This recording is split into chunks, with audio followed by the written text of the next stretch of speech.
Man, this is a tough story to watch on 60 Minutes. About About what? the Remington 700. Supposedly it had like faulty triggers and stuff. And basically, this one kid, um, he got in a fight with his brother. And this is what he said. Yo, I loaded it with the purpose of scaring him. And then, I calmed down and I set it down and then it went off. And, it ended up, he basically shot his brother. But it's like, well, maybe not point loaded guns at people. I mean, I guess there is something with that or whatever, right? I always thought though it would fire when you took it off safety or something, like without pulling the trigger. You had it loaded up, and then like when you took it off safety, it would fire something. I thought that was the defect. I don't know. I'll watch the story, but it's gonna be one of them things. Thank you for that.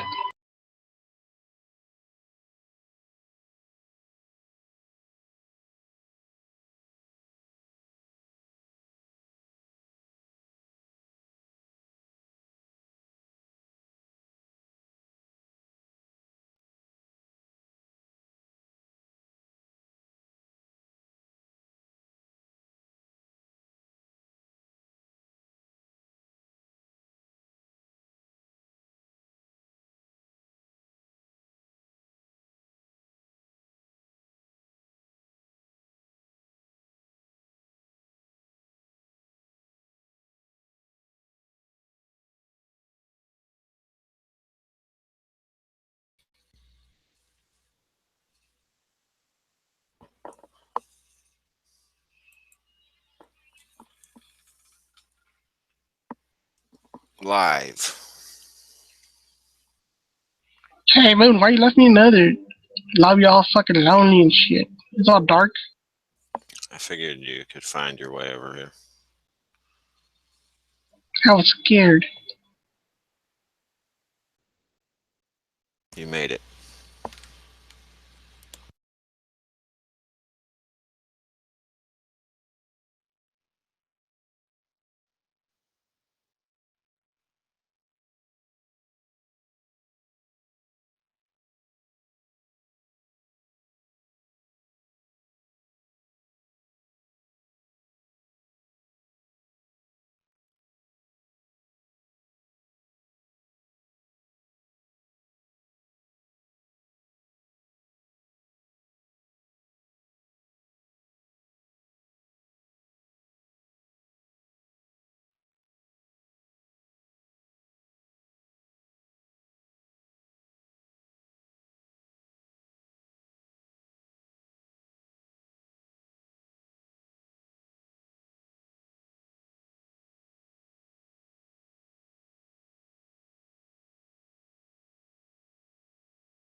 At least get your like.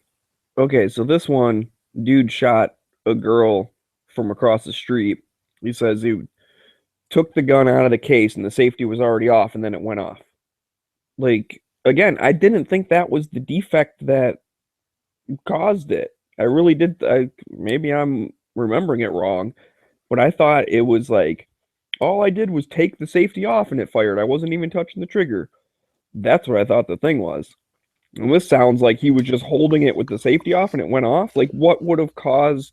What are you talking about? The Remington? Yeah,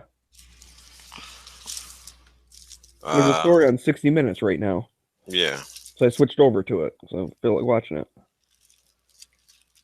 They explain in the older ones, not the very first one, or yeah, maybe the very first one that 60 Minutes did. They explain what causes the malfunction. Like they got or maybe it was the second one, and they redesigned a trigger, but and you can get certain models like retrofitted with the trigger or whatever that doesn't do that. But if there's a round in the chamber, there's like filth that builds up in the mechanism in the bolt where the firing pin comes or something, and stops it from staying back. So that like any little, once it's cocked back, eventually it'll either just fly forward or just bumping it or touching it will cause it to fire. And I knew it had something to do with dirt building up in the firing pin channel.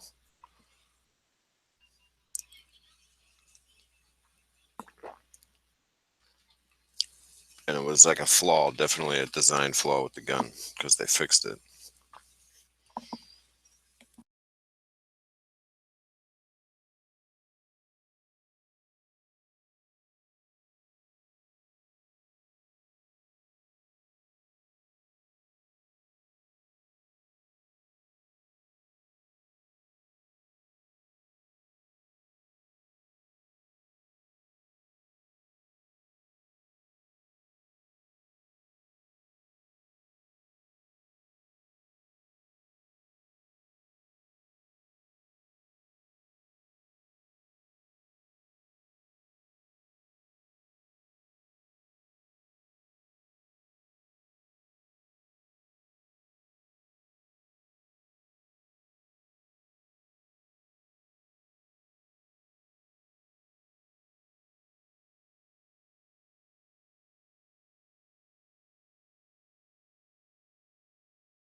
Okay, yeah, they just kind of explained it there. So that's the one I remember.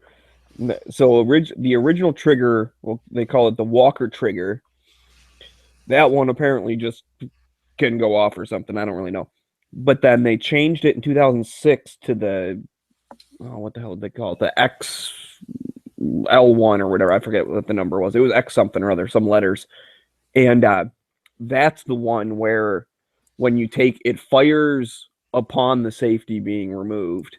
And the 60 Minutes just showed two videos, it was probably from YouTube or something, but of that happening where the person has it all lined up, at a range or something. Then they take the safety off and it goes off, and they never touch the trigger.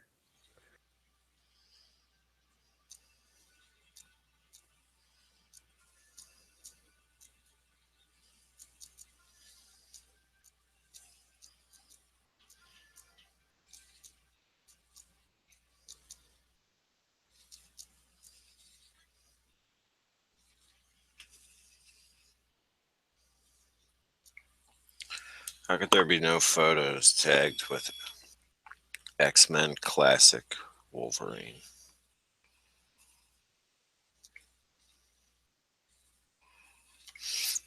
That's Jive Turkey stuff.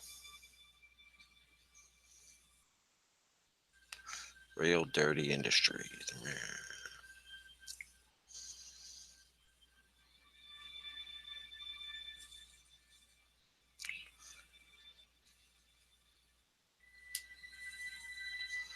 Blue desk pop patches. Fucking sweet.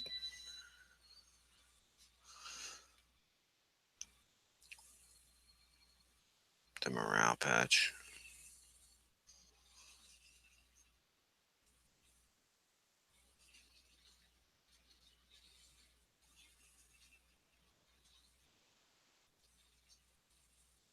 All these patches are sick.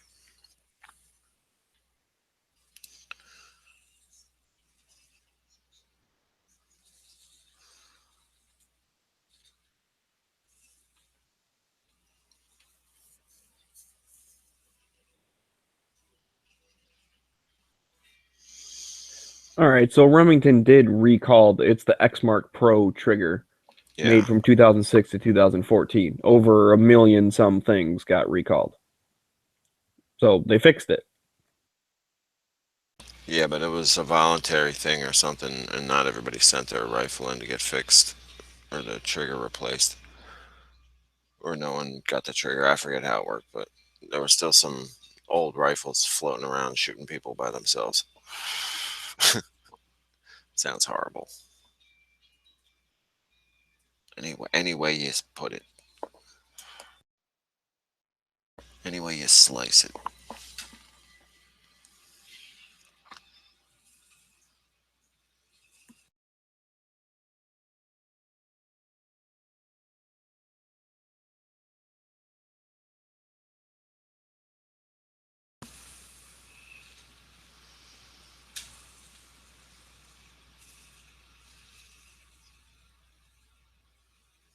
blue chair against the wall patches are sick looking. They're like water patches. Dude, he's got some awesome new patches out. Are you looking at that brand new post he just put up? Yeah. The Wolverine patch is sick. Little revolvers, little AKs.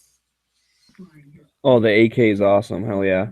And the gun nut. I really like the gun nut. The Planters gun nut. It makes me, I'm mad at Planters for discontinuing cheese balls. Any other cheese ball is like a fake cheese ball. I want the morale patch also. That's pretty funny. Yeah.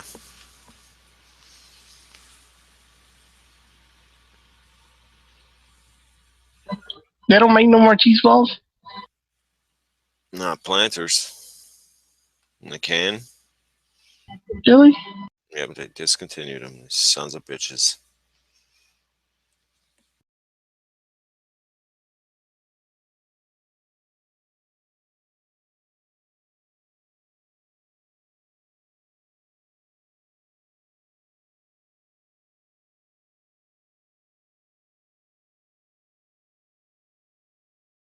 So he better be wearing a vest, because when I see that Planters nut, I'm gonna fucking put some holes in his shells. It's gonna be like, no, please. You're gonna hit one of my nuts.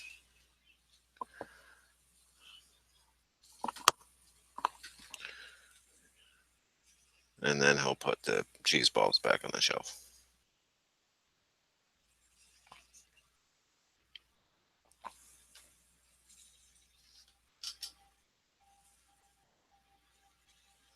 Did you see the hazmat ones?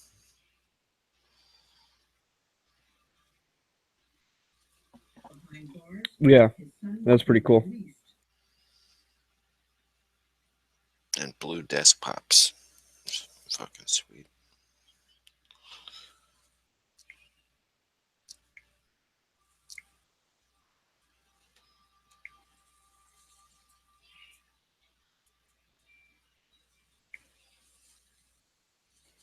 I really like the gun websites one, the second one in, black background, like green writing and a little bit of orange and stuff. That is cool looking.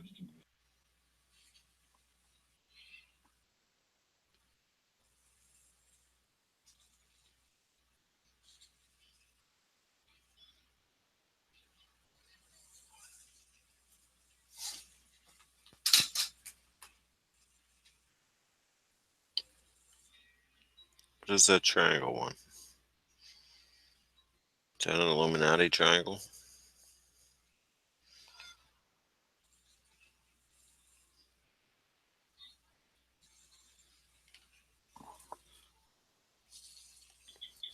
Oh, that's a good point. Yeah, I'm not sure what that one is.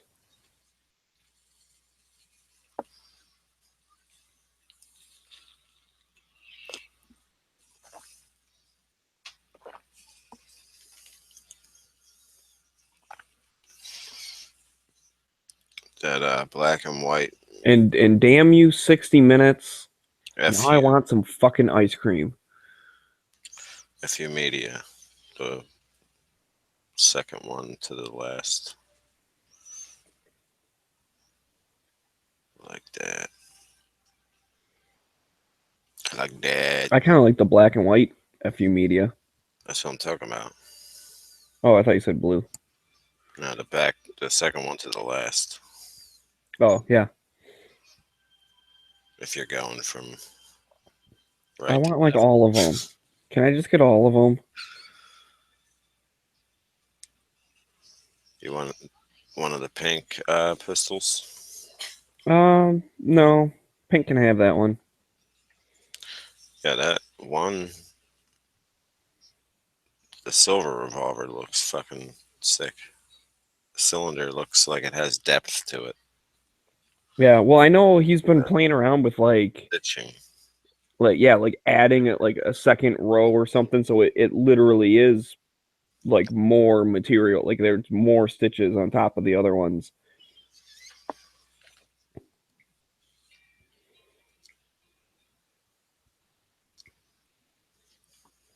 Yeah, he's been cranking them out, man. Good job, G-Webs.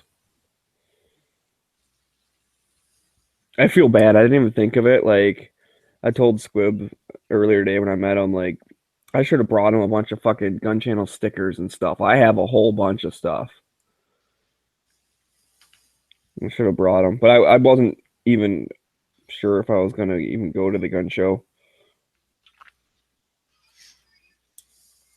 Did California lawmakers exempt themselves from gun laws? I'm sure they did. I don't know why the headline's a question mark. That's like their go-to move. You're not allowed to have this. Oh, we're still allowed to have it. Governor Brown did it. They have to exempt themselves and their security detail. Yeah. Well, and the cops, because otherwise the Democrats don't get the police unions voting for them.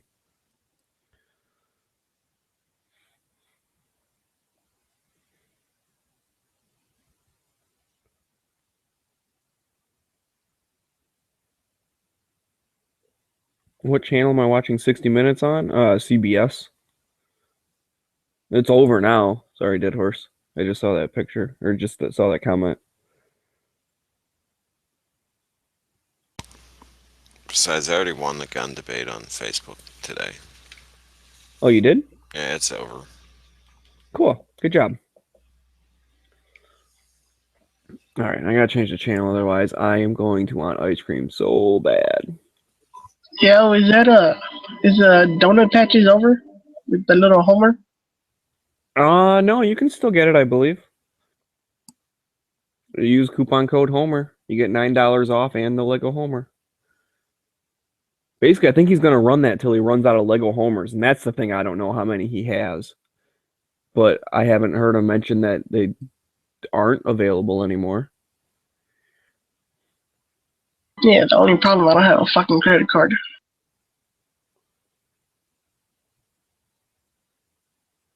Yeah, get yourself some gun show loophole patches.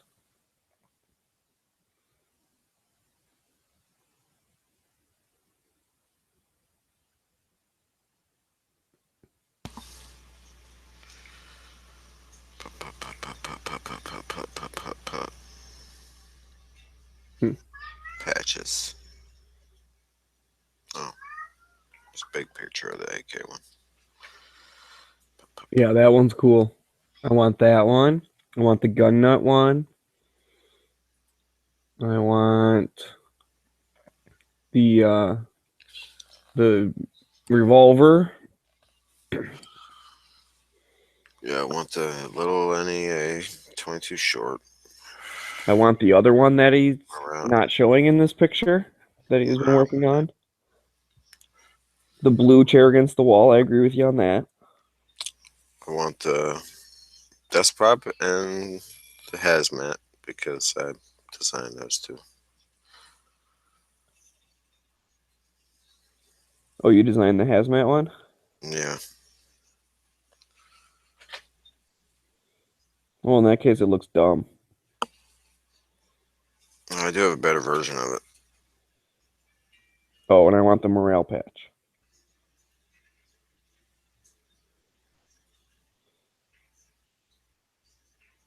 The question is, are all of these like, because some of them he has multiple ones, and other ones there's only like one of them. So did he really only sew out one of them?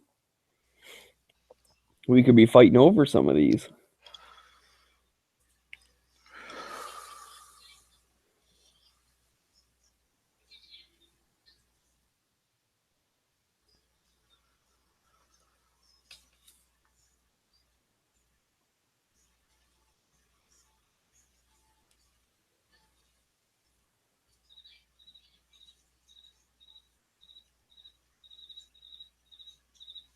Wow, there's literally crickets. Killed the chat.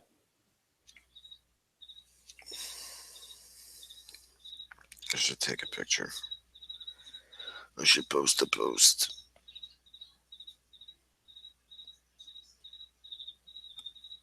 Oh, so apparently someone started up 3 new Repeal the Hughes petitions since the other one fell short. Did you guys get the chat going again? Yeah, it's going right now. After you just killed it. It's going right now, dude. I don't know, but whenever I left that other one, it said, "Oh, I just killed the chat." Yeah, it's going good now. You just killed it by bringing up that. Now I don't know what to say. How's the food?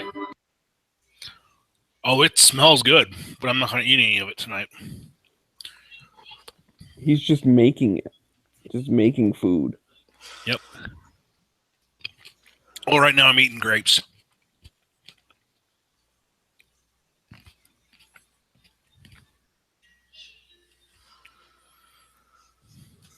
What do the M&M characters look like?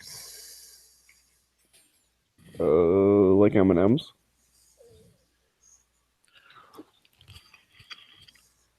Shush. Well, I'm just saying that they're M&Ms with like arms and legs.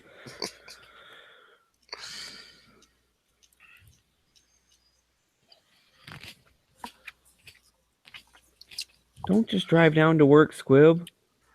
Because if the dude doesn't show up till 10 o'clock at night or whatever, and you have to be there anyways, you're going to be sitting there from now till then. I'm gonna make Where are the patches at again? one of these guys look like a bullet, a 9mm bullet with feet and arms. What do you mean, where are the patches? Like, I where? forgot where all the patches are. Yeah. Where are they available for purchase? Yes. Gear websites. Oh, I was on the website store.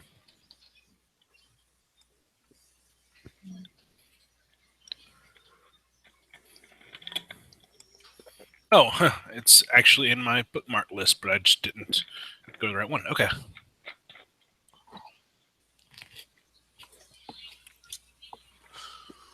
So, you guys want to hear the letter I got from a United States representative? I don't know. I think I might have been off air by the time I said that. So, I just checked my mail like tonight. It came yesterday. I just didn't get the mail in yesterday. But thank you for contacting me regarding your support of HR 367, the Hearing Protection Act. I appreciate you taking the time to share your views with me. As you may know, silencers currently fall under the jurisdiction of the National Firearm Act, which enacts a tax on certain weapons. HR 367 would treat silencers as a long gun with respect to all relevant purchasing and transferring regulations, including removing the NFA tax. I recognize the benefit this could have for the hearing of those that otherwise could not afford silencers. Be certain I will keep your support in mind should this bill come before the House of Representatives for a vote. Again, thank you for sharing your thoughts with me. Please do not hesitate to do so in the future on any matter of importance to you. Sincerely, Dave Trott. Because that is my dude. 11th District. Oh, he's on the Committee of Foreign Affairs and the Committee of the Judiciary. So he's not in the committee that's hearing it right now, because isn't it in the, oh shit. I'll have to go to Every Second Matters to look it up. I forget what committee it's in. It's like crime and terrorism or something. Oh, that's the subcommittee that they put it in.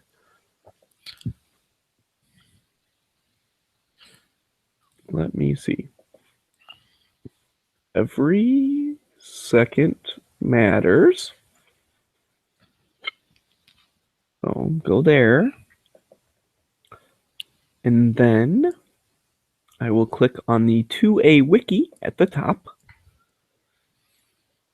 And I will scroll down to Federal 2A bills. And I will find Hearing Protection Act. Even though the title is the wrong number, because that was the old one, but that's okay. Tracking HR 367. And I will click on the link. I love this play-by-play.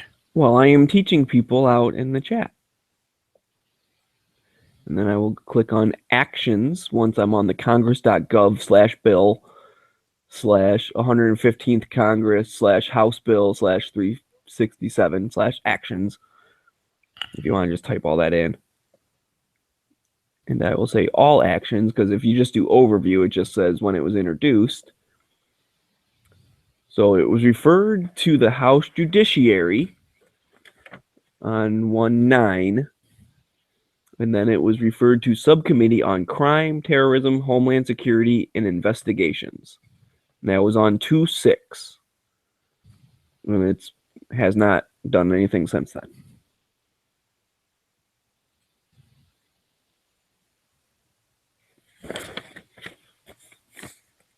Very interesting. So I guess he was kind of part of that, though, right? Because it said the Judiciary. And he's on the committee on the Judiciary. Yeah. Oh, well, I don't know. David Trott's a cool dude, in my opinion. I don't necessarily know a lot about him. I just know, and I've reached out and told him this before also. I got a mailer, like, kind of right before the election or whatever, that said, the Second Amendment's important and I support it and blah, blah, blah, and all this stuff. And I basically straight up told him, normally I vote libertarian, but I voted for you specifically because of your stands on the Second Amendment, because you sound like you support it. Oh, sorry.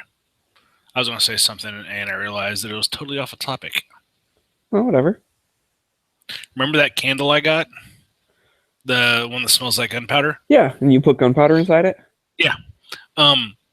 I'm probably about a third of the way through it, and it's starting to smell more like burnt gunpowder. Oh, really? I don't know if it's the candle or the gunpowder I put in it. Yeah, it's hard to tell now. Yeah, I mean, I guess that could be maybe like, because sometimes like the scent doesn't get mixed in with the wax like evenly.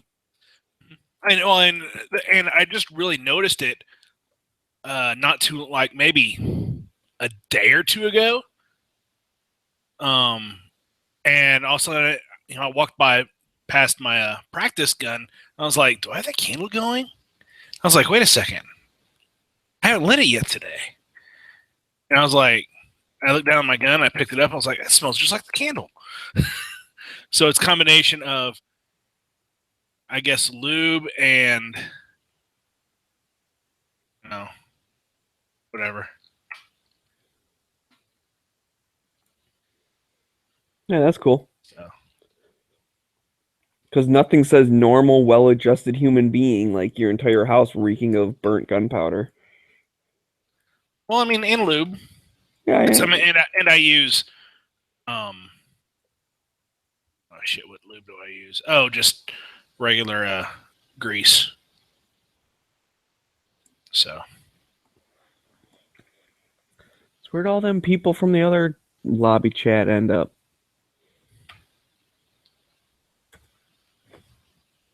Jackasses.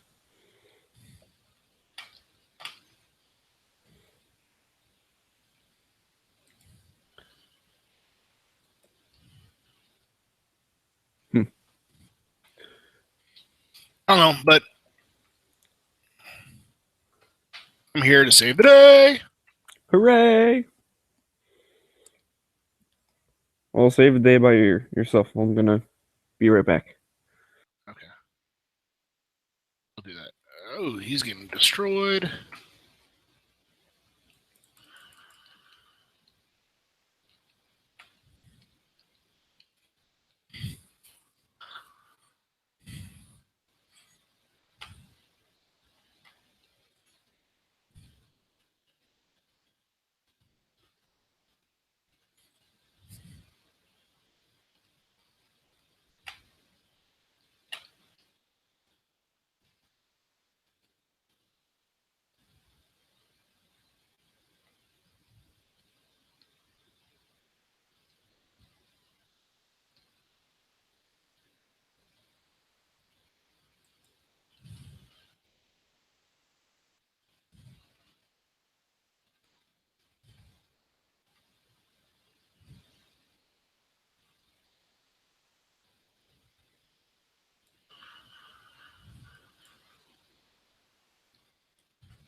And the ship is slow.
You fucking stupid.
All right, don't all talk at once.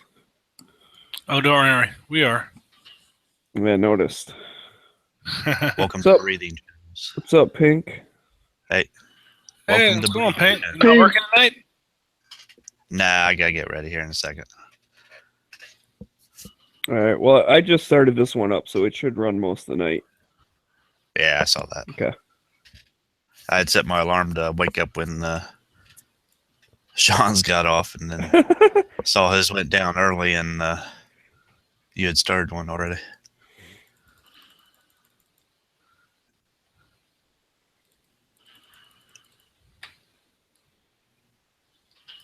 Yep.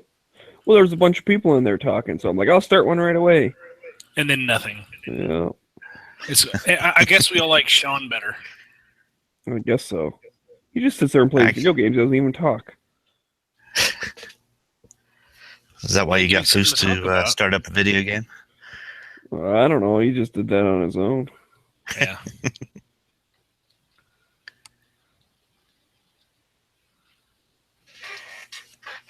Oh yeah.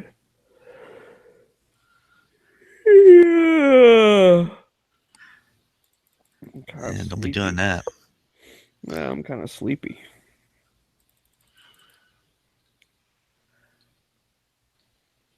But if I go to bed now, I'm not gonna like sleep through the night, and that's annoying. Can't stand waking up at like 4 in the morning or something. Be like, well, I guess I'm awake now. That makes for a crappy day at work.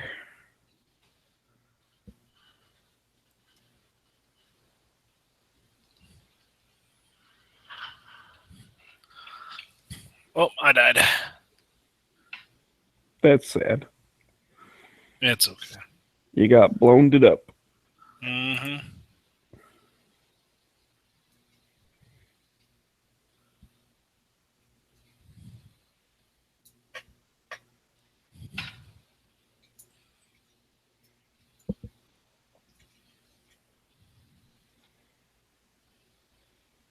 I think I haven't even played World of Tanks since I downloaded it. I downloaded it, got into it. I'm like, this sucks, and then didn't do it. Now, can you have both? I mean, do they run on the Yeah. same engine, or I think so.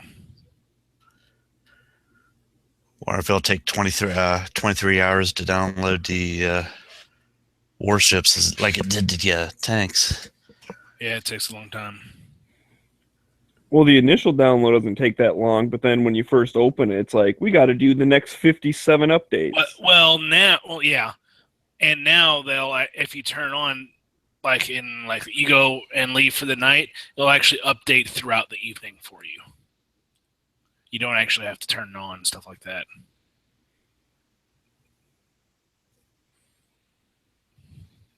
Your computer just has to be on and it'll update it.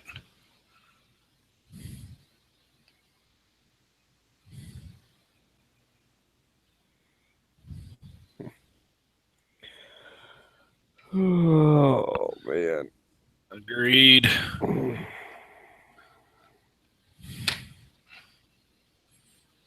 Walking So around your the gun matches- show and not buying anything is tiring. Takes a lot of willpower. Yeah. I saw your Was there match. anything good? That's pretty good. Thanks. I lost the match by 0.03%. So 3 1,000s.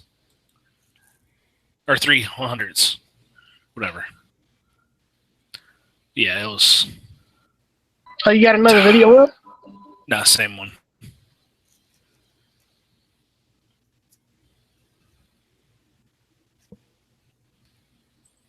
Same one. I'm starting to get a little chilly out.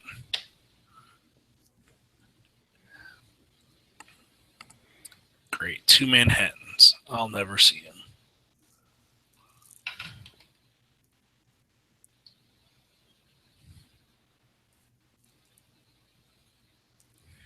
Hey, Smeggy, What? how's the gun show? It was all right. I just kind of wandered around. Anything tempting? Not really. I wasn't really in the market for anything specific. I kind of thought up after I was there, like, yeah, maybe if I see like a CZ rifle or a Tikka rifle, I might seriously think about it because I've heard those are both good.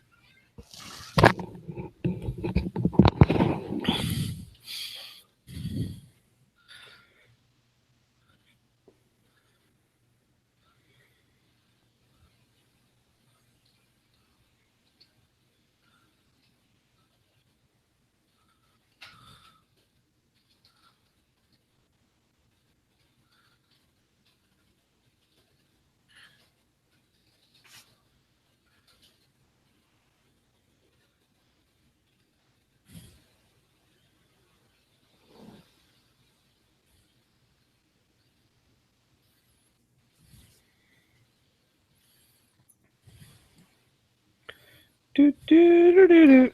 So, Pink, did you like stage 5?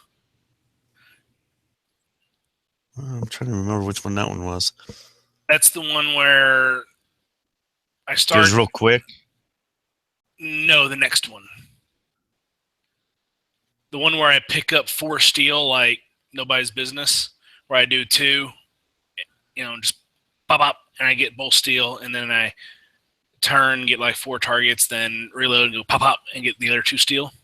Yeah, I did see. Yeah, Yeah, I didn't even see my freaking sights on that one. I just point shooted right there. I was like, if anything, I'll just put 2 out there because I have the ammo. It wouldn't cost me but maybe a quarter of a second. And if I got it, I got it. If not, I would get it after the reload. yeah.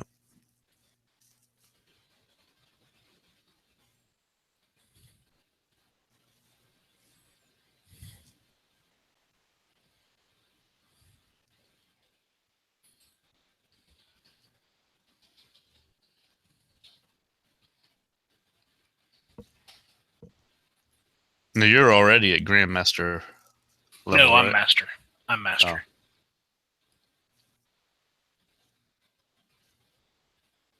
Master of puppets pulling the strings. Sorry. All right. You just said, no, I'm master. And I'm like, oh, geez. I heard it in my head. Master. Why is this guy dropping? He's an idiot. Dropping 4K torpedoes. I'm out of here. For the highest resolution of torpedoes. That's why.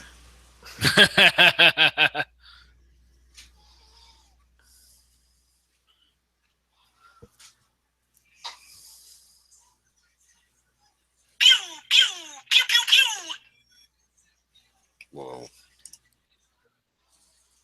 That kind of sounded like knives.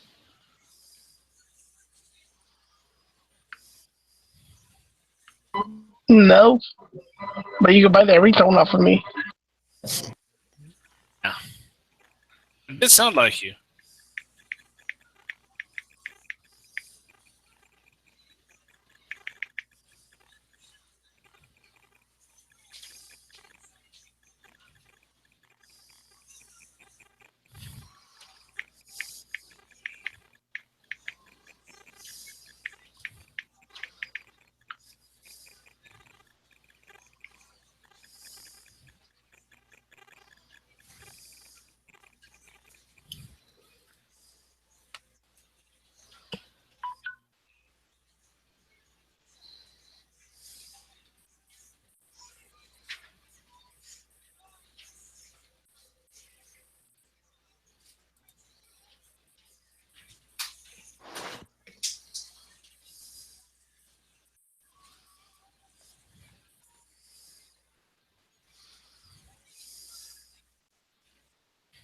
So what else is new? Nothing.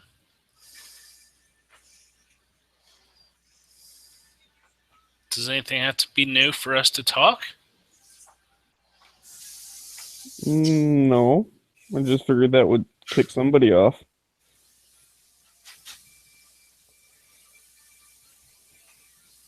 I'm always scared when DB's quiet. It's like he's prepping for a Shit, storm. DB's in? Oh. I always get DB and Moon confused. Their voices. Well, just remember, one's nice and one's mean. One's DB. I was gonna say one's nice and the other one's DB. No, one's nice and one's Moon. Nah, Moon's nice also. They're both nice. Yeah.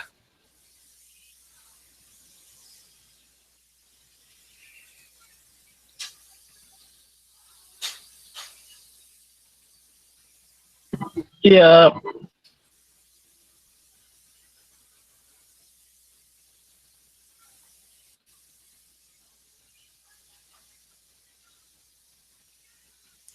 What I'm doing right now better pay off. It's way too tedious. You doing makeup? Feels like it.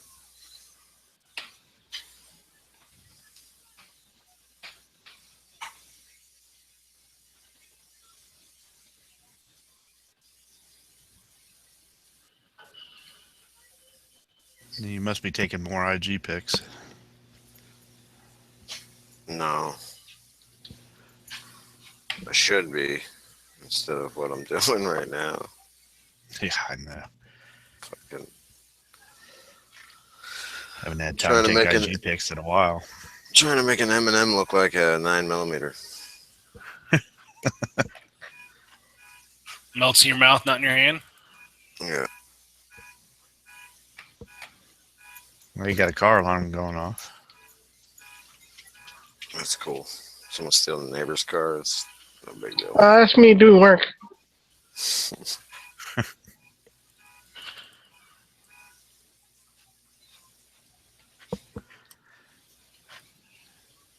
It's not a shell on Mr. Knives' back. Those are hubcaps. The speeding Hellcats. $25 at a Swami for the pair.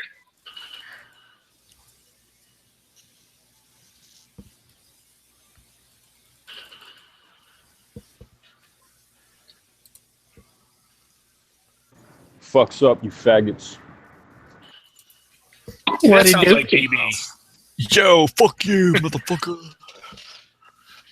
Nah, fuck you, motherfucker. I'm just trying to live up to the douchebag title, man. The belt's up. Anyone want to challenge me for the douchebag challenge tonight? Now, Let me know. Yeah, I'm pretty good at it. I shine at it. Dookie cookies?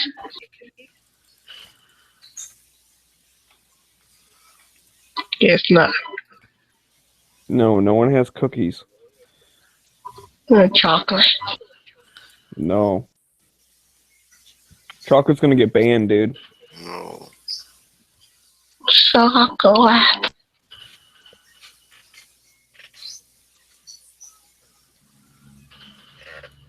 Don't listen to him. Chocolate's not going nowhere. Fuck you, Magical Snowman.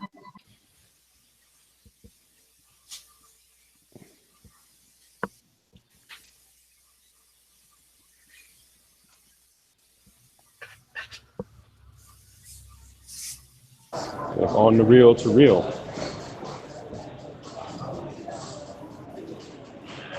What? Yo, son. Automatic Purell hand sanitizer. That's what's up, man. Just fly. Were you at the bottle return at the shopping mart? I'm at the I told you to say sanitarium, not sanitation. I thought he was trolling bathrooms. Nah, man. I'm doing Trolling big airport. things, bro. Doing big things, bro. Trolling airport bathrooms. Yo, look at that fire over there. That's fire. You're cooking with fire. Oh, good. Fire plus meat equals food. Yeah, dude, this is stuff. You got one of these, you're straight. Mm. In your mom's basement, right next to the fucking Mountain Dew, you're just straight. Helps with the Cheetos dust. Yeah. I'm not a huge sure. fan of Cheetos. I mean, I'll eat them if they're around, but What? You've I never don't made go a out of my Mountain way. Cheeto slurry? nah. You just I mix it up. I like the Mountain Dew Slurry. part. Just make a slurry. Like I said, don't get me wrong. I mean, Cheetos are alright. I just, like I said, I don't really go out of my No, way. this. You know what you know about that? I know my Boilin. dogs. You know about Boylan's? Boylan's? No. What the heck's that? Boylan's soda. It's like really good soda. They don't use high fructose corn syrup, so it tastes like how soda used to taste back in the 70s and 80s and shit. It's good shit.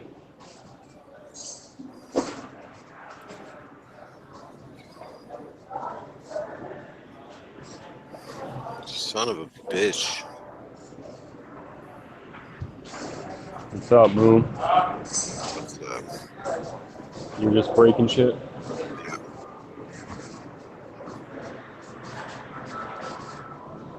Dremling stuff? No. Fucking drawing.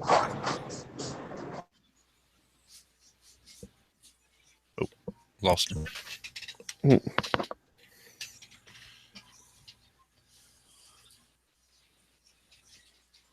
Got too close to the fire. All that hate's gonna burn you up, kid. That's what happens when you put a bottle of hand sanitizer next to the fire.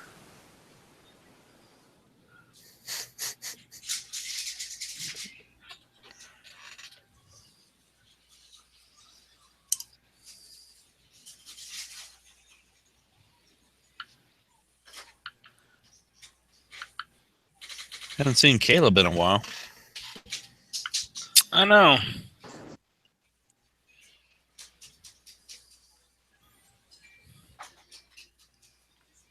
I texted him. And he's doing okay. Yeah. He jumped in. I don't know, sometime last week. He usually comes in late, right? Who are you talking about? Caleb. Oh, okay. Well, he got jumped at school or something? See, he's the mean one. What? He was just asking. That's not me. I'm just messing with. I know. I'm just messing with DB.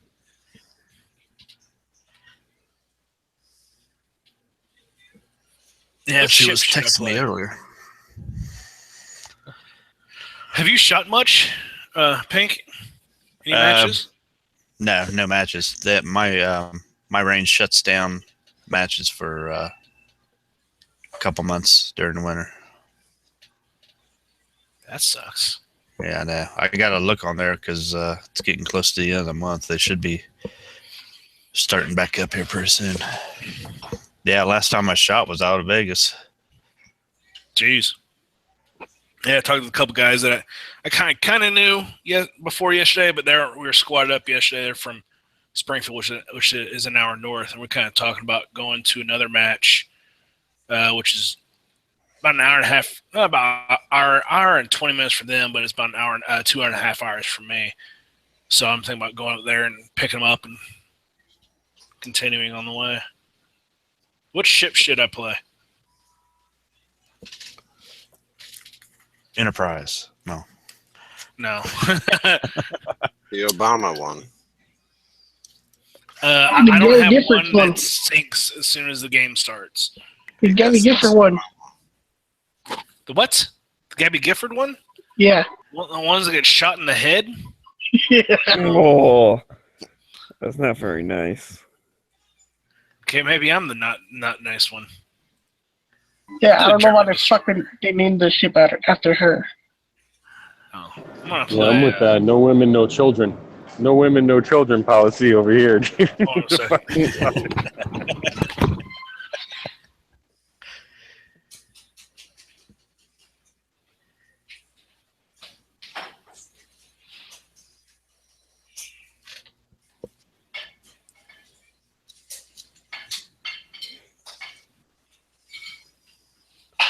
So what restaurant you at, DB? Some place got chicken. Chicken Caesar salad type of dude.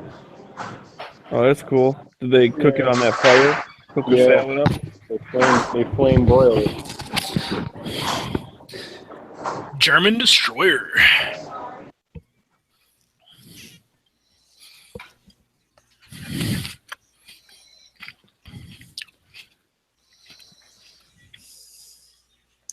I miss any good after chats? Off airs? Did I miss any epic off airs? Apparently on Thursday you did. Unless you're in that one. I don't know. I missed it too. I was sleeping. No, I wasn't there. Leonardo DiCaprio. Mm-hmm. What? Yo, what the hell are you talking about? The Dead Horse said was in the off air. Yeah, Epic off air. he came through. Oh, I missed that one. Leo was there. The shooter. Shit. Is he? Is he like a pro gun dude? Hell no. He's like Leo? for Oh, him, fuck no. for himself. He is for sure. I bet you he's got a sweet collection he won't talk about.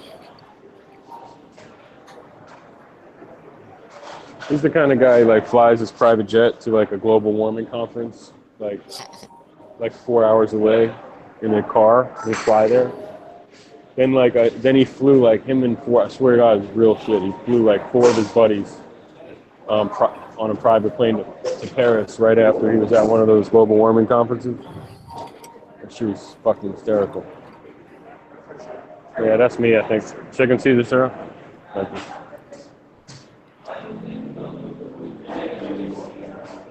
Fucking Wickets. Yeah, I hate Wiccans. Always casting spells and shit. What's No, worse, he was a Wiccan really- or a Democrat? Can't figure it out. Aren't they the same damn thing? Yeah.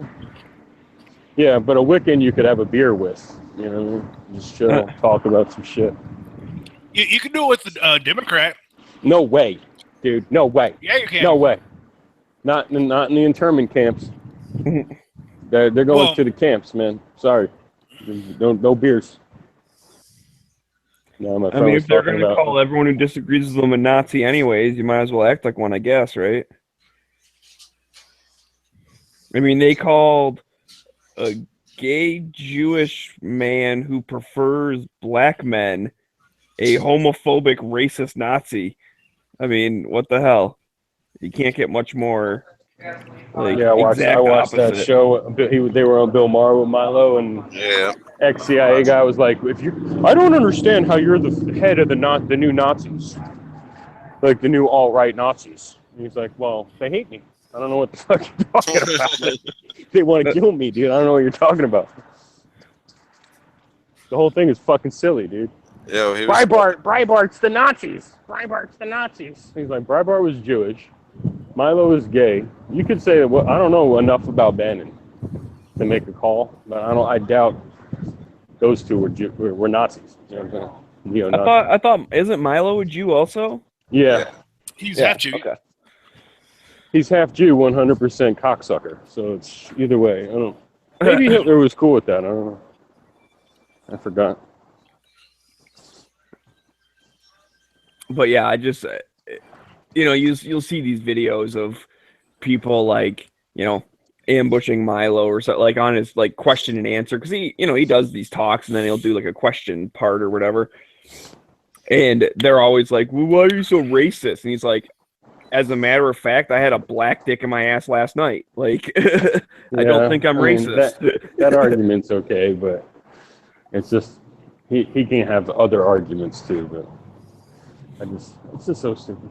They're all fucking stupid. And I mean, and I don't agree with him on like a bunch of stuff, and I can't say that I know like all of his politics or whatever. I just know the whole like, I disagree with you, therefore you're a Nazi. Like that's just, yeah, it's just bullshit. Especially when it's like, dude, if you really disagree with them, you know, for whatever, like, you know, ideological reason or something, well, then disagree for that. Like, I don't like your taxes. I think that actually the economy does better when you give money to, you know, middle class or like whatever. Like, have a policy or have an idea, but just be like, well, you're just a Nazi that wants to help rich people. It's like, Theirs because they have no argument. I'm calling and slander, and that's what riles people up, unfortunately. yeah, I guess. I just remember back in the day. No, see you, Pink. Like the dude that I work. That's pretty sweet, dude. That's pretty sweet, What? Moon. Nice. So, but anyways, the anti-gun dude that I work with, like he definitely we've gotten in talks before when it comes to like rich people and taxes and all that, and he's one of these like, oh man, they should pay way more and it's not fair and blah blah blah, all this stuff, right? So he can't stand like the 1% and the evil like rich people and all this shit, right? Okay, fine, that's your opinion. I mean, I disagree because a lot of them are business owners and business helps pay people to work, but whatever. But then, he's supporting Hillary. And I'm like, what part of she's in the pocket of like big banks, like big business, like money, insider trading, blah, blah, blah. Like all the stuff you hate, she's more into it than Trump is. But all of a sudden, like, you like her better? I don't get it.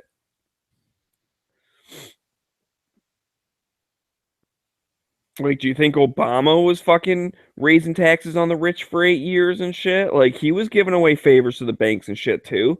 It just didn't, like, make the news all the time.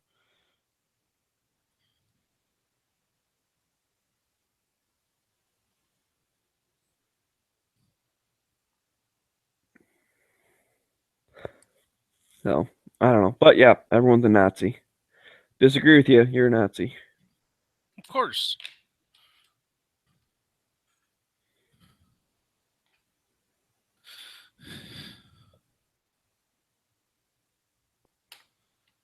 Okay. Cone, Cleveland, Emerald. And then myself.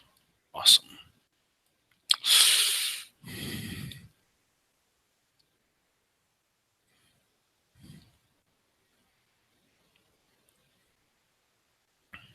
Have you ever gotten your reloading stuff, Smeggy?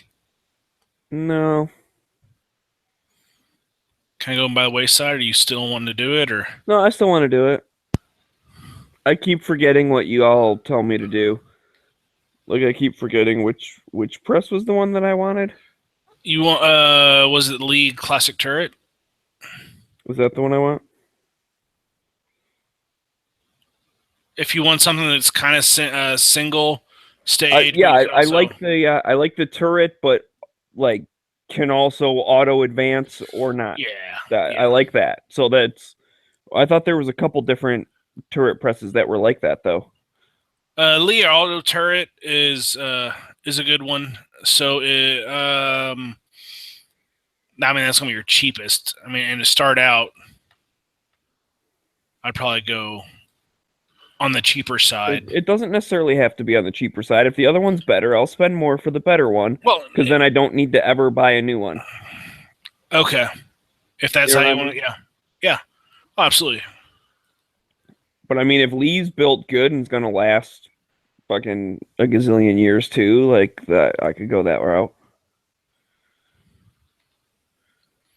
Because you're right. I mean, I might eventually step up to like a progressive, but at the same time, I think the turret, like even when I am just mass producing stuff for how much I shoot, like I don't need 10,000 rounds a month. Like that lasts me a few years, so Right. it doesn't need. I don't mind cranking the handle 5 times before a bullet comes out, as long as it's all set up to like I can just put it on there and be done.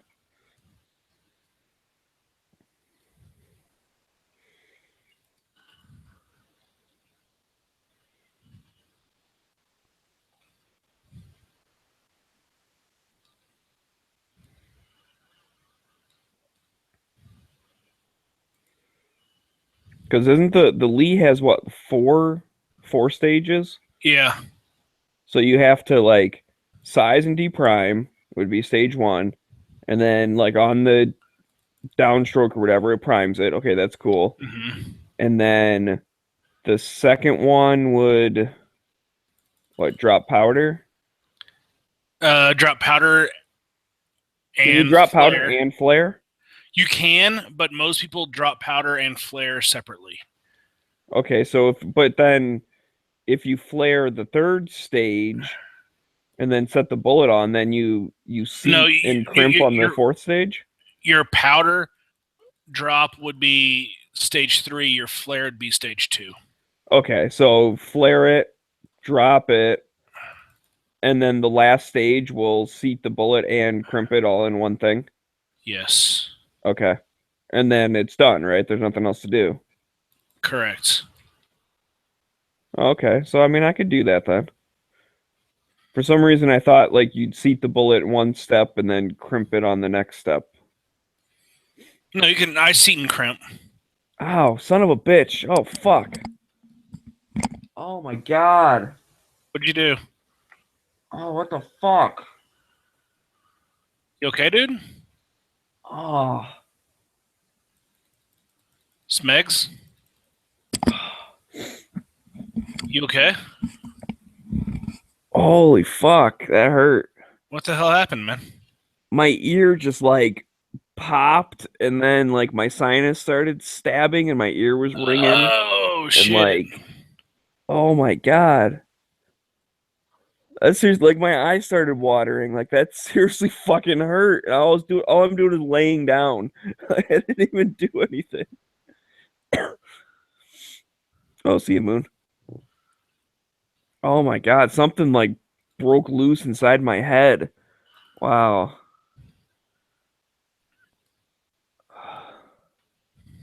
Sorry about that. So anyways, something about a reloading. Like you were saying something, and seriously all I heard was like ringing. I couldn't even hear what you were saying. Okay. And then it So- fucking like popped and stabbed me.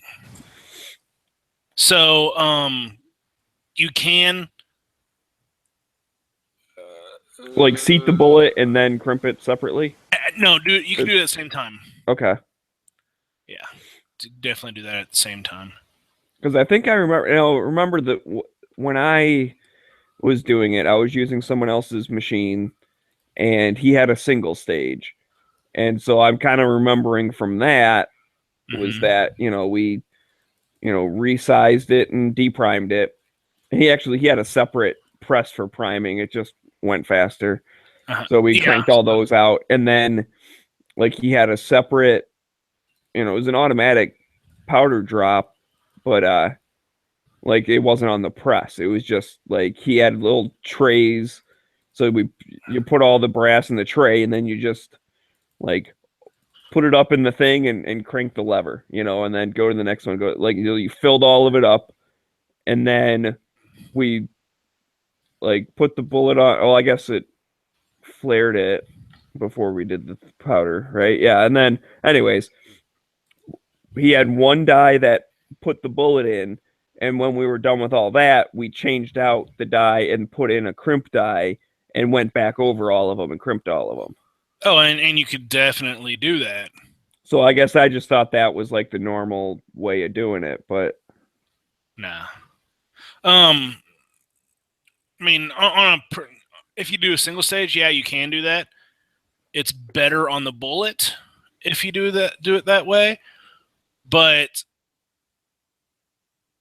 if you don't have the space, crimping and everything is okay in one stage. So you think it's better to seat and crimp than it is to flare and powder drop?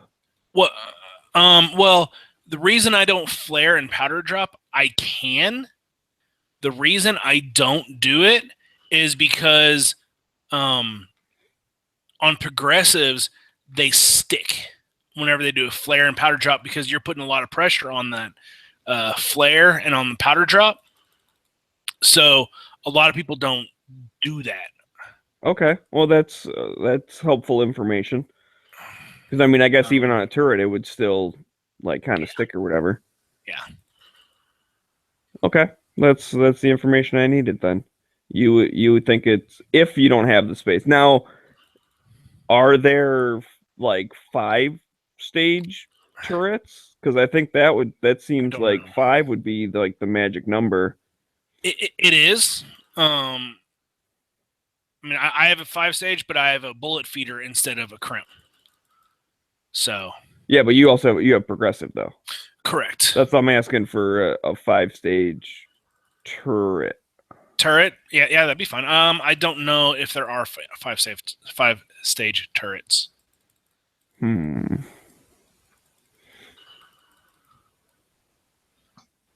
Good evening, guys.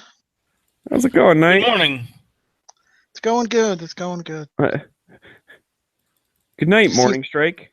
Hey, did you see my new AR? I saw. Yeah, it looks pretty cool.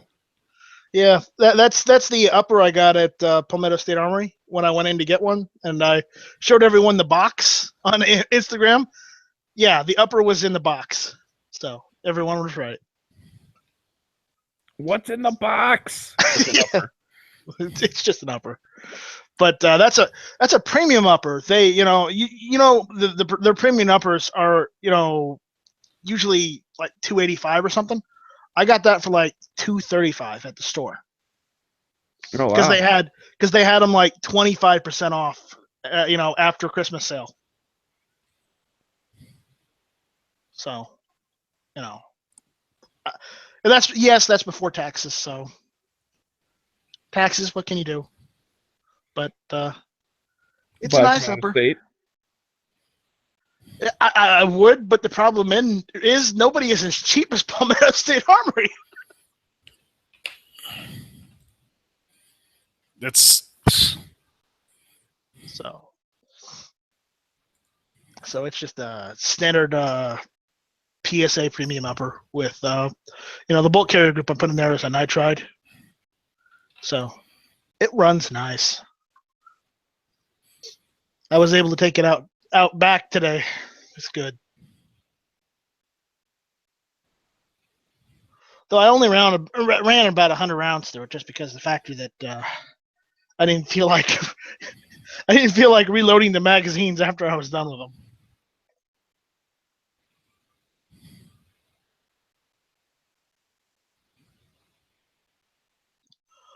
So what'd you guys do today? a shot.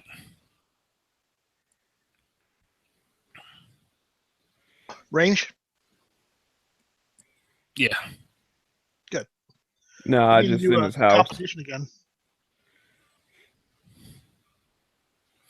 No, that was yesterday. I've been talking with some people I met at yesterday's match, and we're thinking about meeting up and going to another one this first Sunday of March, which will be, that means I'll have 2 matches that weekend. One on Saturday, one on Sunday. Which is great. Which is great. Well, one's an hour away, the other one's an hour and a half away. Oh, Sorry, 2.5 hours away. No. Guess who showed up this morning? Who? The 50 AE troll. Oh yeah, I saw you say something about that. Yeah, he showed up again this morning, and then he left because I totally banned his ass. What's the 50 AE? Oh troll Jesus! That guy, he was asking, like, could you survive getting shot with a 50 AE? And then he like messages like everybody, and then like he won't shut up about it. Oh, that motherfucker came back. Yeah, I banned his IP and I banned his email address, so he can't sign up with those again. I'll just get a new one. That's when you say yes. It all depends. No, it on doesn't where- matter. See, here's you the thing. He shot. doesn't. It doesn't matter what you say because he really doesn't give a shit. He's Yeah, I just know. being a douche. Yeah, Oh, you know what my fuck. response? He asked me this afternoon, and you know what I told him? Go try it and let me know. That's been said to him like a dozen times too. Like that's the thing. Like Yeah, go try it and let me know. And he's like, I don't think you would understand what I'm saying. And I go, no, I understand what you're saying. I just don't fucking care. yeah. I think if he ever messaged me, I just block him right away. So whether he gets deleted or not, because this isn't the first time he's been deleted. I'll ban him as many times till he takes the fucking point. Yeah. Oh, he has the point. Did Smeg have a stroke? I might have had a stroke. I don't know.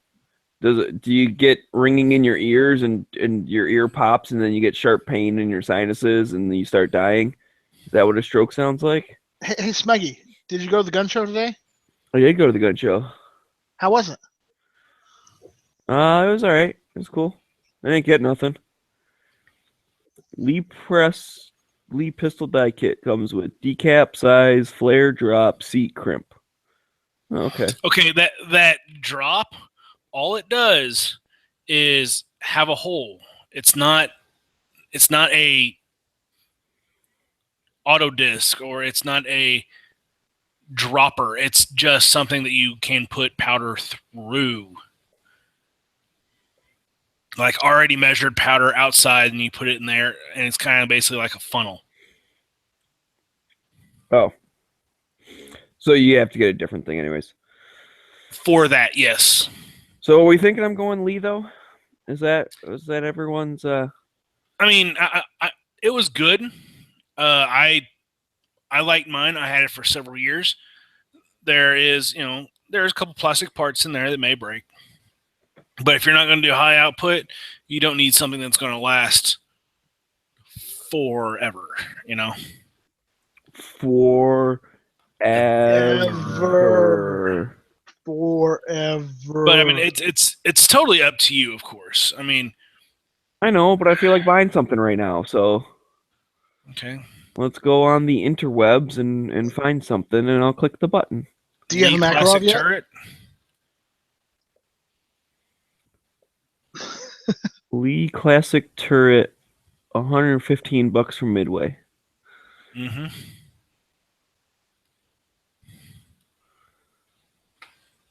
Do I have a Makarov yet? No, I don't have a Makarov. You don't say get a Makarov. You need to get one for, Makarov. Okay, maybe next Makarov. The answer is no. So what was the question? Oh, to the troll. Okay, never mind. Yeah. I'm just trying to keep up with what Clay's typing. Yeah, Clay always types, but he never jumps in here. He jumps in sometimes. Have you guys heard from Mr. Wright lately? I was talking to him this morning because the troll was bugging him. Oh. The troll messaged him, and he's like, the 50 AE troll is back. And then I get the message from the troll, and I go into the back end of Gun Channels, and I go, yeah, ban his IP, ban his email address, blacklist it, because it's not really email address anyways. Anybody uses this is trying to troll. Tell G-Webs that the troll is back, and I banned his IP and email, and awaiting G-Webs' approval to delete the account. And G-Webs gave the approval. Troll was gone. It was the highlight of my morning, I tell you. It's fun to be able to go and ban someone's IP, email address. Oh and then god, delete you're their drunk account. with power. I know. Okay, so that's just the press itself and everything. And I'm not drunk with power. I only do that to the trolls because they're the only ones that deserve it. Let's see. Can I get one that has the press and like a little like starter kit or something? Yeah, you get an entire thing. entire press and everything together. Right. See, here's my only thinking though, is if I get the kit, but then I don't end up like not using half of it, is it better just to get the stuff separate? Because I mean, this one comes with like, the You may end up needing scale it and the anyways. different things and the trimmer and all that shit. But if I end up like, if I'm not going to use half of it, that's why I got to make sure I'm going to use all the stuff. If you're just going to use it for 9mm, yeah, don't. Just get what you need. Well, that's probably what I'm going to start with, but I also want to do some rifle stuff eventually. Which, I mean, then get the few additional things that you'll need for it. Okay. Like basically a trimmer and then dies. Right. That's basically what. You Which need. is a 4-stage good enough for a rifle too? Yeah. There's more steps on that, isn't there? No, there's no flare. Oh. So you same thing. First one's always like the resize, pop the primer. Well, resize, you'd probably do that in a different step because you want to use lube. Oh. Yeah. Which I could just set it up to like Single stage. not index. Yeah, put the resizing one on, crank all those out, Mm-hmm. and then. So then what other steps are? It's the same thing though, right? Drop powder. Yeah. Seat the bullet, crimp the bullet, done. Yeah. So I do it in single stage mode. Like I could still set it up though, with all four. Yeah, absolutely. Set it to single stage mode, crank all those out, and then what do you normally like clean it after or something to kind of get the lube off or? Yep. You re-clean the brass. Because that would also be if you were going to trim it, you would trim it after you resize it, right? Or do you trim it first? Yes. Yeah, trim after resize. Okay. Because whenever you resize it, it'll grow. All right, so you resize all of them, then trim up whatever you need to. Yeah. Yeah, see, that's the thing. Like, I've seen some, like, pretty awesome progressives that have, like, they have so many steps, which, is cool. And then they have, like, the thing where if you, like, don't drop enough powder, if you double charge it or whatever, like, the flag comes up and stops it. And, like, they got, like, the one that I thought was really cool is a case trimmer that, like, is attached to the thing. Like, it's an electric case trimmer. Yep.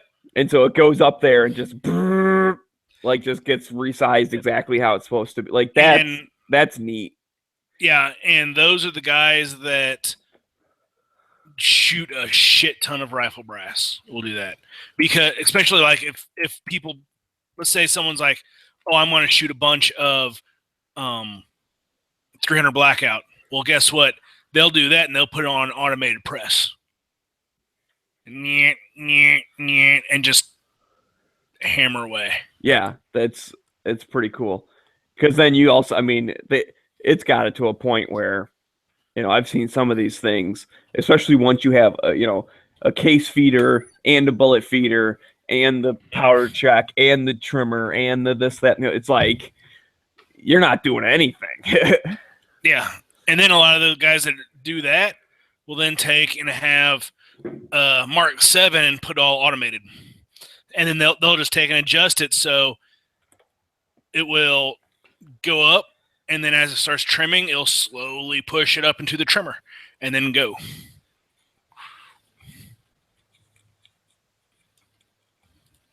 Yep, and they have a little like vacuum for the trimmer thing too, because I've heard that those shavings can be a bitch. Oh, they are. Yeah, when I have a trimmer. But I'll take and I trim some 30-06 down to 7.5 French just to test it out. It works, but the head's a little small. But it will work. But yeah, those went everywhere, and I had a vacuum right next to it. But of course, the thing wasn't enclosed, so it wasn't catching everything. But those Dillon trimmers are the bee's knees. Because it chamfers and deburrs at the same time as well. So case trimmer, cutter, lock stud, chamfer tool, large and small primer pocket cleaner, lead case sizing lube. That's what comes in the case conditioning kit. Yeah, start off with Modern Reloading second edition pistol. manual. Start off with pistol.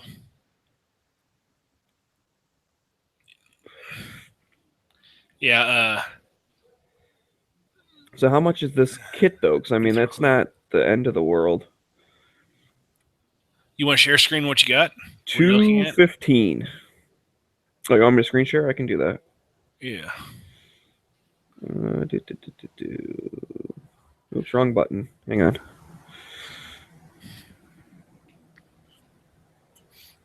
Close the internal so you guys aren't seeing my secrets. We already know you're looking at, you know, What secret? Yankee. We already know that you look at Yankee naked, so. Ew, Jesus Christ, dude. No, he goes So for this Yankee is the- that pink bra. The press kit, Okay. In this, and that's what I was scrolling down to see. But you will not need. Okay, so I mean, it's got the press, it's got the auto drum powder measure. If that's what I want, right? Yep. Yeah. The primer system. You just have to make sure you don't use extremely fine ball powder because it will leak out. Okay. Um, So powder scale, which I mean that can be nice. I'm sure it's just a beam scale or whatever. It's a beam. You won't use it. $30 will get you a lot better digital scale. Do you have a book already or not? No. Okay, then that comes with the book. So this would be decent for you. And then the case conditioning kit. I mean, I'm sure that's a manual case trimmer and whatever, but it is.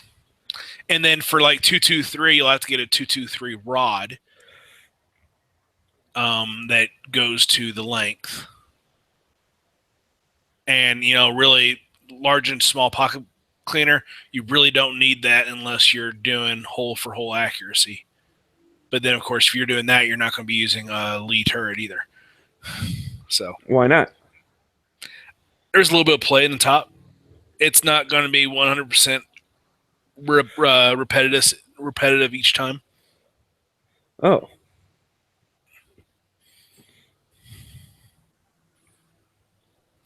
So.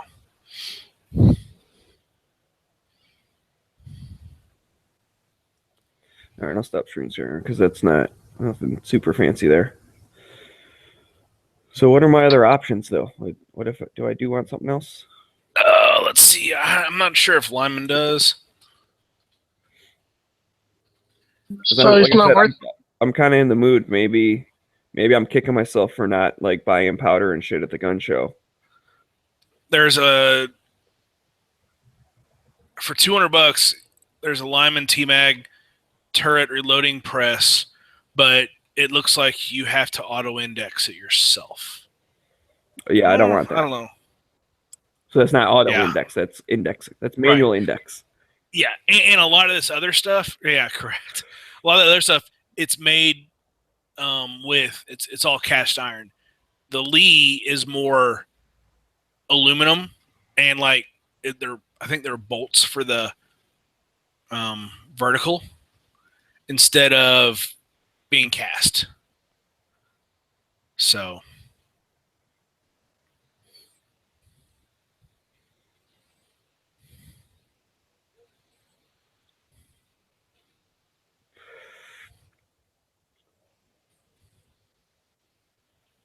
So it's not worth it buying the whole kit. If you don't have anything, it is worth it, but just toss the powder scale. What So I about think what about the Hornady lock and load? That's a 5-stage progressive auto It's indexing. a full progressive. Oh, progressive. What I have. No, you're right. Yeah, no, I want to go turret. I was misreading because it was like auto. I thought it said auto indexing turret, but you're right. Never mind. Yeah. I'm gonna say if you want to lock and load, I mean, I got a lock and load. I wouldn't sell you mine because I would want to get rid of all of it and go to a 1050. What, you wouldn't sell me yours because you're gonna get rid of all of it? What the hell sense does that make? Well, I would want to get rid of all of it. Well, I don't have any of it, so. Well, right, but whenever I say all of it, I'm meaning the case feeder, the bullet feeder, everything. So it would be close to $1,000. Yeah, but it'd be close to $1,000 with Foos setup. You could just ship it to me all set up. I could just start cranking them out. Could. Yeah, you're not thinking fourth dimensionally. You have to remember, dude. I'm not necessarily like, I don't want to say budget minded, right? But like, it's okay. I'm okay with spending a little bit more money if I get something nicer. I just don't want to spend more money for no reason. Remember, engineer. Gotcha. But at the same time, I don't know if I really want a progressive. For your first one, it'd be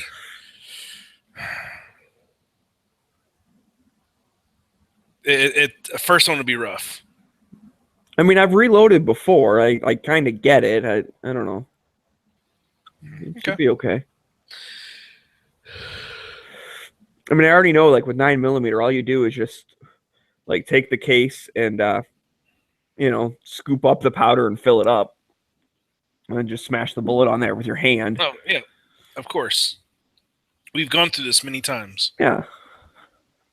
So many a Sunday. This lobby has turned into Sunday reloading chat. Why is it Sunday nights just feel good to talk about reloading? Because I used to talk about reloading every Sunday night, and I haven't done it for like 2 months. Yeah. And the thing is I actually have new. Well, if I order that kit, it says ships tomorrow. I'd probably have it by the end of the week. We could we could go over the reloading again, Foos. Could restart the series. I have some more stuff that I could that I've bought since the last reloading that is pretty cool. And maybe now we can finally get Sean to actually jump in on the chat. And do big bore reloading that we've been trying to get him to do forever. I wasn't going to go that far. I was just happy to get him on the chat first. And hello, Ape. How's it going? Going okay. So we're talking about rebooting reloading chat now? We may. And I need to. It's just discouraging not having many other people able to join. It was partially my fault for not attending every episode. No, you already do. All your fault. No, you're not into reloading. You already do a lot of other stuff. I need more than just one person. And then there's the factor that Scott Too Hottie, he's been away for a while too. Yeah. What about the RCBS turret press? Let me look. RCBS isn't bad. No, they make quality stuff. I mean, it's more expensive just for the press itself, but. And it is it 4 or 5? Yeah, that's wow. $449 for the quote unquote set. I mean, if I was going to get if I was going to get anything reloading, I would go either Lee or RCBS. And the RCBS turret press is a 5-station press. So if you want to do your sizing, your seating and crimp on different stations, you could do that. But of course, in a 9mm, you really don't crimp. You just basically take the bell out of it. Right. So that's one reason I do it on the first. Oh, okay. Yeah. But if I start doing some other stuff, it might be nice to have that extra stage. Because I could maybe in the future get like a something or other. like a bullet feeder stage or something.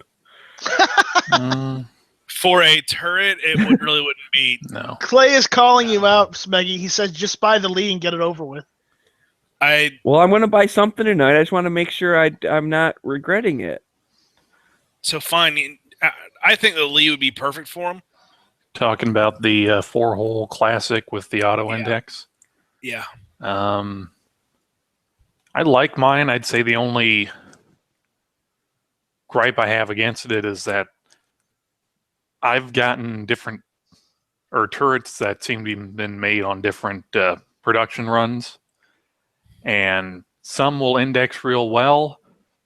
Some you have to really work the lever to get it to stop and index correct, and some will. I've had some where that have actually like coasted past that. So it's, if let me think for a second here. It works, but you got to kind of get the feel for it. Otherwise, if you just like the last couple times I reloaded, I just took the spindle out that does the auto index and just did every station or ran the brass through one station at a time. So took 50 of my brass and decapped and resized them all, and then basically indexed. you did a single stage. Yeah, pretty much. But and then you just rotated another single stage, rotated another single stage. Yeah. Yeah. I mean, I used to have it set up kind of, I don't know, call it kind of a semi-progressive with that. And I had the the powder dropper set on its own stage. So it was put the brass in, deprime, and then they make a auto primer for it, or yeah, prime on the push. No, it's it's the downstroke of the second one is the prime, right? No, it's like a safety primer. Basically, it's like a regular primer tray, and then it has this. Let me. Yeah, I think I pull it up saw on it. It's like Midway. a little like a little thing. Like you go up and then you push it, and then you push it forward, and it like drops the primer in, and then when you go down after the first one, it seats it. Yeah. Not an auto prime. Which is that kind of like, is that like annoying to do? It seemed like it was kind of. It took me I don't know, maybe like 20 minutes to get the to kind of fiddle with it a little bit, but once it's in, all you really do, you get into a rhythm of push down or case in, pull the lever down, push the primer or push the safety primer in, pull down or lift up slightly, the safety primer will kind of swing back out of the way. You see that you have a primer in there, push it down forward and seat. If it doesn't, no, that's not it. If it doesn't seat on the, or drop you a primer, you can always do it on the flaring stage. This might be it.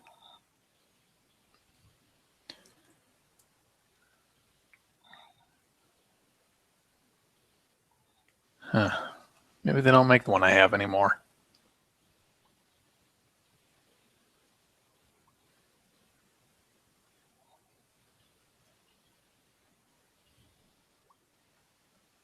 Yeah.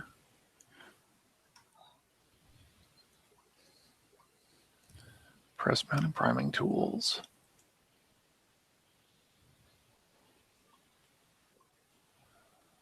Lee.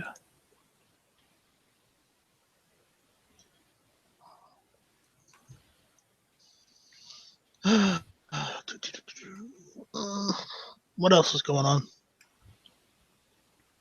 Yeah, so that's why I'm wondering if Clay's just saying, just buy the damn thing and stop talking about it, as in, like, let's change the subject. Well, That could be possible. He's saying turret, dies, powder, disc, primer attachment, digital scale, calipers, tray, done. It's all in the wrist. It's not Yeah. that hard. And the Lee primer that will go ahead and come with the Large and small. yeah, it will come with the press Okay. on that turret, because that's why I started out. I started out with that entire set like you were looking at, Smeggy. That's what I started out on. So it definitely has everything you need. Besides, of course, dies. And I would skip Lee dies. I really like Hornady dies myself, just because of the bullet guide. It helps keep your bullet straight. But that's me. I start off with Lee's. Well, okay, hang on. I was reading something, so I didn't quite comprehend what you said. You say don't use the Lee dies, use which ones? Hornady. Hornady. Okay. Yeah, the Lee dies aren't bad. It's just the Hornadies are a lot nicer. For not much more money. Mm-hmm.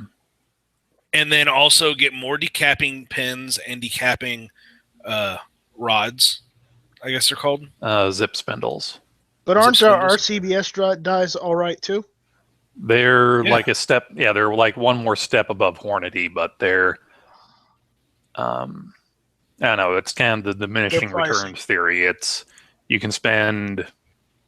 I don't know. Let's just say $30 on Lee's, $35 on Hornadies, and then maybe like $45 or $50 on RCBS, because they make. And a lot of RCBS only has 2 dies. Yeah, Right. doesn't have a Some, No, 'cause some. some do, but The ones I've gotten always have 2. The rifles are 2. yeah, the rifles are 2. No, I've got a 40 Smith & Wesson and a 41 Magnum pistol set, and they have 3 dies. And actually, the real nice thing about the RCBS pistol dies, at least the ones I have, is the your flaring die. Unlike the Lee or the Hornady, where you have to move the entire die in or out, the RCBS, the flaring bell is actually threaded, much like your seating die or your seater is. So you just set it in there, and you can just move that up and down without having to set Same it with tight Hornady. and then break everything loose again. Same with Hornady. The insert goes up and down. No, the whole die body for the flares do, not the unless Hornady's redone them, because I'm sitting on a pile of Hornady dies. I'd have to go up and look, but I thought that the inner part goes up and down. Crap, I can't remember. No, And I don't feel like going up. yeah, no. One thing I just remembered with the 4-hole turrets and the Hornady dies, the Hornady lock rings are basically just full-size rings that have 2 flats milled on them.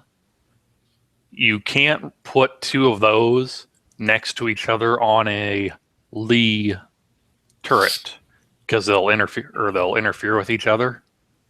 Oh, okay. Jeez. So actually, if you get like a bag of Lee or RCBS die nuts, Yeah. aren't that expensive. For Hornady, they're called Sherlock die locking rings. Yeah. I don't know what they're. Well, you're saying you can't two use of them. those on the 4-hole because they hit each other?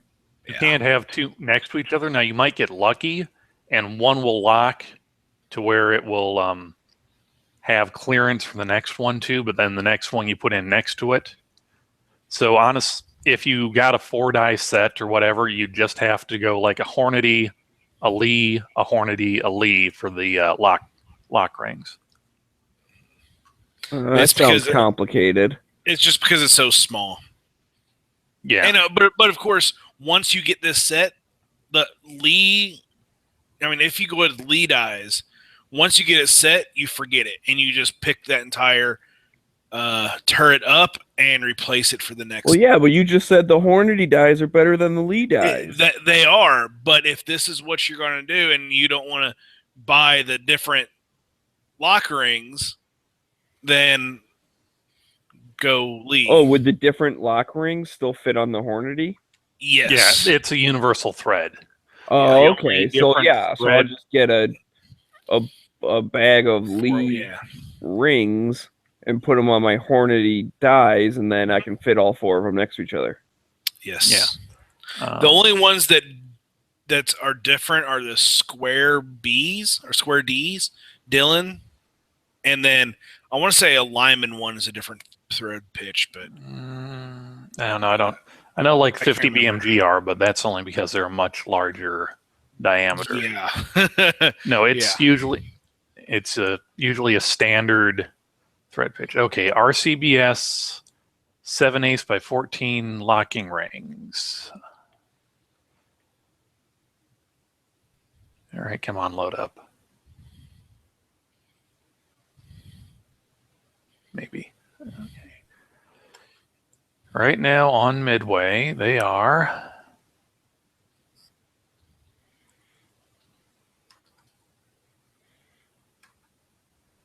You can get a bag of 5 for $10. That sounds like a plan. Yeah, so let's see if they have the Hornady one so I can show you what the difference is. And actually, Hornady makes a die maintenance kit, which it's basically like a couple extra zip spindles, decapping pins, and a couple of the lock rings for the inner die body. yeah. Yeah, you will break. You will blow through those every now and again. Yeah, especially if it's if you get any. Well, some military brass is heavy crimped primers, and then sometimes you run into a Berdan primed one, and that's. Oh pretty yeah, good thing. I remember that. So, isn't there some like, depriming one where, like, if it starts getting resistance, the little pin will move up instead of That's like, breaking? Lee. That's Lee. And to a lesser extent, Hornady, but that usually strips some of the threads out of the collet for the zip spindle.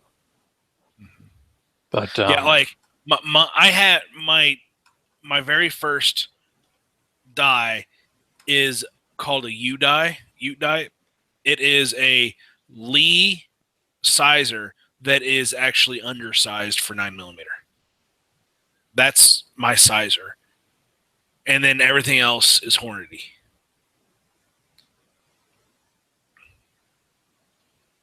Just because of that. Because if I run stainless steel pins, so if a pin gets stuck in the flash hole and I go to size it, that pin will actually shove my rod up, and I won't break anything on my press. So,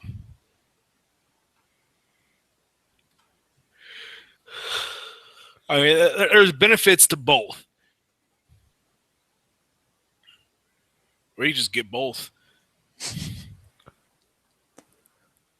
You can never have too many dies.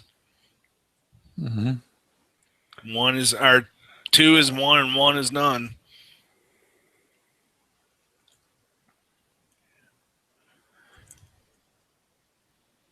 Yeah. What time is it?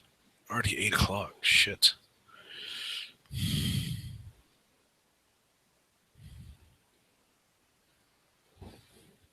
Yep.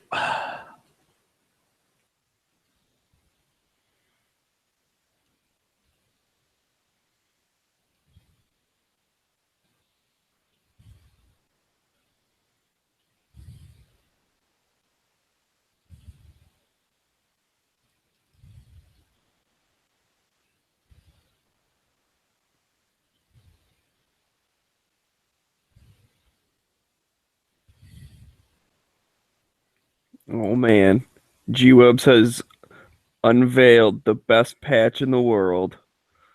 Was working on it all weekend. Was it the legs? Oh yeah. Yeah, it was the legs. I saw that. I like that. Yeah.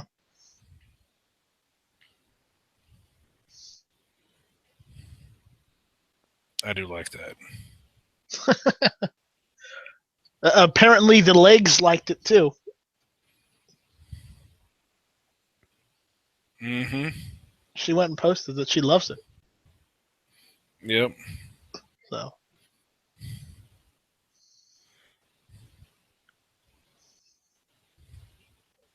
Well, didn't Nia say he hasn't been feeling well either? Yeah. So I'm not going to go after him for going to bed early. I wouldn't go after him for going to bed early anyway. Yeah, people are allowed to sleep whenever they want. Mm-hmm. Yeah, if G-Webs can stay up all night trying to bid on a van, then, people can go to bed whenever they want. All right, so it looks like a bunch of places have this Lee turret press kit for $215. Like that seems to just kind of be the going price. I was looking to see if maybe someplace had it cheaper.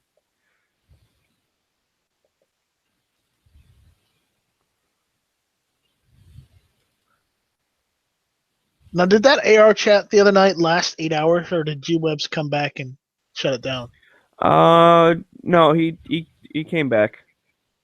We started answering some questions and stuff, kind of killing time, and he came back.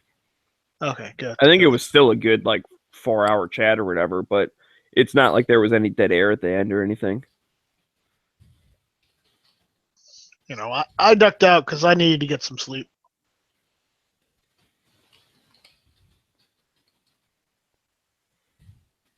But that was a good chat the other night.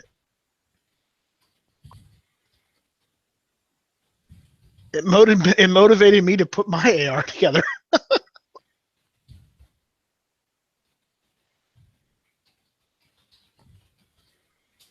Well, what's this anniversary kit that Dano just posted? It's like a lighter weight single stage press. Oh, fuck that. Okay. God damn it, my internet's freezing up. What the shit? The wireless. Use wired. Well, I don't feel like sitting upstairs. Well, you can get those power line plugs and just, plug it into your router, into the wall, then plug the other one into the wall where your thing is downstairs. Why Use is a cable. something new opening up? What the fuck? Or you could just get like 100-foot He Ethernet does live cord and alone. just He does live alone. He could just do that.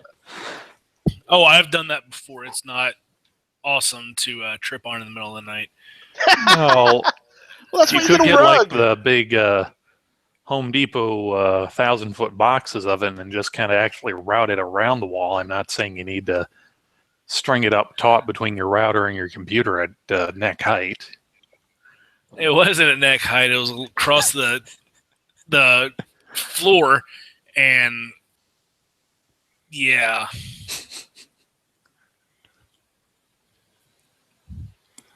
Foosh, just because there was poor planning on your part doesn't mean we shouldn't laugh at you anyways. Oh, no worries. Dude, Right, Ape? I wouldn't have said shit if I didn't want you guys to laugh at me. I'm not laughing at you. I'm laughing with you because I've done the same thing with cable, printer cable. Uh-huh. Anything. Yeah, I wired my house properly, so I don't have that problem. Well, I just didn't own my house back when it was built 60 years ago, so not a whole lot I can do there. If you got a mortgage on it, that's justification enough. Yeah, but it's all plaster walls. I really don't feel like tearing into it right now. Oh, plaster. Yeah. Yeah, that's tough. I went and did the lazy way where I went up the attic and followed the cable TV lines, and I just piggybacked off of the cable TV lines because that is the easiest way to wire your house for Ethernet. It's true. Yeah, But what if your house was built with cable running through it? then you have to go and open up the walls and do it that way because you're fucked. No, that's what I have, a wireless router, and everything's wireless in my house. After tripping over it, I'm like, fuck this. I'm going to go Actually, buy. excuse me. Actually, I've been testing a lot of those power line adapters, and those are legit. I got a couple of them. I've been testing them. I've been getting really good speeds off those. So if you really need an Ethernet cable and wireless isn't doing too well, get one of those adapters. They really work. Before, I was a little iffy on them because they were still new technology, but now they've matured enough to where, they work properly. If it'll work in a 60-year in a house from the 1960s, I'm pretty sure it'll work in your house. What are you talking about? The power line Ethernet adapters. Oh, well, you started talking and my mind just went, Yeah, I know. He Yeah, has that- that effect on people. Yes, he does. Thanks, guys. You're welcome. All right. I do the so same thing. Here's a question for you guys. Where should I get like the dyes and the other things that I need? Because it looks like a lot of places have that kit like all at the same price. So I could either do Brownells or Midway or I know who do you already have an account set up with. How much? like How much is all it? of them. How much? $215 for the whole kit. $212 on Amazon. So if you log in to Amazon through GWebs, he could get GWebs or the He can get $1 or $2 off of he that. could get. Well, he gets some money off of it as well. Yeah. So I was meaning. Much Oh wait, hang on. $200 from Brownells. But you have shipping. I don't know if you have Prime or not, but this is Prime eligible where I'm looking at. Oh yeah, I have Prime. I didn't think about shipping. Right There here you go. is where I'm at. I actually get quite a bit of reloading stuff through Amazon. Okay, Because so of that's Prime. where you are. How do I go through GWeb's thing then? Well, GWeb's in the chat. Just find the link on Gun Channel somewhere.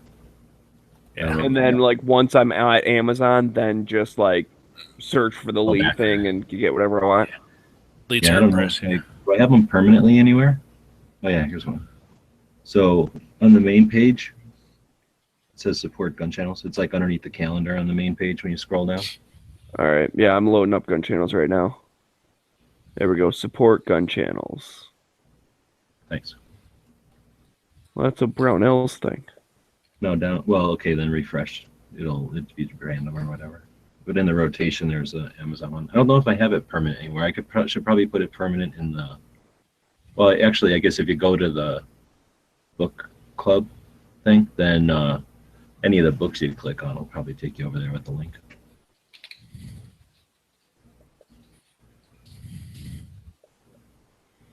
Yeah, and then I have this DS750 by Frankfurt Arsenal. That's the one I use. That's what a lot of people do use. I'm cheap, so I'll weigh myself, and then I hold the powder and I weigh myself. Well, now that can't be a very cheap scale to be able to detect the couple grains difference. No, I almost never have any powder in my hand. I always have like about a pound or two in each cartridge. Oh yeah, he's trying to But, make I mean, you're shooting that the big 255 BT-40, GWebs so Express. you need that much.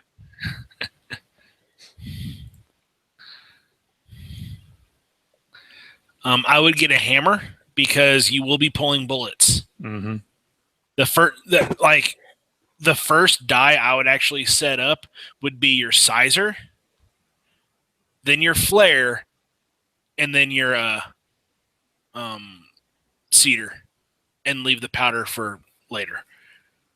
Because basically, you'll make dummy rounds, and if you're a little long, little short, no big deal. They're dummy rounds, but you will need an impact hammer.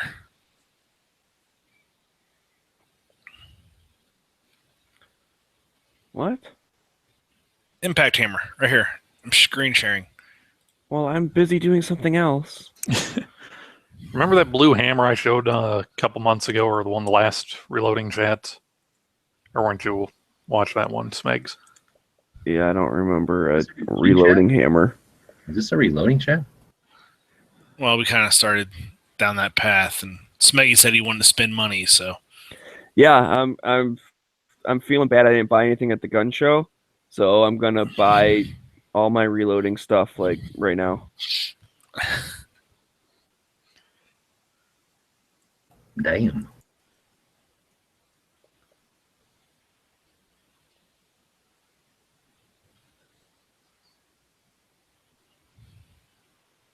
And you said you get your other stuff on Amazon also? basically a lot of stuff except for powder and primers and projectiles and brass. Well, so you actually can get brass there. Like, yeah, well, I got plenty of brass. I'm not worried about that. So, Go to a local gun store for powder and primers, because for me, if I order more than 5,000 primers, that's where the cutoff is to which one is going to be cost savings, either buying locally or buying offline, because the shipping and hazmat. okay, so I went to Amazon through the link on the book thing. And look for Lee Precision Classic Turret Press Kit. Yeah, where the hell's the like search thing?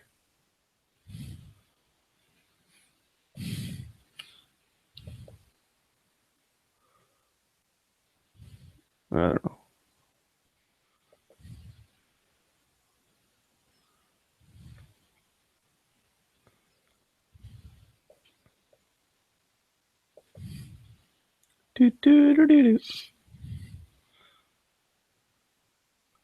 Because then I should be able to just get like all my stuff, right? Like all at once. Mm-hmm. There we go. There's an Amazon thing. Shop now. All right, that looks different. Okay, so yeah. So now I can search. Oh, maybe I should sign in.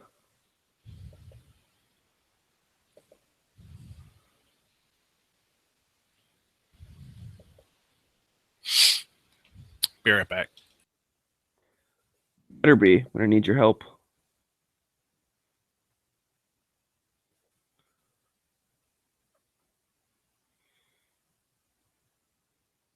I have something in my cart. What do I have in my cart?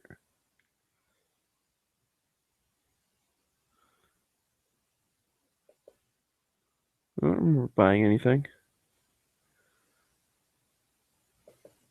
No, I don't need a stupid flashlight. I don't know why I had that in my cart. All right. Shiny object.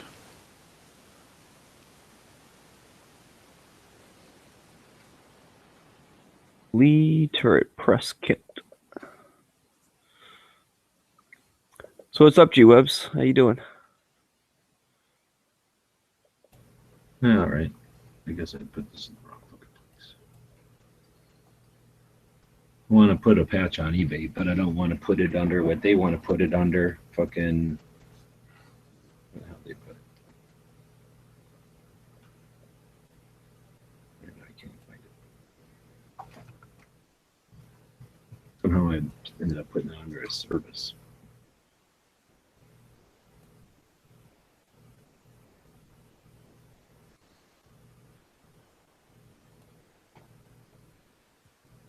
Oh, no. Okay. Add to cart. There we go.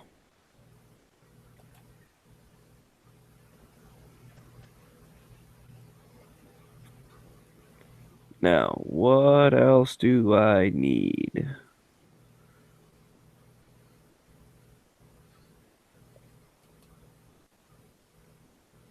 I need dyes, right?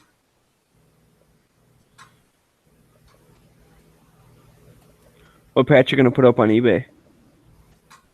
A couple. I'm gonna put up as like auctions and see what they end up like, the revolvers and some of the chairs against the walls. Oh, me and Moon are gonna fight each other for those. We were already looking at that picture, going, "Oh man, I want like all of them." Like that's the blue chair against the wall set. Like those are awesome looking. I guess Yeah, I didn't see that it. up as a set. Oh, you will do it as a set? That'd be good, because I'd hate to have to like, get one of them, but Moon gets the other one, and then fight with them. No, I was gonna put them up as a set like that. Okay. So then I can just fight them regular. You fight them like Bob and Osh. I could, I guess. $1 for every slash mark on the winner, like on the loser. All right. See if it gets busted. They'll probably call it a revolver. You can't sell a revolver.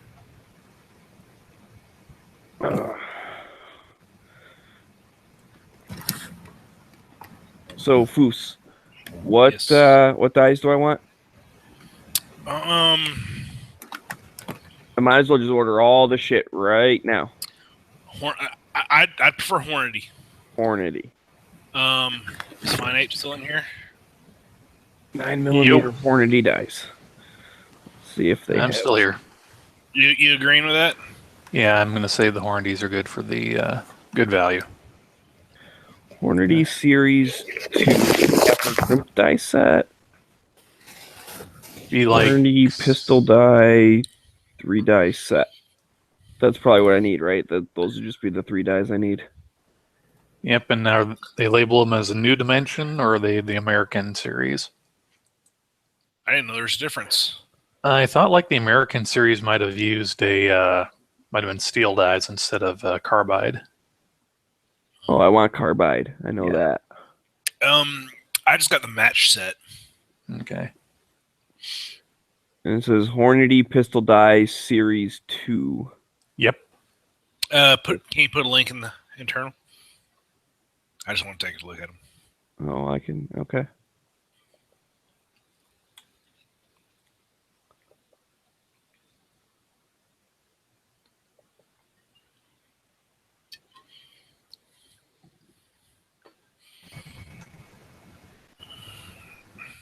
So, like, $43. Does that sound like normal? Custom grade. They're guaranteed never to break or wear out from normal use.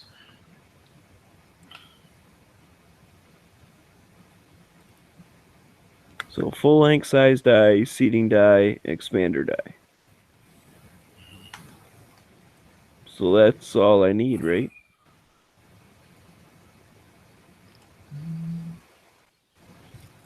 Should be.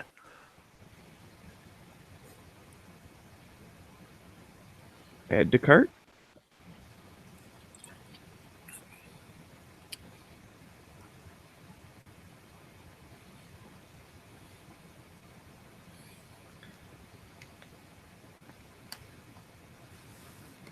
No, I think. Oh yeah, that was something.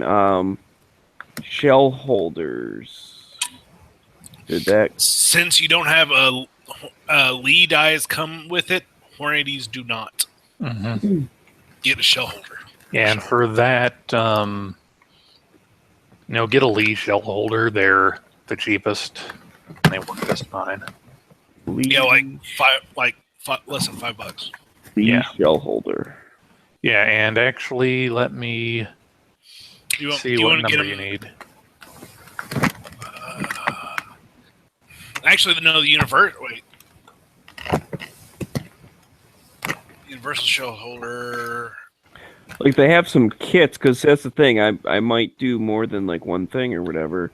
But I guess I could just start with the 9mm and go from there. Yeah. Shell holders. Just doing single stage, I assume. Isn't it number 19? Hold on. Let me check Lee's website here. I think it's nice.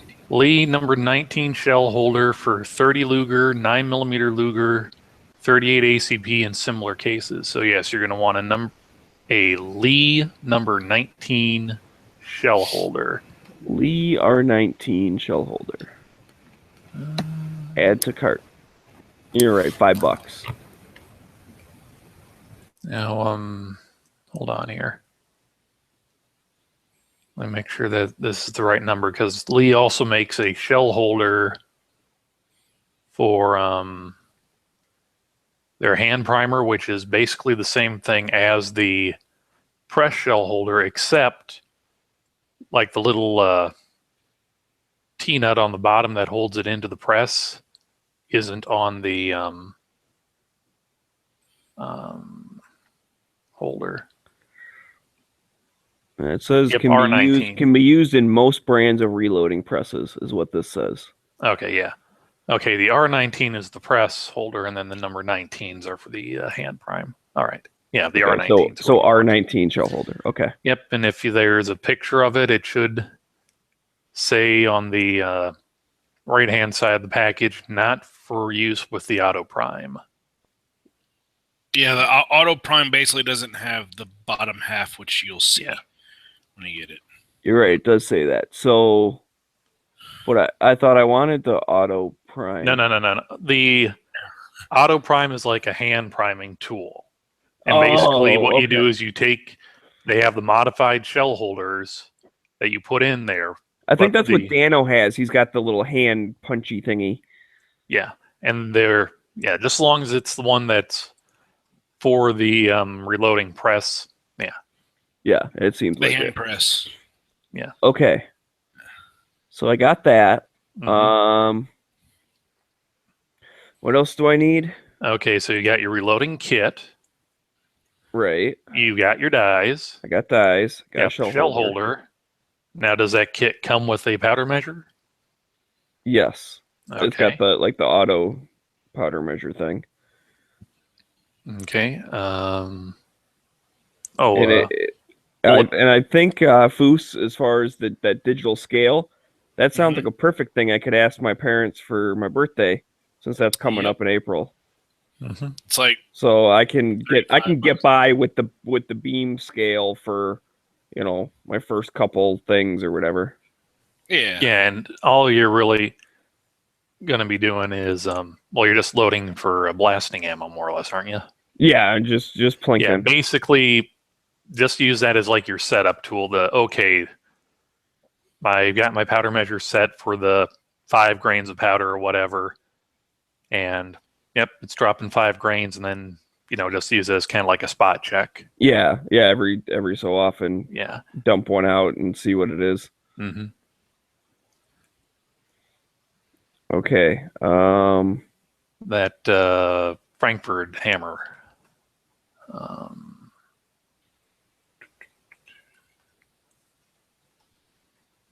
Yeah, I'll just try not to mess up till April.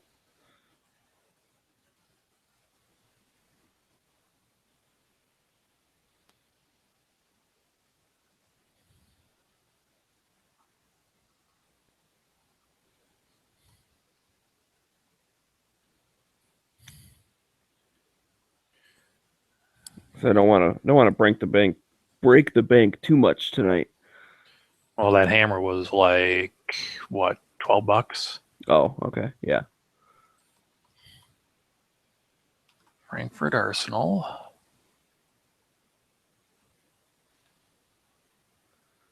Oh, it knows I'm searching for Frankfurt Arsenal.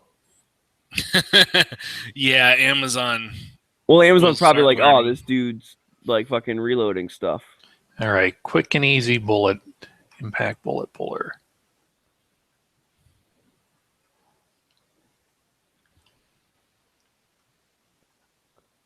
Hang on, that was actually one of the search items. Nope, that's not what I wanted to do.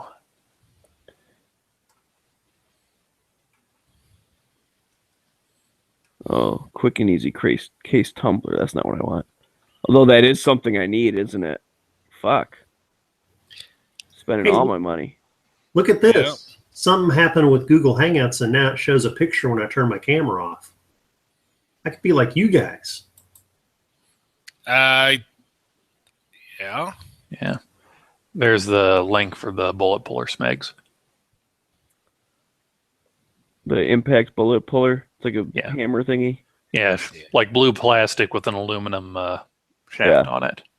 The only reason I don't want to click the link is because I don't know if, like, since I'm through, like, G-Web's thing, I don't know if it will, like, kill that if I click a link. Okay. So yeah, it's the quick and found easy it here. impact bullet puller. It shouldn't. It's a cookie on your machine now. And Okay. honestly, it's not like it's even. I mean, it's like a $1 on 1,000 or something. It's like a penny on 100. So it's really not like a critical. I mean, it's. I appreciate it, but I think Google, or I mean, Amazon has brought in. We were looking like $13 or $20 last year. It's not really a lot. Oh. Well, But because I I do- figured I'm spending a few $100. I figured you'd get Well, no, like that's a when couple it'll do it. dollars worth. No, that's when it'll do it. When someone, like, a couple of times people have bought like significant things, and it'll bring in like $12. So all the money that it's brought in is like 2 or 3 times when people intentionally did that. So I do appreciate it, but I'm just saying it's not like it's, you know, like $300 or something out of your 1,000 or something like that crazy. Right.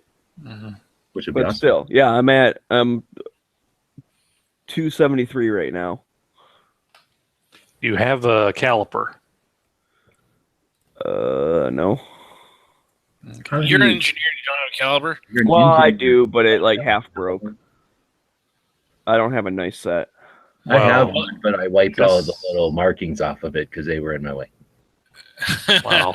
No, like just a cheap kind of digital caliper, I think will run you like maybe $20, and that's I don't agree. you know, if you're within More than accurate enough. I don't Harbor agree. Freight. Harbor Freight, dude. I don't I'm agree. trying That's to true. keep it on Amazon for Analog. How do you know a digital one's right? It's like a digital scale. You just letting Skylab tell you, or Skynet tell you. oh, it's simple. You close it, you press the Absolutely, 0 yes. button, and it's clear. Otherwise, yeah. Yeah, Skynet. I know Skynet. Him and I go way back.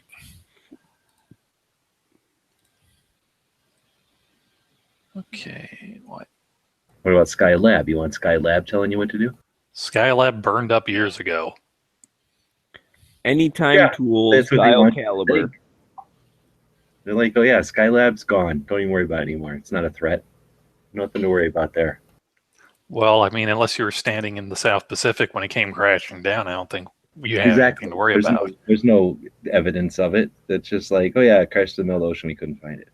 But don't worry about it. There's no threat. It's not up there anymore. Don't worry about it. So that's something else you're looking at up there. So, what are you going to be doing about bullets? Because of Skylab? I don't know if it's No. powerful. Oh. I was talking to Smegs about for his reloading. I don't know. I'm not at that part yet. I'm looking at calipers. God, one thing at a time. We're gonna have him blowing his entire wad. Well, yeah, they say that that tax returns usually your gun money. Oh, I owe a shit ton of taxes. The government's gonna fucking bend me over. That sucks. No, it doesn't. It means I've had my money all year. Why would I give the government an interest-free loan? Fuck that. I'm keeping my money.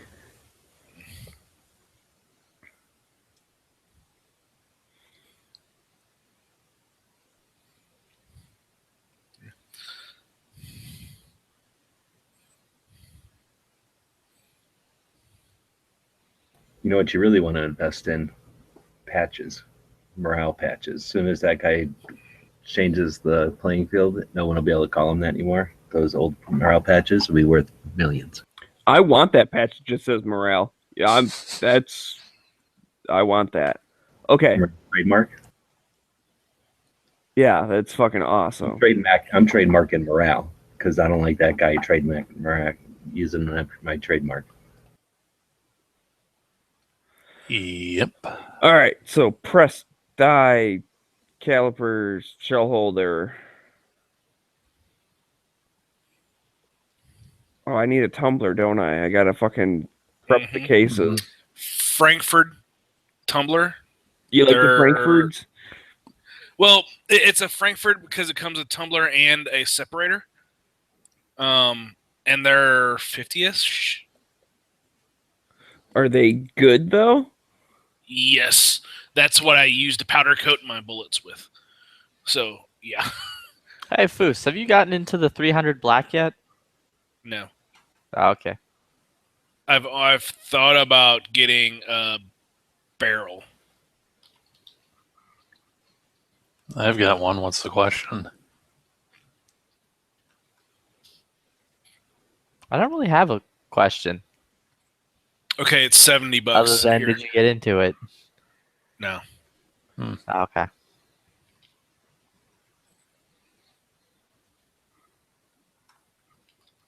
I put a link in the internal for you, Smeggy.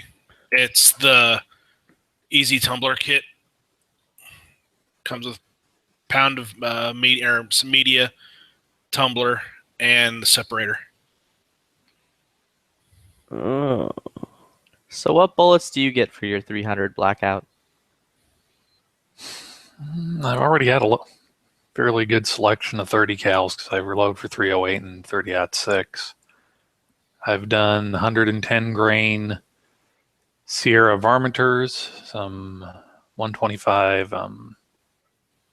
What are they? Pro Spires or the Sierra soft points, and then I've got a couple boxes of the Barnes X-Tac. Okay. Oh, Smeggy, later in whenever you need to change out your bedding or your Tumbling media. Tumbling media, go to your local pet store and get lizard bedding. It's the same shit. Yeah, it's crushed walnut. Yeah. Yeah, see, I don't want to use the it's crushed like- walnut though. Okay, so you want the Is corn cob? Becky's allergic to nuts. Yeah, and I mean, I just don't want to risk it like with it getting all like aerosoled or whatever.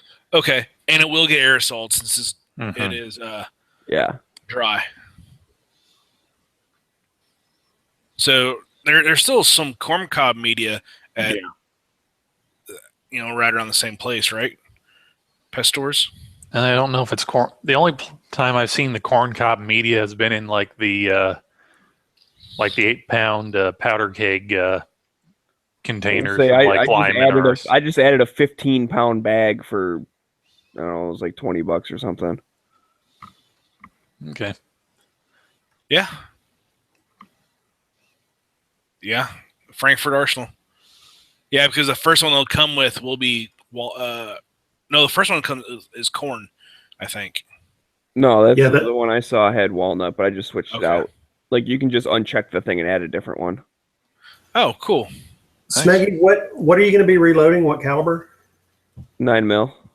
Okay. Just curious. Oh, and I gotta talk to you in a minute once I'm done with this stuff. So, what else do I need? Out of everything I listed, if this shit shows up on my door on Tuesday, like it says it will, I can just start cranking out stuff, theoretically, if I had powder and bullets, right? And primers. And primers, yeah. But other, like, equipment-wise, though, I could fucking, like, start cranking shit out as soon as it showed up. Yeah. Yeah. You always, after you make a couple Dummy rounds. Go ahead and do a plink test and make sure that they fit your barrel, because CZs have tight chambers. So you'll, like, my bullets are actually under minimum overall. Yeah, I actually Because they're have. I still have written down from when I did it at the other guy's house, like exactly. I wrote down everything: the length, how much powder, all that stuff. Like, But I when have it a comes to little formula length, to start with. but when it comes to length, if you use 125 grain versus 115 Yeah, grain, I got all that stuff versus- down. If I get the same bullet and stuff, like Yes, if you get the same bullet profile, but let's say whenever you go and swap bullet weights, the bullet design will impact on how long your bullet, your case needs to be Right. your And then bullet I needs to can be dick inside your around with it case. till I find something that works too. Okay. Mm-hmm. All right. So Okay, so you got your Share, kit. share your shopping cart so all we right, can look hang on a and second. see. I'm gonna Make make sure sure. I don't have like my address and shit on here because it showed up on the side earlier. Yeah, Smeggy's gonna show a shopping cart and be like, Smeggy, why are there so many dude blow up dolls? I can understand maybe one, but why is there like 8? Because Well, with those stick arms, he ends up poking holes in them, and it's cheaper than buying repair kits. Dude, he's on Gilligan's Island. He's trying to make a life raft. All right. Dun, da, da, da. Okay, so I got the corn cob shit. Got the tumbler with the media thing, media separator. Some shitty calibers, whatever. I'll get some other nice ones. Bullet puller. The Lee R19 shell holder. Hornady. 9mm 3-die set. And the classic turret press kit. Are you sure the 3-die kit doesn't come with a shell holder? No, the Hornadies never do. Oh, I'm used the to Lees do. Lees do. Okay. Yeah, the Lees. Okay, just check. Yeah. Oh yeah, Nathan, I might need you to make me a new So- belt. I've lost a bunch of weight. Well, good. I mean, that you lost weight. So does that look good? I mean, it's good both ways because you Okay, get to make so some the more kit, money. The dies, the holder. Alligator style. Yeah, I probably need to get one of those too. calipers. I'm saying I still got that alligator leather. Oh, neat. Yeah, and you're just going to use the boxes for bullet storage, right? Oh yeah, I got tons of like plastic stuff. Okay. Already. I've been saving all those for a while. Do you have an extra 5-gallon bucket or something laying around the house? Empty. Yeah, I got all sorts. I got Okay. buckets and bins and shit. Okay. Well, no. I was talking about for your media because if you scroll up, Oh you yeah, have a bunch of separator, it. but you don't have anything else to put your media into yeah, to drop through. Okay. yeah. I got a bucket. Yeah, 5-gallon bucket would be fine. Yeah. Yeah. Cool. That looks like it's well on your way. Oh, what about those rings? You were saying because the Hornies don't fit next to each other. Oh. Oh yeah, those. Yeah, I gave you the. Let me scroll back up in the internal here. You're gonna give them the RCBS ones instead of Lee's? Yeah, because the Set screw. RCBS has a set screw in them, and the Lees have What like a are they rubber just ring. called? So RCBS. RCBS die locking ring. Yeah, 7 that's what I 8 use on mine. Okay. by Die lock 14 ring. That thread. works. They work really well. What the hell? A Florida man charged with aggravated assault with a deadly weapon after he threw an alligator through the drive-through window at a Wendy's.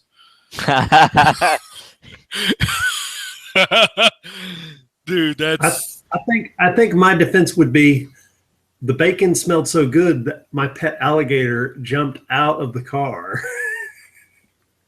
So you said 7/8 by 14. Yeah. Is the okay. Yeah, they should be like a black oxide with a little brass set screw in them. Yeah. Set of 5 for $10. My defense would have been, I don't know, officer. I guess I've mixed up my wallet and my alligator again. Happens. I Now, you was see- overexcited about the Baconator and It's things a just went fun, crazy. it's a funny story. I have an alligator wallet. I reached over and it felt like it. Went to hand it to her. It was my pet alligator. Also, officer, I want back my pet alligator. Damn kids replaced my wallet with an alligator again. Those Doshgarn kids always hopping on my lawn, pulling their kooky pranks, replacing my stuff with alligators.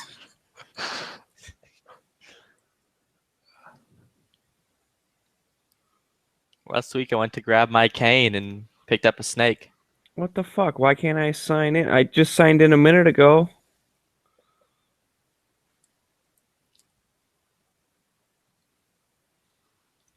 Where are you trying to sign into? Amazon. Like I signed in. There we go. I must have fucking fat fingered it. All right, just make sure that that's the right fucking. So what barrel length do I need? Is it an 8.5? Is it a 9? I don't want a 10. For a 300 blackout, Yeah. SBR. I guess it really doesn't matter as long. I mean, you just make sure you have a pistol length gas tube because 300 blackout's made to run with pistol length gas tubes, no matter what the barrel length is. Yeah, pretty much all the barrels I've seen, even some of the carbine or the 16-inch barrels, use the pistol gas tube. Yeah, because it's such that there's not enough gas to have the longer gas length tube to be reliable. Yeah. I know. Go with the 8. Okie dokie. And then when King Trump sets aside the was it NBA or whatever, National Basketball Association. Oh, that's Act. interesting. Did it clear out your cart? What?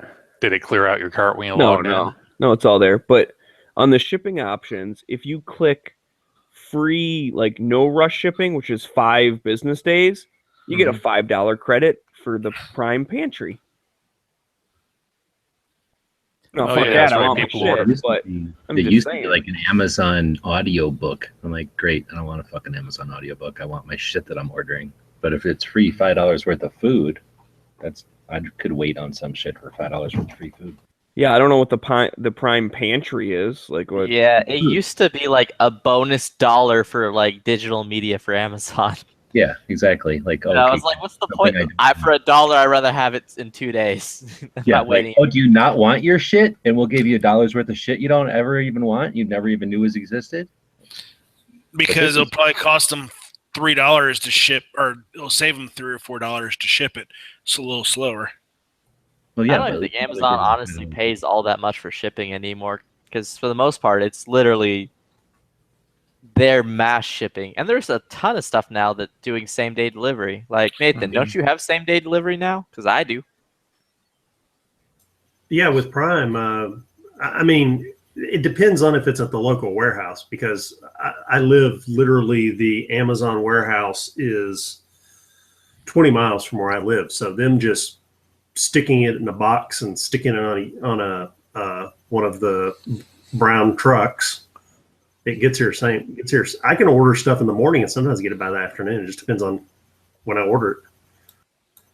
Now, if it's not at the local distribution center, then it's 2 days typically. Yeah, it's cool. Oh, okay. The Prime Pantry is like, yeah, they do have food, but they have like, it's like food. It's like a grocery store, right? yeah. No, there's other stuff I was besides. gonna say there, but I mean, there's like Ziploc bags and washing detergent and. What the hell do you need Ziploc bags and washing detergent? You're cutting up some cocaine to resell it? Well, I got Maybe you just like the smell. buy 5 products and get free shipping. That's interesting. Yeah, it's like that Febreze commercial, dude. He just likes to throw those cloth bags in the wash and just sniff them. So he's going to save $5 on his order, and then he's going to go out there and buy a whole bunch of shit from the pantry and spend $40. I can guarantee that's why they do it. Yeah. You know what I mean? It's like those bounce back coupons where it's like, oh, you spent this much, but you get $5 off your next order. It's like, okay, great, because next time you come into the store, you're not just spending $5. Mm-hmm. You know, it's like the fucking, well, like CVS bucks or whatever. Like, oh, you spent all this stuff, but here's some other ones. You never just go in and buy $3 worth of things. You buy $20 worth of things and get $3 off. They're not dumb. That's how marketing works. Yep. Mm-hmm. But I was just curious what the Prime Pantry was, and you're right. It's a grocery store. Yeah. Well, it's a little more like, because it does. Actually, no, it's a grocery store. I was just thinking, like, this sells batteries and crap. Yeah, it's a grocery store. Yeah, household things, but then also snacks and food. Like, fuck, dude, seriously? If it weren't for the fact that 5 business days would put it into like, getting it at the end of the week, and I'm going out of town this weekend, and I want it earlier than that, I would have done that, and then I would have spent $5 on, some snacks. Like, send me my Cheetos, bitch. Yeah, $5 in Cheetos isn't worth 5 days of waiting. Yeah, they'd be all stale and crushed by the time you got them anyway. Well, I still need to find bullets, primer, and powder, so it's not like I'm going to be reloading on Tuesday. I'll just have all the stuff. Yeah. Is that one of those things where since I now have this SBR lower, is that going to be one of those things where I'm like, when I actually start playing with 300 Blackout, I'm going to be like, all right, now I need to actually reload, or am I still going to be a cool guy and buy bullets like a normal human being? You can still find the stuff, but it's still more or less a hand-loading proposition. Yeah. I mean, you can find like the Barnes X-Tax, the Remington green box. And a lot of people are doing cast bullets because really the speed of 300 Blackout, or it's pistol speeds, so they are building them like pistol rounds instead of rifle rounds. Hey, who here is reloading 300 Blackout? Yo. Okay, I have. I did 300 Blackout, and I can never get it to work right, and so I sold the upper to my brother-in-law, and he bought a new lower, and he buys factory ammo, and it runs fine. I could never get the cases I built to function right. They would not feed and stuff. But I got a ton of these low-end 30 caliber cast bullets that I have nothing to do with. I mean, they're not. I can't shoot them out of my 30-06. Really, I don't. I mean, you can. Could Trail Boss. Yeah, I guess I could shoot them out of my 30-06. I just got a ton of these things. I guess I could load my 30-06 with lower end powder and just use it for practice. But anyway. Yeah, Trail Boss. Yep.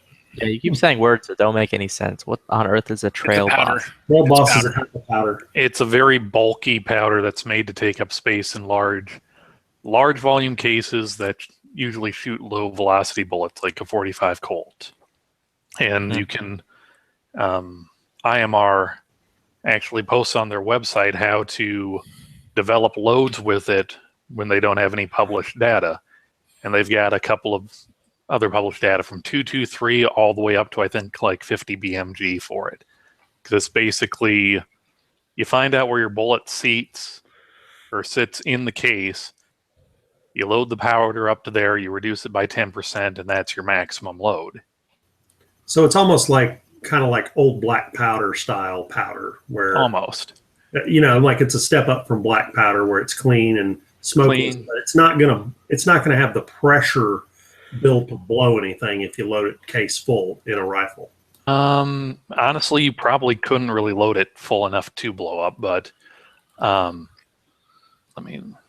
Well, see, one of the things I need to do is I have a Remington American 30-06, which is fairly similar in feel and design to my Remington 700 that I'm going to take elk hunting, but it'd be a lot cheaper to practice with it with cheap loads, just to practice prone and lying down and stuff. And, it doesn't have to be highly accurate. It just has to be 50 yards plinking where I can get used to it.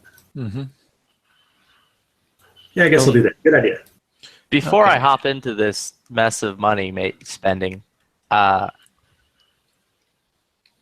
what's like the average price of like the cheap crap for 300 Blackout? I don't know, like 16, 17 bucks a box for the Remington green box at Walmart. There's the was that a box of 50 or a box of 20? 20, like every other pistol. $60 for a box of 15. Oh, okay. I was like 15 for a box of 20. So you're talking 75 cents a round? Something like that. And I've seen like what the hell is it? Like Jeremiah Johnson or Johnson Jerison.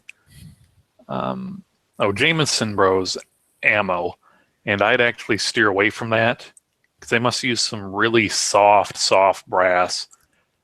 Because I've got like marks from where the ejector in my bolt is, seems like it pushed into that. So yeah, like the Remington UMC and the or I don't know, whatever their green box stuff is.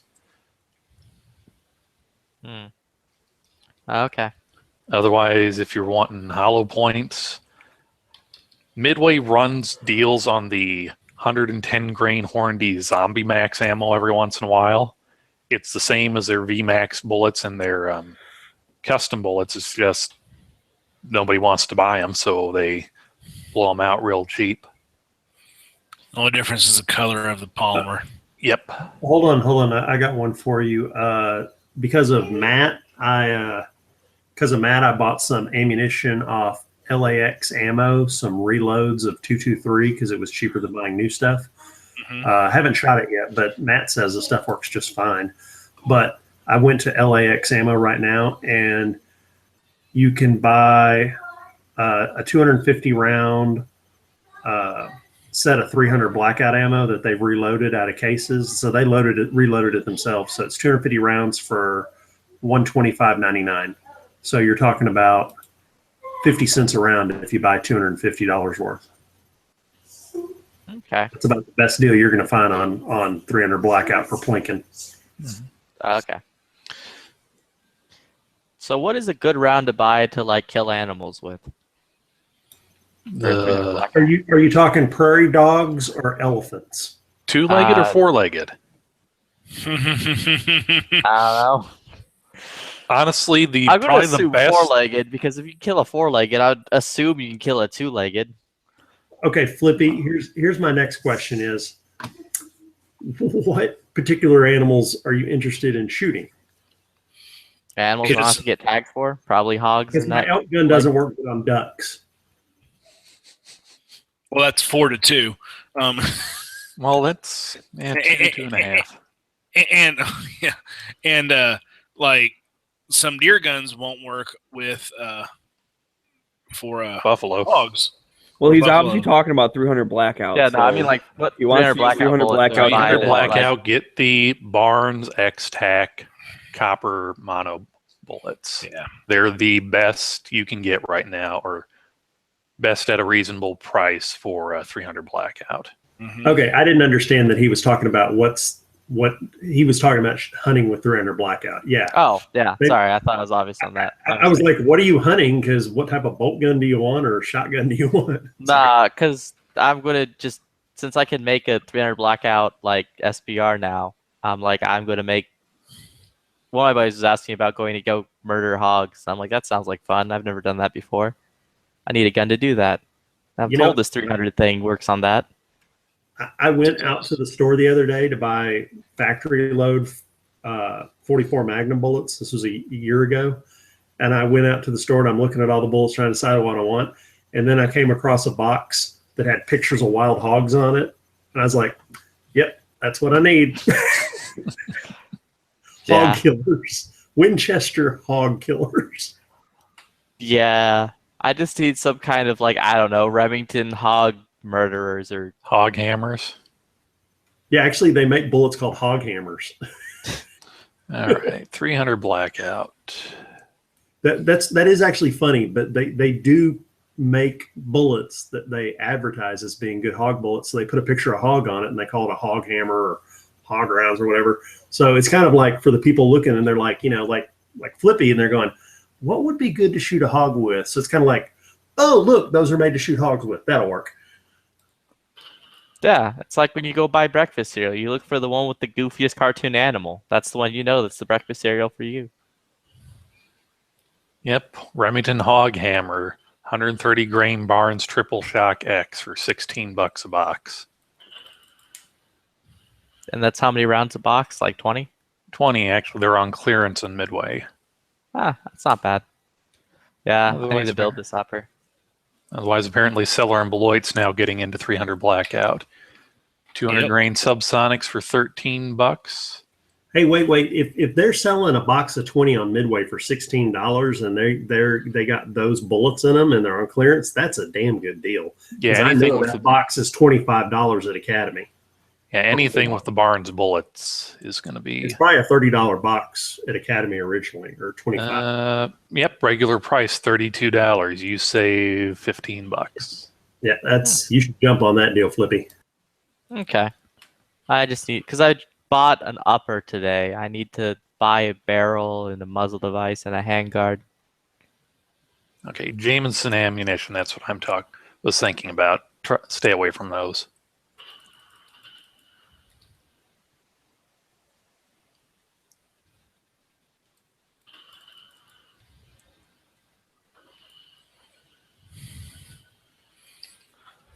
Or if you're just wanting to blow away money since you're a Noveski fanboy. That is what's preventing me from honestly building my 300 Blackout sooner, is the fact that Noveski is out of 8.5 barrels. Well, Noveski makes 300 AAC/Blackout 220 grain subsonic ballistic glow tips for $41 for a box of 20. Yeah, I kind of actually want to buy a set of that, but in 5.56 for my other rifle.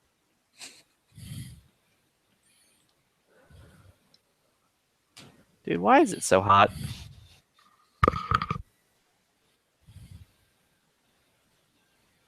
I don't know, because you live in Texas.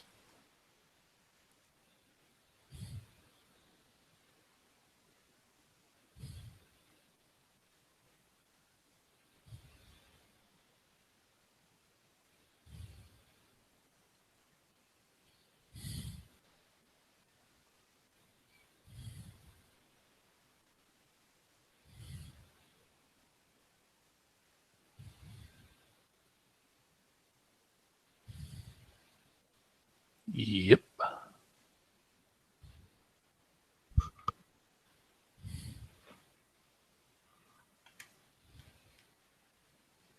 All right, I'm back.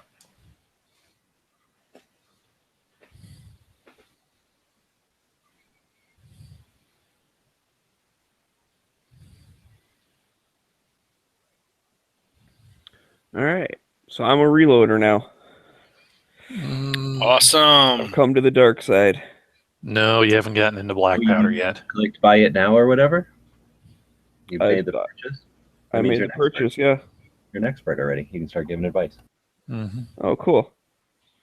How is 300 black for like reloading? Like, is that like stupid easy like 9, or would I have to do like dumb shenanigans that'll make me go, yeah, I don't want this anymore? It's Smeggy like pretty much any other bottleneck Smeggy can take case. this one. Smeggy can answer this one. Got it. So it's going to be dumb, and I just might as well not waste my time and just buy real bullets. I know. That's the Well, way you as want a to go. reloading expert, I would say for you, you should just throw money at the problem and just have someone do it for you. So yeah, just buy bullets. Save the brass, resell it.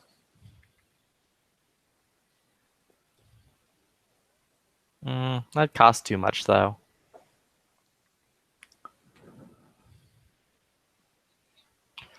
Because then I'll have to pay someone to pick up the brass because I can't do it myself. Well, I thought you went to that super high-end gun club. Yeah, range monkeys aren't cheap.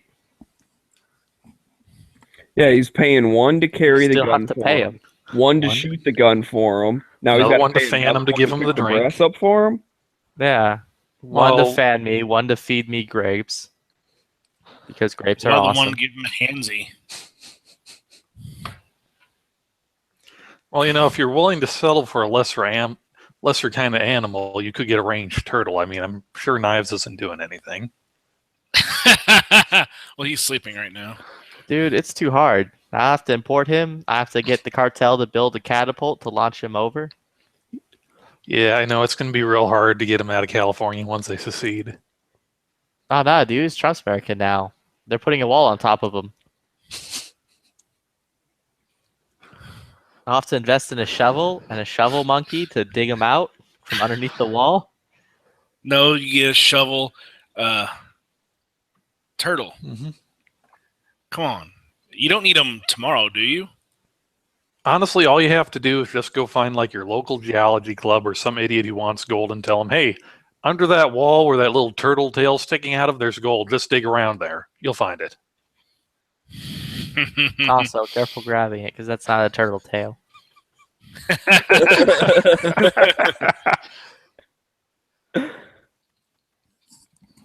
You guys making fun of knives? Yes. I wouldn't say making fun of them. He loves it. Talking about grabbing his tail. Actually, specifically, I said don't grab that because it isn't a turtle tail. Well, when I said that, it was like the tail was in quotes. Oh, okay, I'm sorry. I didn't hear the wind off of your fingers doing the air quote thing.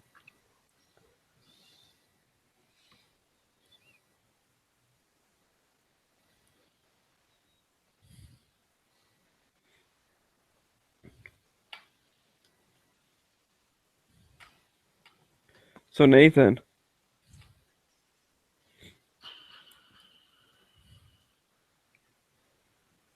Yep. do you have a blue gun for a SIG 226?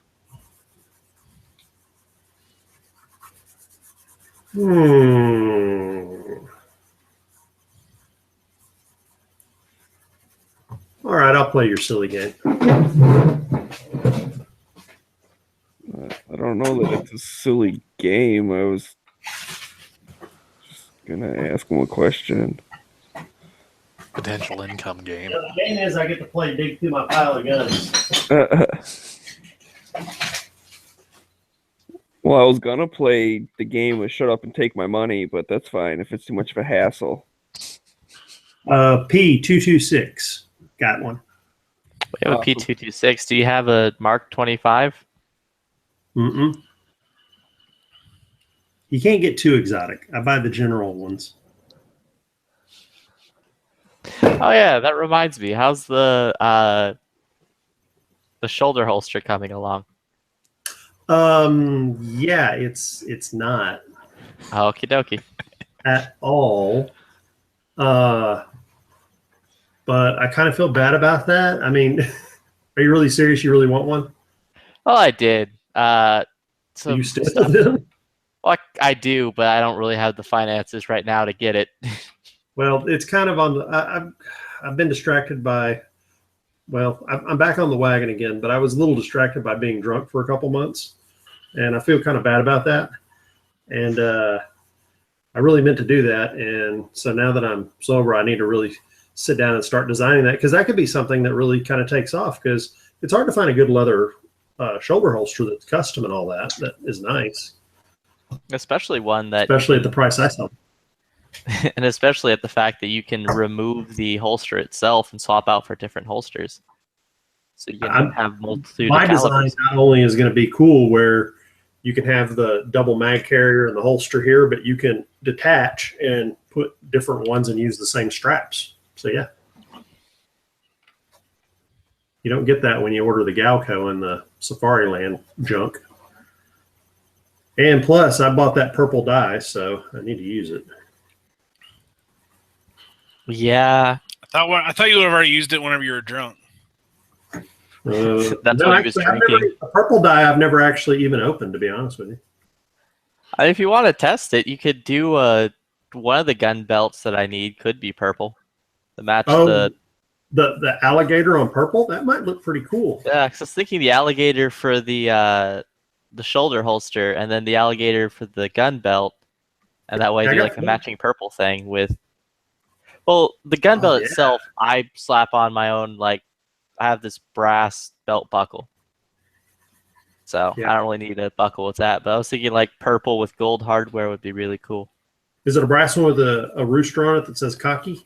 Nah, it has a. What does it have on it? Oh. Little NAA mini revolver. It has a little thing saying hashtag not my president. That's funny. We're thinking about designing.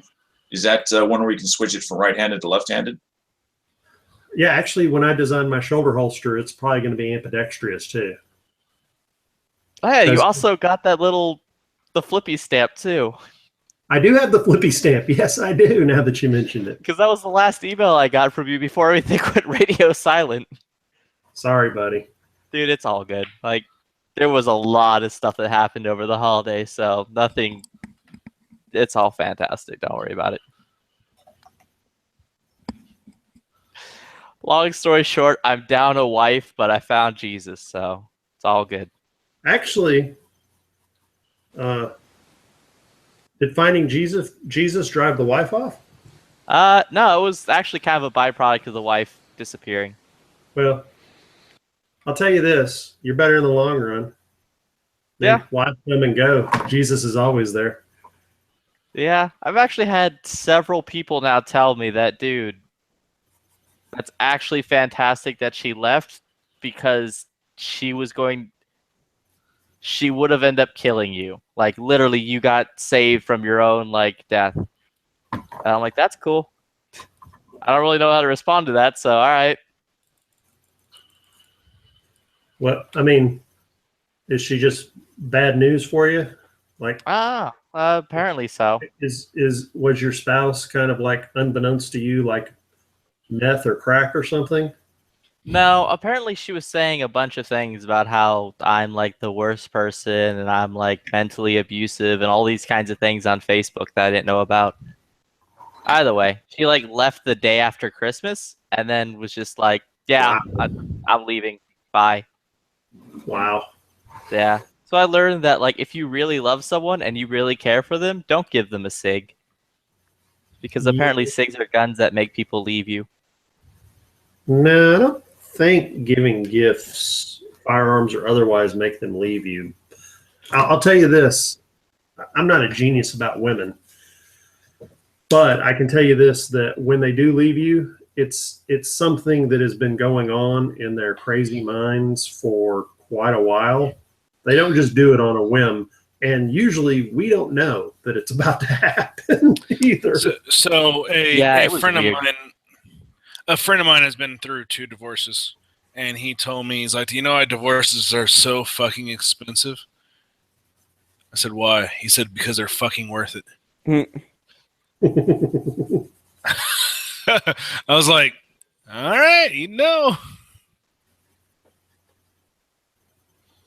Yeah. It was a very interesting day. I'll tell you this. I guarantee this. That before she left you, she better dealed you and you didn't know about it. Oh, wait, what? I didn't hear. I said she got a better. She already found your replacement before she left. I bet 10-1. If she didn't already ride the horse, she had it saddled and leading out of the stable.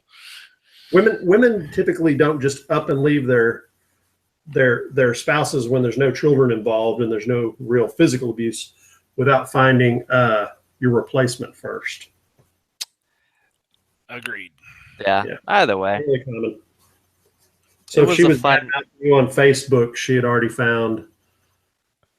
Well, here's the funny thing is she found what she thought was a better replacement for you, but statistically speaking, he's just your clone. Same thing will happen to him in a few years. Yeah. Either way, this time I'm hoping God will bring me a girl who enjoys shooting. Well, okay. So here's this is an opportunity in life. This is an opportunity in life for you to set for yourself personal set of requirements on the type of woman you want to go and spend time with and build a relationship with. You find one that has the same interests as you, like shooting or whatever you're into. Let's just say you said shooting. And hopefully not porn. Hopefully you also find one that also shares Christian values, because that also increases your odds of staying together. Because like, for instance, my wife and I, we have our kids and we go to church every Sunday. You know, that's a Sunday morning family thing. It brings the family together. It helps all parts of our lives. And trust me, it ain't always easy with kids. So, and then if you can go shooting on Saturdays, that's awesome. Well, Saturday is my church. The church I go to, they do service Saturday night and Sunday mornings, which I'll tell you right now, Dude, that's so awesome. I love sleeping in on Sunday. Fantastic, and I'll have to give that up.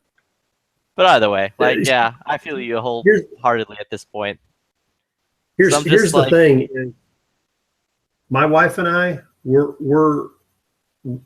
were raised in church families, so the Sunday thing is we're old fashioned.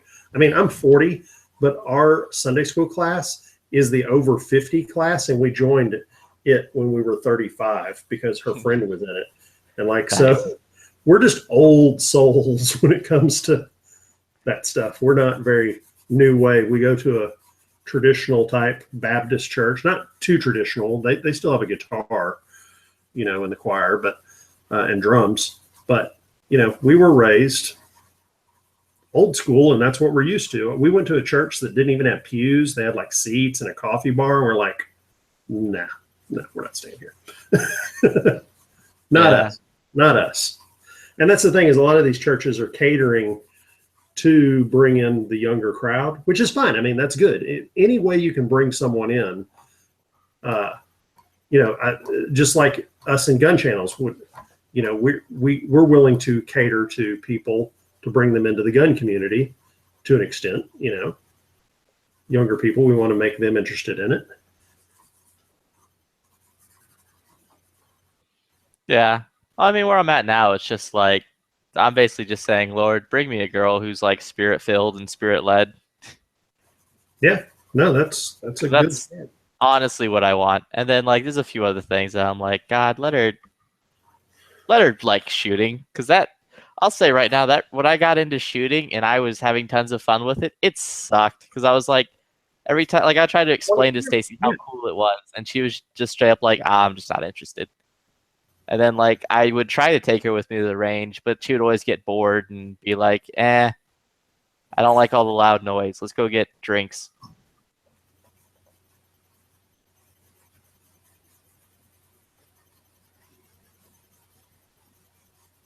But like, either way, it's all fantastic. Well, work on yourself and your walk with God, and things will work out in the end. I guarantee it. Oh yeah, dude, I'm wholeheartedly going after that. Like, I don't want to bore the rest of gun channels, but I can go into like all the, because this happened like a few days, like the whole thing started the day after Christmas, and it's just been like a crazy ride.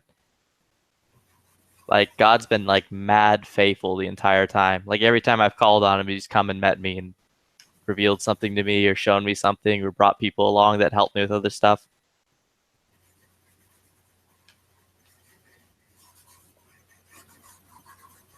Yeah, it's kind of sad. The media in this generation, they are going forth and saying, "Oh no, God doesn't exist, and you don't need God," and blah blah blah. And what they really don't realize is the fact that human beings are communal people. We like groups. We like people. We don't like to be hermits. In fact, if you live by yourself in the woods, you're considered a crazy person. So we have to admit that we can't do it our own. We need other people around us with similar and like interests. Well, that's why I joined Gun Channel, so people don't think I'm a crazy person. Well, yeah, but I'm saying this is like that. That's a group that you're part of and with, and going and being a member of a church, even if you're skipping over faith and religion and all that, just being a member of a church and being around good people who care for you and want to take care of you and help you be a better person is well worth it. So, Nathan, did you see the side chat? I asked you a question. Oh, I'm sorry. I was oiling my holsters.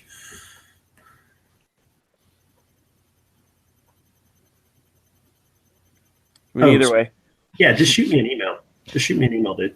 Yeah, the funny thing is I found that it's been more of a, I haven't really been getting any deals since I'm a Gun Channels member. In fact, I've actually been paying more.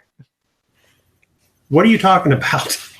Whenever I order anything from you, it costs me more than like it would regularly because I'm slapping so much stuff onto it. Or well, yeah, you customize the shit. So you're probably still getting a deal on the custom. Okay, so he goes, "I want a holster." I said, Okay, it's this much.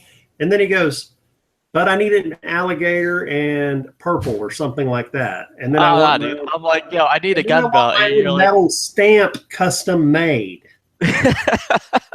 So yeah, if you ask me things like that, it may cost a little more. yeah, but you know what? You can now That's charge what I- more and be like, yo, you could get this version or you can get the Flippy Special. Yeah, I'm gonna put in there. My dad does not want a flippy holster. Just for the record. Oh, so it's not for you, because if it was for you, I would have to do the flippy stamp on it just to jack with you. Yeah. No, Like, it is. kidding. That's what comes with for Gun Shales members. They all get the Flippy Special. They get the Flippy stamp on their gear. You either have to choose between Gun Channel's logo or Flippy. Those are your two choices.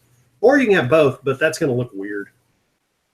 Actually, Oh, that might actually, yeah. that might be pretty cool if you do like here. like With Flippy and Gun Channels and see what it looks yeah, like. and like the gun channels and the Flippy, then the gun channels next to it, like going around the belt. That'd be pretty dope. Oh, you have a gun channels stamp? Yeah. Oh. I have to remember that. I'm if I sorry, get not something Gun for Channels. myself. I'm sorry. Every second matters is what the stamp says. Oh, okay. I have an every second matters stamp.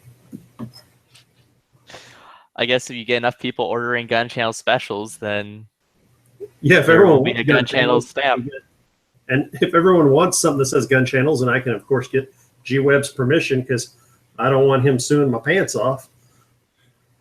As long as it doesn't say morale patch, I think you're okay. Okay. Yeah, you can't copyright the Glock G. That's all good. Oh, so you're saying it's already a stolen logo anyway? I would take offense to that there, Mr. G-Webs. It's not. No, it's not. Flippy's just being a douche. Yeah, what's new? What's new? Yeah.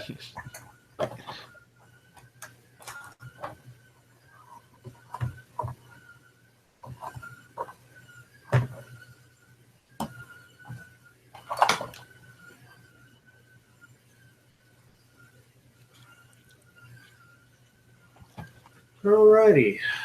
Those are nice colored up ones.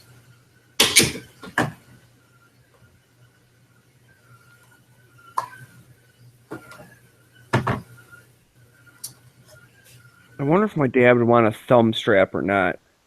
He seems kind of like a safety Sally. What type of gun does he have? The 226? Yeah. Yeah, that's why I was asking about it earlier.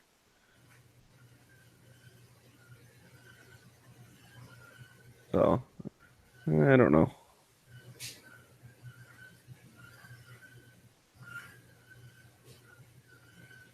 Because I know you can do that. I know you're like, I don't understand why people get thumb straps, but No. I just feel like he'd want one.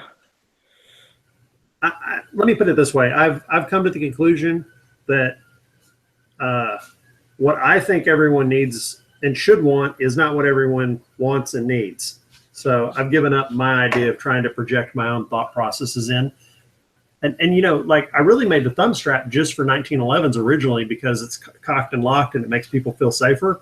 But other people, you know, they want thumb straps instead of retention screws. But in my brain, I want a fast draw on someone if I'm carrying something besides a 1911. You know, I want to be able to draw it and pull it out. But other people, you know, maybe they're not open carrying. Maybe they're not concealed carrying. Maybe they're out hunting and stuff, and they don't want to risk having their gun fall out. So Right, and that's fits. And that's kind of where he would use it. He's not really a carrier. So basically, when we're up north, he would put it on so it's easier when we walk out to our little shooting range. You know, that's one less thing to carry because it's just attached to you. And then you can, you know, put it in the holster to go check the targets or whatever instead of having to try and find a place to set it down. Like, that's honestly what he would use the holster for. But I'm going to use it to ease him into, like, maybe I can get him to carry, like, all day. Like, even though we went shooting, now we're going to go for a walk in the woods. And, well, you already have it on, so just leave it on. And if I can get him used to that, because he has his concealed carry permit, he just never conceals carry. He just likes it for, like, going to the range and stuff, he will. Because in Michigan, having a loaded gun inside a car counts as concealed carry, even if it's like not on your person. So this way, some states have funny laws, and the concealed carry lets you get around them without worrying about getting pulled over. And you're like, oh, I got a license, so then they just leave you alone. right. Yeah, it basically, the car counts as concealment. Even if, like, let's say you were open carrying and then you went and sat in your car, you're now concealed carrying. Even though the gun's like in and outside the waistband holster with no code on or whatever, like it would still count. So it's that kind of stuff. And yeah, there's like hunting stuff too. Like technically you're not allowed to like have a pistol with you while you're hunting or some shit, like at least in Michigan. Which is dumb, because I'm like, what do they think people are gonna do? Like, they have their hunting rifle with them, but they're gonna poach with a pistol or something? Like, it doesn't make any sense. What the fuck? It doesn't. But if you have a CPL, they all say that, like, except for, valid license holders. So that's this way if you want to carry. Most states have it made more for bow hunters. Oh, that's a good point too. For bow season, because like in Texas, you can bow hunt and carry your concealed carry piece, but if you don't have a concealed carry, then you can't have a pistol on you. So it's I still think is dumb. Like I think, because let's say you shoot with a bow and it runs a little bit and it drops, but it's still not dead yet. Like sometimes it's nicer just to finish it off with a pistol. Nah, it's like I carry a Bowie knife and then just stab it to death. Yeah, that's a good way to get an antler in your gut. Use a garrote. Yeah, what's that one thing everyone keeps saying is like tactical, a karambit? Yeah, just use a karambit. Yeah, if knives are so good, why don't you use a knife? Yeah, Rambo bow hunt. Just don't even bring a bow. Just go with a knife. Rambo had Rambo had a bow with exploding tip arrows. Yeah, in Afghanistan. And Vietnam. He wasn't hunting in like. He was hunting. He wasn't hunting in America. He was hunting commandos. Not in America, dude. In America, he was hunting weekend warriors with the machine gun. This is true. Which I think says a lot. Apparently, the average American is 100 times more dangerous than like the Russians in Afghanistan. All right, my wife wants me to go watch Walking Dead with her. So much as you guys are beautiful and cute and everything, I got a better offer. So talk to you later. All right, see you, man. I'm sending you an email. Yes, Maggie, send me an email and I'll hit you up. Okay. All right, I'm off tomorrow, so I'll shoot you back and forth. If it's not tonight, I'll do it tomorrow morning. Okay, right, let me know how much everything's going to cost so I can start building back up to pay you for the various belts and shoulder holster and all that jazz. All right, hold on. Let me make a note here. Flippy's asking for stuff. Charge extra. Flippy, alligator, belt, and shoulder holster.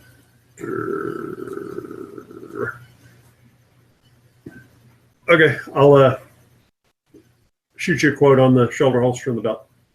All right, cool. Thanks. Okay, cool. And I'll get back to you, Smeggy, tomorrow. Oh yeah, could you get gold thread? Gold. Jesus. I do not have gold thread. I have natural color thread. One of the issues with ordering these specialized threads for you is a lot of times when you pick a color, you get totally random thicknesses. Like either it's too thick or too thin. It's not the right weight really to sew well with. Because that red stuff I used on your last thing, it was very thin thread. I mean, it barely worked. But you're right. I can probably try to find you gold thread. Is that because the Joker has it? No, I'm just thinking that purple alligator with gold thread would be ridiculously cool. Ridiculous is what I was thinking too. Talk to y'all tomorrow. Are you right-handed? All right, later. Because I'd like one, except I'd like it sewn left-handed.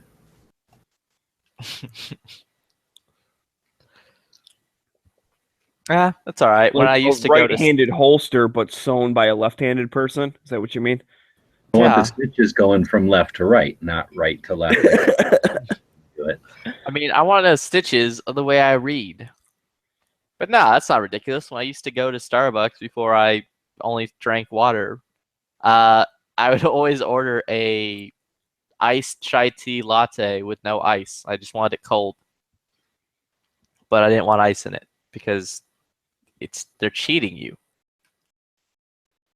What do you think they put in there if they don't put ice in there? Whatever else to make it go up to the top. Yeah, it's called water. It's called ice, except it ain't cold. Nah, they're probably dumping either more tea or more milk into it. Let's put twice as much product in this guy's because he's figured out the loophole to the system. Yeah, exactly. No, it ain't like that. It's like you're getting a bunch of extra water. Otherwise, it doesn't taste right. It's called business savvy. You always got to be looking for loopholes. That's why I have, like, donuts everywhere.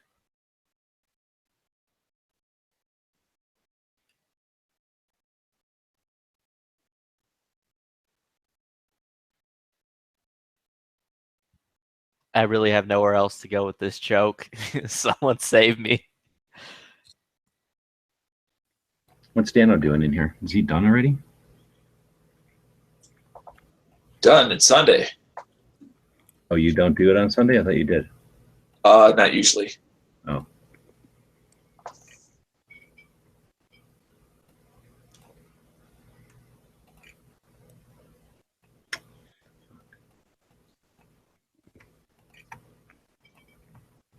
Yeah, I was looking at stuff and I realized I need a 545 AK.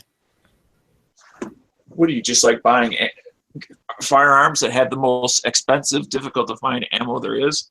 Actually, 545 is not very expensive. It's only 23 cents a round. Plus, and it's not hard to find. Trump is going to get rid of that restriction on him, right? Yeah, Trump has made 545 great again. I hope so. Plus, I gave away so many dollars in real AK mags. So I'm like, all right. I really don't want any 7.62 guns anymore. I want 545.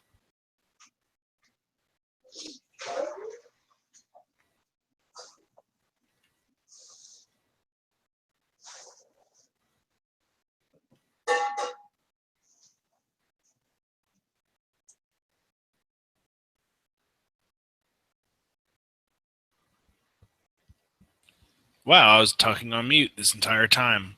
Awesome. Yep. No, we've just been ignoring you.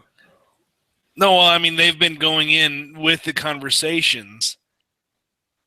And, and it's been in during when people weren't talking and stuff like that. So I totally thought I was interjecting on the conversation, and I actually wasn't. You're like, I said so many good things. Yeah. I wouldn't say that, but I'm going to say that actually happened to me like almost all the time. I feel you. Yeah. And then I'm like, okay, I'm getting out of here. Good night, guys. And then nothing. I'm like, what? Oh, that's kind of cold. Yeah, and I look, I was like, oh shit, I'm still on mute. From when I don't even remember when I put myself on mute. But anyway. Okay, so the last thing I heard you say long. was, "Hi guys, how's it going?" Yeah, last thing I heard you say was, "Divorce is so expensive because it's fantastic." Oh, or it's shit. worth it or something. That and then was you a were just long gone. time ago. Wow, that was a long time ago. Okay, Shit. hang on. Everyone, we need to reenact our last hour of conversation so Fleece can jump in with his very clever remarks. Okay, do we want to start where Smeggy was about to hit the buy now? Oh, it was after that. Yeah. I'm I'll scroll getting back out to, of here. All right, I'll see you, scroll Foos. back to purple dyed, See you guys. gold threaded alligator belts. I'm gonna hit you up on reloading.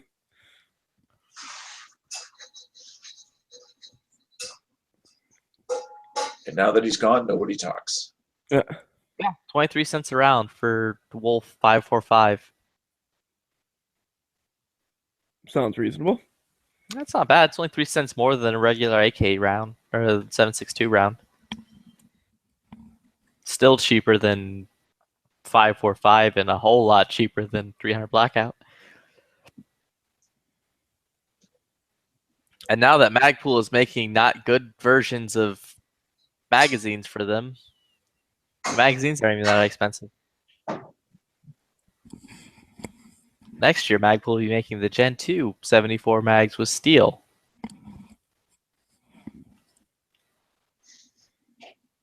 Interesting.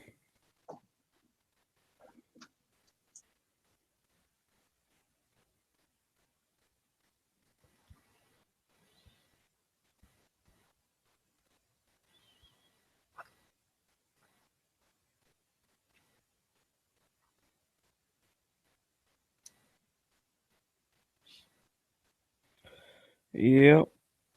So I'm a reloader now. I feel a little dirty. You should.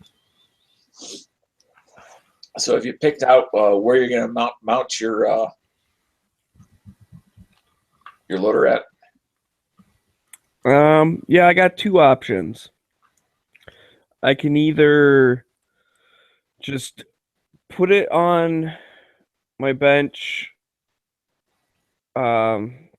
Here's the thing, like I don't know how far like the hand, like if it will kind of stick out where the handle won't like hit the edge of the bench, so I can just like put it on the one side, or if it has to kind of like hang off the corner a little bit. Right. So if it's got to hang off the corner a little bit, then I got to take the cabinet and the bench that I have now, because right now there's like a gap on the left side of the bench. I got to move all that stuff over, so then there's a gap on the right side of the bench, and then I'll mount it like right there in the front right corner, because then the handle will hang off like the side, like the right side of the bench. Do you have wireless to that location? Yeah. Okay, because that's an important attribute of helping kill the time once you get into the swing of things. Oh yeah, being in a chat or something. Yeah. I mean, when you're figuring it all out, you need to concentrate on what you're trying to figure out. But well, I figure when I'm figuring it all out, I'll be on a live chat with some other people's. Well, I mean, like I said, I've done it before on a single stage. Like I know how to set up the dies and shit. Like I know you crank them down, and then like you see how far that is, and then you crank it down a little bit more, and you see like you just kind of work your way up to seeing that it's doing what it's supposed to be doing. And then once you get it set, you put that ring in place and set the set screw down, and then that's what's nice about the turret is then you're set. And when you go to a different caliber, you just take that whole top piece off and put a new top piece on that has the other dies set on it. But the first time you go to set your locking rings, it's going to be a little bit trial and error. I mean, it seems fairly simple, and it basically is.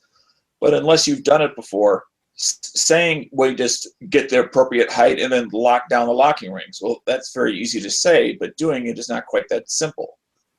Because you have to take sometimes, various measurements, undo it, try it again, undo it, try it again, and then you might get it on the third or fourth try. Or maybe that you get lucky and you get it on the first try. Right. Yeah, I know. You kind of inch up into it. But, I mean, once you have most of your dice set, it's just a matter of rinse, rather repeat, rinse, rather repeat. That's what I mean as far as the chat. Yeah. Whether you're popping, primers out of, once used brass, or whether you're priming brass, or whether you're running it through your machine. It's kind of whether you're listening to music or you're listening to a chat or participating in a chat, it's something that helps the time go by as you do case after case after case after case after case after case. Again, rinse, rather repeat, rinse, rather repeat. Yeah. It's nice to have something else help the time go by. Yeah, I've been down in my gun room, like on the chat before and stuff. It works. Okay. Wait, why do you need lube to cast bullets? To get them to go through the machine and then through the barrel. Mm-hmm. It's all about being real tight. Keeps the barrel from letting up. Yes. Which is why, a copper jacket or copper wash is preferable to a solid lead bullet, so you don't start letting up your rifling, and then sooner or later your rifling is all filled up and you have no accuracy.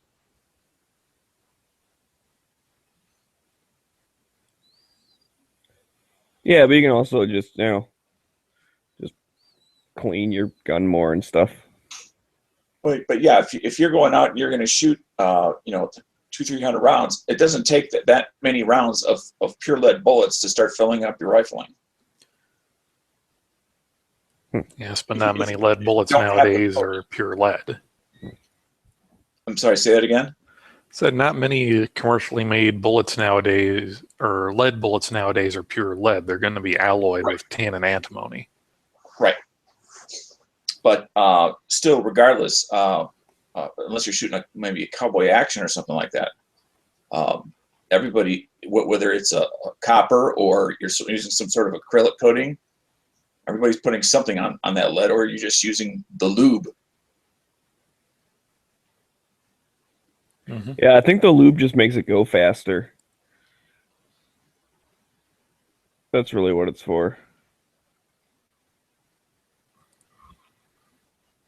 Yeah.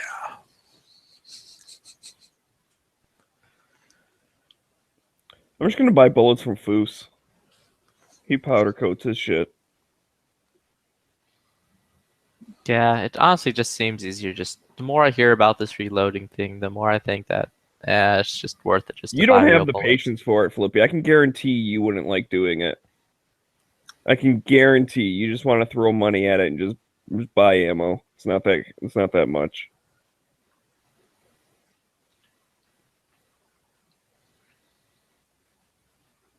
What's the starting cost to start doing reloading?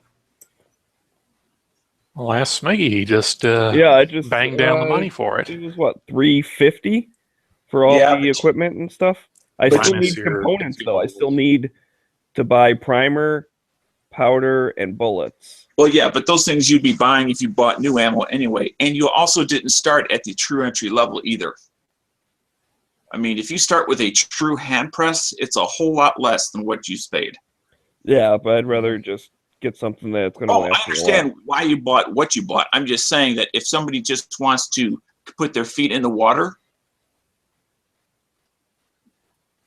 I'm not saying that a hand press is preferable. I'm just saying that it is less expensive, and that you can still reuse all your dies in a traditional press, just from going from a hand press to a single stage. It's not like you don't use the same dies, you do.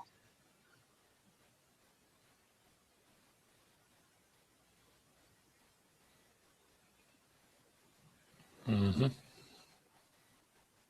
I mean, you can also, I mean, if you're just talking about, we're talking about 9mm as the example, straight wall container and something, like 9mm, it opens up the options to use the dipping method rather than by weight. And I realize a lot of people, that's a hot button for a lot of reloaders. But it's something that does indeed work, and it is indeed out there, and it's a way of saving money when you're first starting.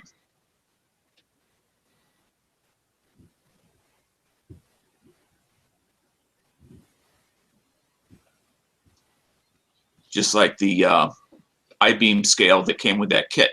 You don't have to buy a digital scale. Is it nicer? Sure. Is it more accurate? Probably. Is it faster? I think so. But do you have to spend that extra? Because each little upgrade you make, $30 here, $40 there, ends up to be real money at the end.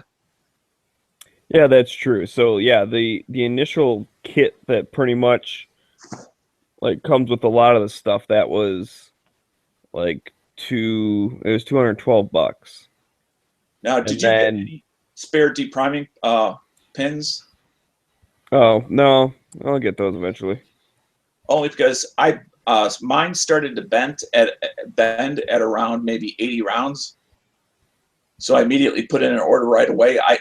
So when I heard, I think it was Foose who mentioned buying, or somebody mentioned buying, a couple of spares, and I think that's a great idea to at least have one spare on hand, if not two, because once it's either bends and is no longer useful, or actually just simply breaks off, Right. Yeah, the warranty dies usually come with like 1 or 2 extra oh, cool. decapping pins. And that's the nice thing about them versus the Lee, because the Lees are actually the decapping pin is actually also your resizing mandrel. It's all one piece.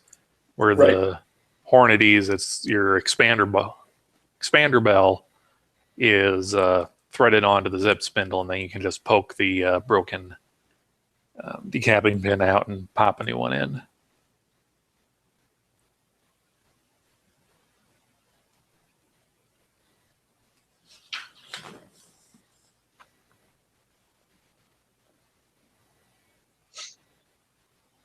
so what sort of depriming? What's your depriming method that you went with, Smeggy? I'm sorry, you're not your depriming, your priming method. It has a thing built in, like it primes it on the downstroke after. Okay, so it's part of your Thing. press that you're gonna prime them on the press. Yeah. Okay. I can't remember if I heard this from Foos or not. The various techniques or tools for if you get a down the feed tube. Now I don't use the method that you're getting. I use a hand primer, but if you get one that's turned sideways in that tube, sometimes they can get stuck.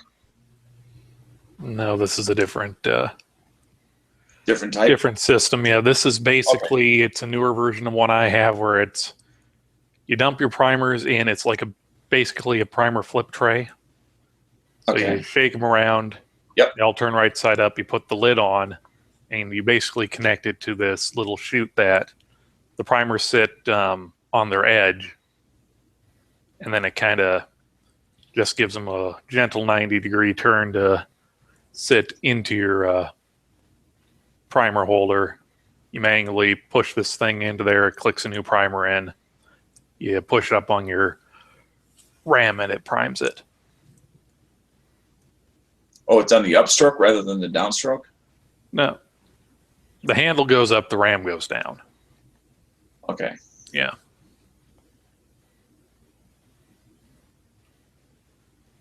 See, now I would think it would be the other way because most of the force is in a downward action that's required.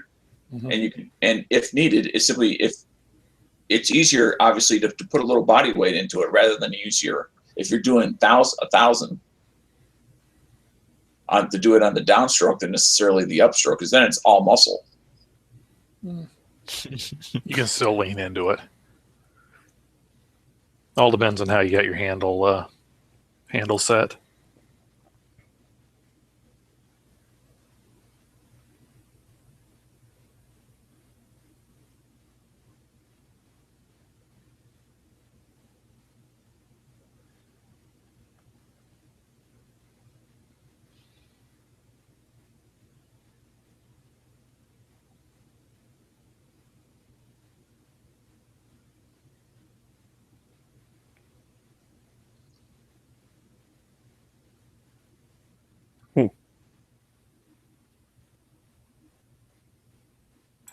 Since it's quiet, anyone familiar with the MMP 15?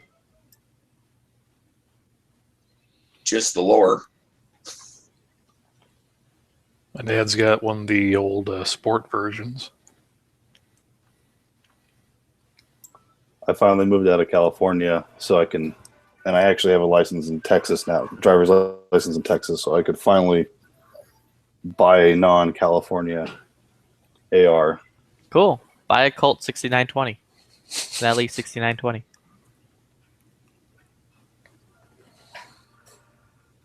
Are they good? I'm assuming. I mean, it's based. I don't want to overstep, but I would say it would be the standard of all ARs. As is that Colt is the one who they don't really do anything anymore. Well, everything, this is only in a general sense, but everything is kind of built off of that model. Unless you want to get fancy with it, then you want to spend more money than buy Noveski, buy Hodge, buy Knight's Armament. But if you just want a basic AR, get a Colt LE 6920. But the 6920s are not necessarily inexpensive either, so just be aware of that. I mean, they're like around $700 to $800. It's not terrible. I just checked their website. They said they're about $1,000. Yeah, that's what I've been seeing. No, you can find deals on it if you want to look around. I found several on Gunbroker for under $1,000. I mean, when they were $700, they were a good, a very solid entry level place to begin. Good quality, rather than entry level and so quality. I mean, honestly, it's just one of those things where I would say just if you don't have the money for it right now, I would say just save up and buy it. Don't buy something like lower end. Start off with something good. Oh. There are also other entry level rifles that are also good. It depends on how you define good. That don't cost $1,000 and that are more around the $699 level. I'd define good by the company who's been making them since they were invented. Armalite, those are going to cost you more than $1,000. Yeah, but Colt bought the patent on it and proceeded to produce them forever. Yeah, so you do want to buy it from the company that actually designed and made it, or the company that just made the contract for the U.S. Army. I mean, what the LE 6920 is based off of is the M4, which Colt did in fact invent. There's invention, and then there's like production. No, there's like the perfection of. The M4 was a product of Colt. The refinement of both the manufacturing process side of it and the feedback from users and updates to the system over time.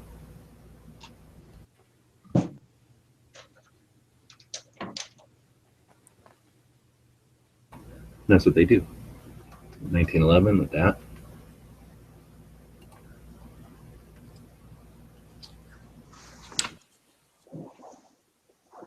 I just checked their website. The Colt Expanse is like for $749 Don't if you buy go that. for the website. Don't buy the Colt Expanse. Explain. It's not a real Colt. It's See, not made. Flippy well, no, it's is not very made quick in the. to give an it's- answer and very slow to give the why. As I'm giving the why. Right there, I was interrupted. As I was saying, it's not a real Colt. Slowly though, and you keep getting interrupted, so it's hard to understand what you're. Yeah, I guess so. It's not a real Colt. It wasn't made in New Hampshire in the Colt factory. It was sourced out to another company, and they stamped the Colt logo on it. So what the hell's a real Colt? LE Now that you're the 6920, designer, what's one real? that was made in the Colt factory by Colt, not sourced to another company to make for Colt for them to stamp their logo on. But clearly, your definition and the legal definition are two different things. Otherwise, they couldn't stamp that name on it. You got to remember, Flippy's a bit of a brand whore. Yes. No, I'm saying that to the audience, that not has to those of us nothing to that do know with him. it. I mean, we all know. It was a company that was outsourced out to be done, so it's not the same quality as the other rifles that are actually made in house. You got to remember, very few places make the guns. They assemble the guns. Exactly. Oh, whatever. I'm gonna get semantics on it. It's like, gee, do you want this X-Wing Lego playset that was put together by a 40-year-old guy who's been doing it for 20 years, or do you want it put together by any idiot that can put together Legos? What? Colt is a manufacturer. They definitely manufacture the parts and put them together. They're not assembling shit. And if they're going to put their name on something that's sourced somewhere else, that's obviously not the same thing as having it made by them with their materials and their craftsmanship. True, but if it was complete GWebs, crap, they wouldn't be you're wrong, letting though, their name on it. because you're agreeing with me. Yeah, they're just being, what do you call it, contrary. Contradictory. Well, I mean, unless you actually know, and maybe you do know who they subcontracted it to. I can look it up. It's like the old somebody revolvers. They subcontract just something put their out. names on them, but Many they're made companies subcontract things out simply when they're at capacity or they have other issues and can't build it at that time. No, it's they can't make it for that price range in house, so they contract it out for someone else to build it. They don't make their single action revolvers either. Those are made overseas, right? Just put the Colt names on them. Oh my God. Dude, you don't see the difference between a Colt made in Connecticut and a Colt made in like Spain or Italy or something? No, I'm just poking the bear. And you fell for it. All right. Hook, line, and sinker. Well, I gotta put the schedule into actual, episodes or whatever and start posting them. I don't know if I should do that as a show live or just do it. How long are you going to be on for tonight? I probably won't be on for too much longer. I'll probably just do it. Yeah, Brandon, can you see the side chat? Oh, there we go. Yes, I do. Thank you. Yeah, go to that website, type in Colt LE6920, and then just search through. You'll find them for not terribly expensive. Cool. Like I saw one go earlier today for exactly $700, brand new. Ooh, now that's within my range. Now, are they new in box or are they used? Such excellent advice. Here, I'm gonna put something in the side chat. Here's what you're gonna want to check out this place. Yeah. Now, for those listening, That's cute. who has just typed in the word internet. Yeah, it's okay. Just be a little more vague than I am. It's a secret. Nobody knows about this place called the internet. It's kind of like an electric newsletter or bulletin board. I will just say though, I'm happy that I can actually go out and buy an AR now. I bet. I was worried for a while because last time I was on here, the election hadn't happened yet, and everyone was like, "You got to buy one before it happens." I don't know. I feel like I was very strong in saying that Trump was going to win. No, you weren't. You were the only one that was saying that. Yeah, that's why they get all mad, because I'm almost always right. Recent events have kind of made me realize I'm not always right. Really? Yeah. I gotta cut that little snippet out, that audio snippet. And I'll just hit that button every time you speak.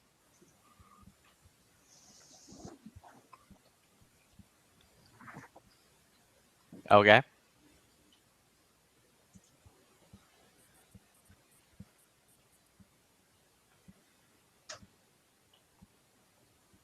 Wait, Flippy, are you in the Austin area? Nope, North Dallas. I'm pretty sure McKinney he area. lives in Austin. I actually really like Austin. Well, I used to really like Austin. I don't know if I still would if I went there. I don't know. It's unfortunately parts of it are very similar to California, but luckily it's in Texas, so they got to abide by Texas rule. That's because Austin's a bunch of weirdos, which for some reason attracts people from California to go to Austin. Very true. Although there's a lot of people from Florida here too. Like a lot of people from Florida. I don't know if that has anything to do with the weirdness, but I know Florida's kind of odd. I think anybody that lives on a peninsula is odd. I mean, anyone who chooses to live in Florida is a little Shut your odd. face. They're living in a state that looks like the wiener of America. They dangle. They live a dangling lifestyle. I think it should be Florida's new like phrase, the wiener of America. Yeah, Florida's new model. We are the danglers. That's why they went straight to dangling chads.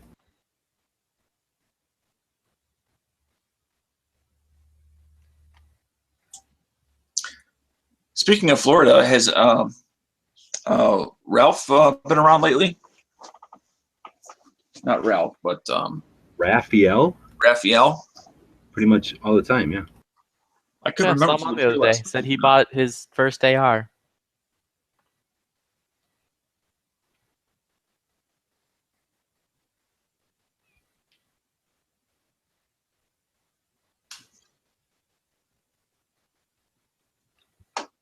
But that reminds me, I need to talk to Sean from Florida Carry about removing some people off of a trust. Yeah. Is it as simple as just like erasing it, or do you just have to like redo the whole thing? I have no idea. Hopefully, you don't have to recreate one that replaces the one. Is there like a set of? Is there like a copy or whatever, like a set of duplicates that have to be worded, or is it just like you have the only copy of the paperwork? Well, I think I have to get an amendment to it and then get that notarized. But I mean, is I it don't just know. a trust is just a set of? It's like a document. It's not like there's 3 copies of one, right? It's just there's the one, and then there's like a copy as of this date, and like a copy as of this date. Well, pretty much. Like there's one main trust which is notarized and ready to go and legal and all that jazz. And then whenever I do anything ATS or NFA related, I then make copies of that and ship the copies out with whatever I'm doing. But again, I have no idea how any of this stuff works. All I know is I now have an I think SBR that's because what it is. Because then they as they exist, they get longer and longer because there's like you're saying, there's like these addendums to the end that be like, and now this is the way it is, and then like, and now this, and as of here, this happens, and then they're like big phone books. Right after a while. I've yeah. seen all kinds of them. People will be like, I only like having one trust, so everything is in this one trust, and then there's people that are like, every single thing I do gets its own trust. I don't have any trust touching each other, and every single thing gets its own trust. Like None of the trusts trust each other.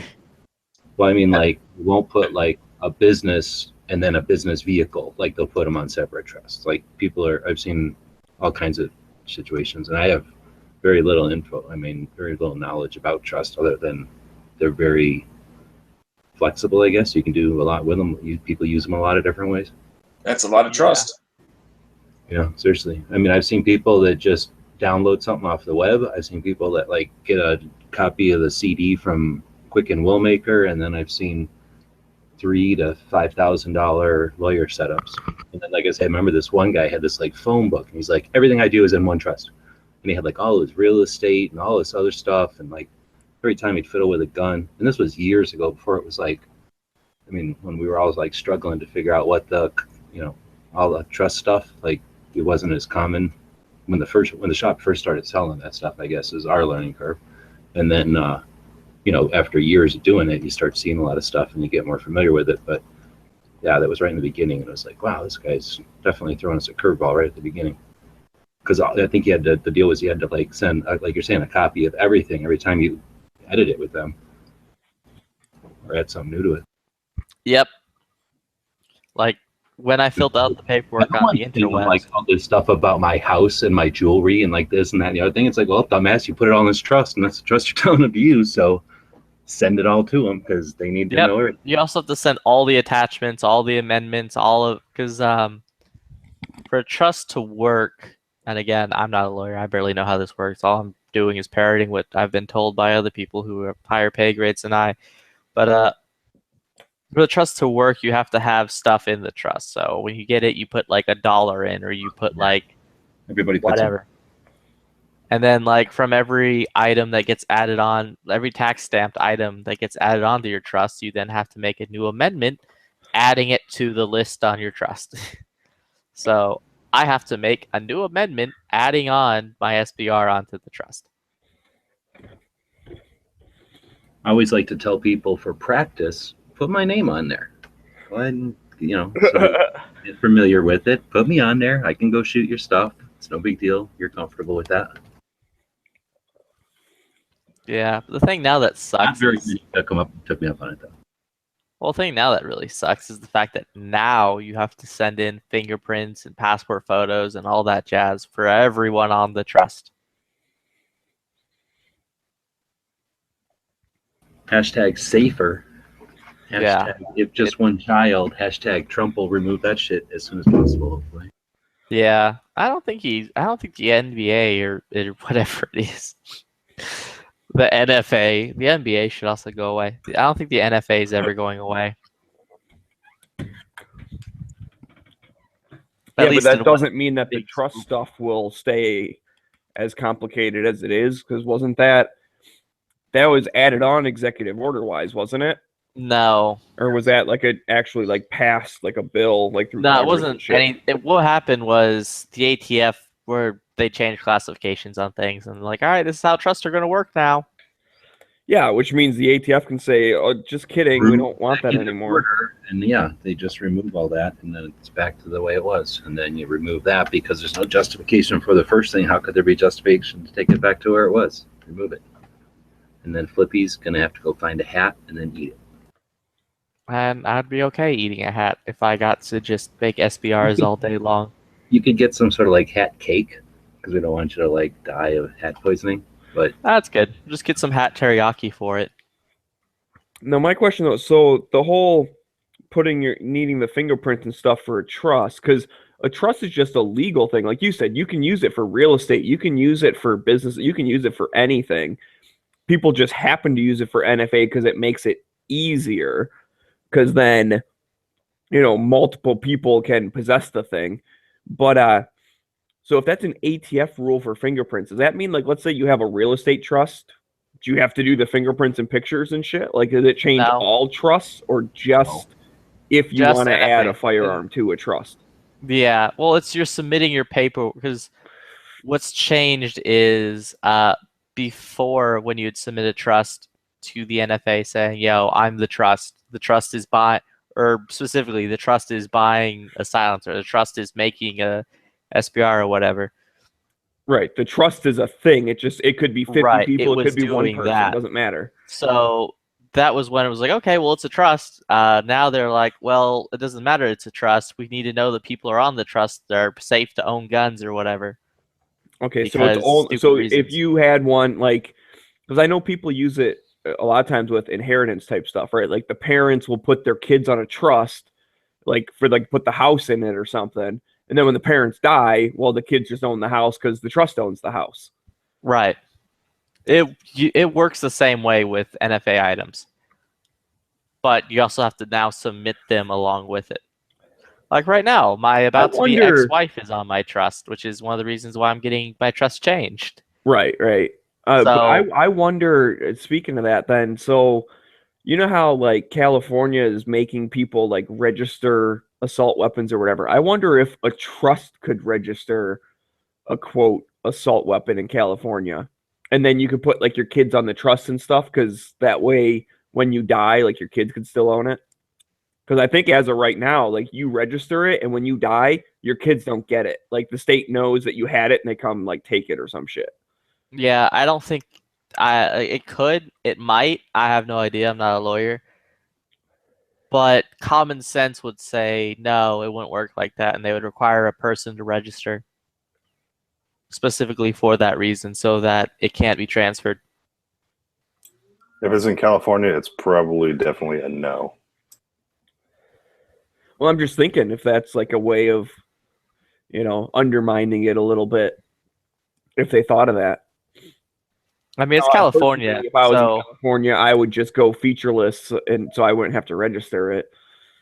But Yeah, right now, luckily I just escaped from there, but man, everything and anything is pretty much starting to become illegal or banned or whatever. except And for they're- alcohol, I will say that California is the only state that I've ever seen where you can go into a McDonald's and pick up a 40. A McDonald's. I've never been to a McDonald's in California that had alcohol, but I know you can go to any grocery store and you can buy like Jack Daniels and any type of liquor, which you can't do at HEB out here, which is bizarre to me. Yeah, you have to go to specific alcohol shops in Texas, or at least where I'm at. And where I'm at in McKinney, it's a dry area, so you can't. buy hard alcohol. You have to go to like Plano, or you have to go to like Anna to get real alcohol. You can like buy beer and wine all day long. That's so annoying. Like, how come counties still do that? That should go away. Agreed. It's like prohibition nonsense still in effect. It should. Like, what is that stopping? I really doubt it's stopping anything. Well, actually, what it really does is it gives the colony a lot of money.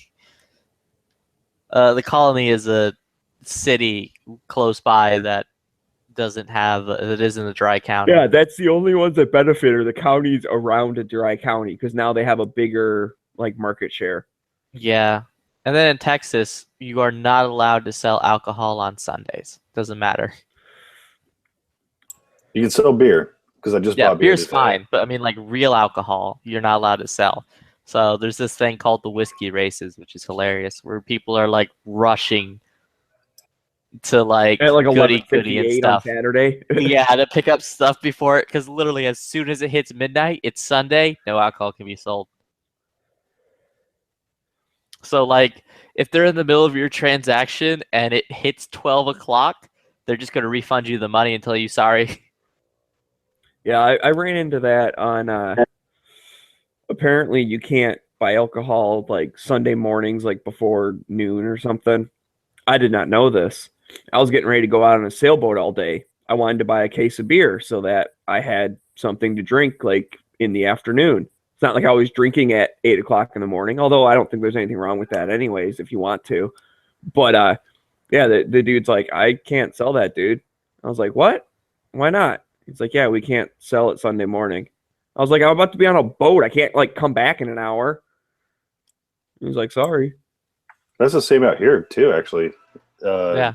Yeah, I went to HEB and they had the entire like aisle full of wine and beer like completely shut off, so no one could go and buy it until 12 o'clock.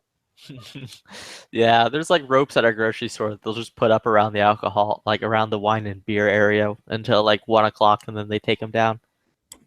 Oh, that's like on any day? Yeah, well, it's on Sunday, specifically on Sunday. You can't buy alcohol before 1 o'clock. I mean, like, buy alcohol, beer, and wine. Like, real hard liquor, you just can't buy on Sunday. Right. But yeah, because I was just buying beer, and the guy's like, I can't sell it. And it's like, I know on like regular days, it's between like 2 and 6, you can't buy beer or alcohol. You should have asked him if you could have got a wine cooler. He may have let you get away with that. Yeah, he'll just point you over by the sports drinks area and be like, yeah, just go grab a Kool-Aid.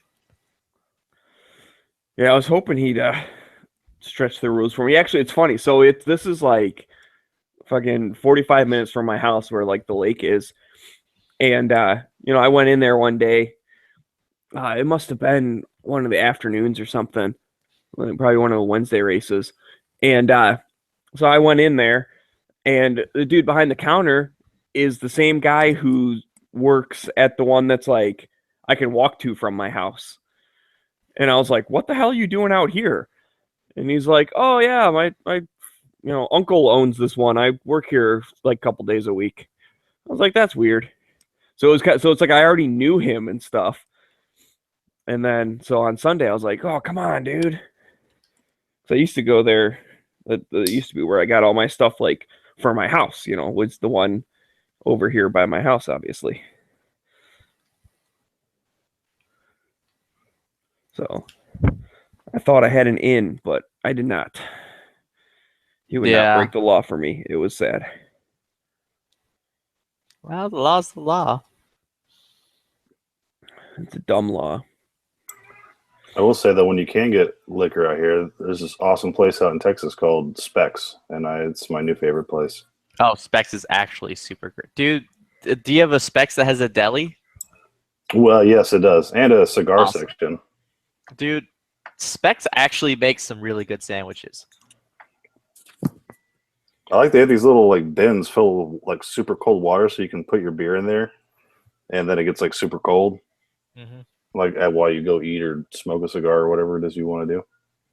Yeah, like Specs is actually really cool and I quite like them.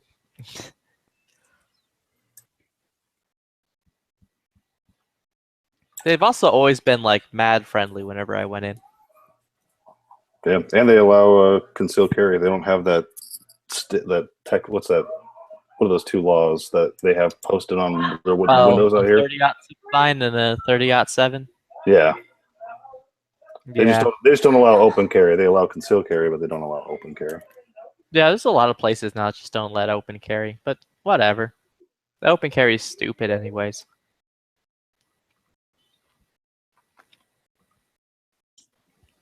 I So will say you're okay with taking away somebody else's option just because it's not the option for you? No, I'm okay with taking away stupid options. I don't like that right, so it can be taken from all of us. Yeah.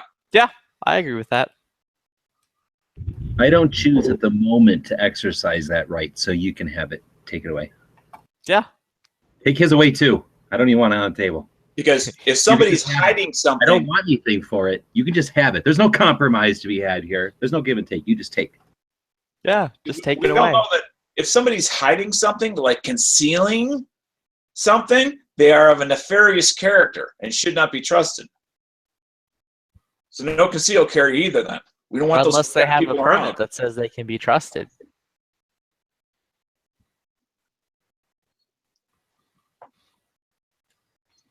Plus, dude, out of sight, out of mind. You don't know I have it. I don't know I have it. No one knows I have it. It's all good. Some of us are not positioned in our lives where we don't give a fuck if people know if we have it. Yeah, and some of us aren't robots who we can understand what they say. I feel like he might not be a robot, but he might be being eaten by a robot. He's in the belly of Skynet right now, boys. It's all one bite at a time. Yeah, but I have no issue. A business should be able to throw whatever signage they want up and should be able to do whatever they want to do. If they don't want to serve a group of people, cool. They don't have to. There's a cool app that they make that tells you like which places are allow both or allow none or allow one or the other. I just kind of follow that. Yeah, I've seen that, but it's always, trust yet verify sort of thing, because it may not be as up to date as one thinks. And since you're the one who's going to be dealing with potential consequences, you might want to check the door or wherever it's required to be posted before you walk in. Well, the fun thing in Texas is it's a little game because the signs have to be 1-inch type in both English and Spanish and have exactly the correct words. So if any of those things are not right, then that sign has no legal merit and do whatever you want. Like there's a Kroger close by that has a 30-06 sign up, but they don't have it in Spanish, so it's not a real legal sign. So you can conceal carry in there all you want. Now, how much are you going to have to spend in order to defend that point of view? Me no hablo yo inglés. I mean, you really want to spend money just to prove you're right, and yet you still spent the money. It's non-refundable. What, going to a grocery store? Oh, I don't know if they have delicious groceries that I want to purchase and they're not infringing on my right to carry. Why should I care? I'm saying if you, let's say you bent over or reached up to get that box on the top shelf, somebody saw you sneaking a conceal. So now you're in the target zone, and they decided to unload upon you because the manager of the store is anti-gun, regardless of what the management of the corporation thinks. So he says, he calls the police and says, see that guy over there? He's concealed carrying. I have a no concealed carry sign. I want him arrested. And the officer will look at the sign and right, because it's not in Spanish, have to go to court and prove that you're right. And you don't have to I'm do gonna any of assume that. You are correct, but now you have to spend all that money just to prove that you're right. Do you really For want one, to go through all that? You don't have to do any of that. What they're going to do is they're going to try to charge you with trespassing. Like, they're going to tell you to leave, for one. They're not going to be like, I want this dude arrested. They're just going to be like, yo, leave. And then you can just leave. Secondly, if they do call the police, they're going to only charge you with trespassing. And at that point, you just bring up the fact about the sign and the Texas law and all that. Which should go, and if it doesn't, Texas has a thing against frivolous lawsuits, so it'll be thrown out immediately in court. And if you really want to pursue it, you can sue that business for infringing upon your right and actually make money off of it. You're Circle of life. before the process has even begun. The process being the law. The process being some incident where, in my example, somebody, i.e. you, got arrested because you were concealed carrying in a store. And the sign was not in both Spanish as well as English. And that was your defense. Well, it's not a real sign that holds any legal law or holds any legal weight. But you still have to go to court to prove that, because the officer is not the judge. He does not make the judgment of whether you are correct or incorrect. No, but he should have some basic Dude, idea of the whenever law. you're saying that he's going to get arrested for being in that place? No. I'm not saying he's going to. I'm saying if he does, because let's say there's No. If he does, then you're saying that he would, in this scenario, he was getting arrested. There's no way. I don't think that could happen because they Did would. you listen to my whole statement or just a quarter of it? It's okay. It's just as ridiculous the whole as it was the quarter. First off, I would like to ask, why would I be bending over to reach the top something shelf? that isn't a law? So they could ask him to leave all they want because it's just asking him to leave. But if they can't take him downtown and book him for a crime that doesn't exist, if the sign is not legit, the cop doesn't arrest you and then decide if a sign is legit. The cop looks at the sign and goes, "Oh no, there's no crime here," and never arrests you. Depending on the cop, or he looks at the sign and says, "Yeah, there is a sign there. It clearly says no concealed carry or no whatever it is." Yeah, but you're in Texas. I've You can't- I've heard many police officers say that. I don't know the law. Like, I don't care. We'll let the court figure it out. Exactly. You guys are theoretically talking about some worst case scenario. I guess I'm asking, cite any instance of a cop taking it to the conclusion of a guy being in lockup because he was confused about signage.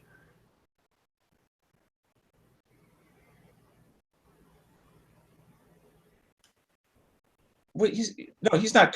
He's not going to say, "I'm confused, so therefore I locked him up." No, we live in 20. No one has ever been locked up because of that sign, is what I'm saying. So you guys are suggesting that, if the sign that doesn't matter. You guys, I don't think you guys are.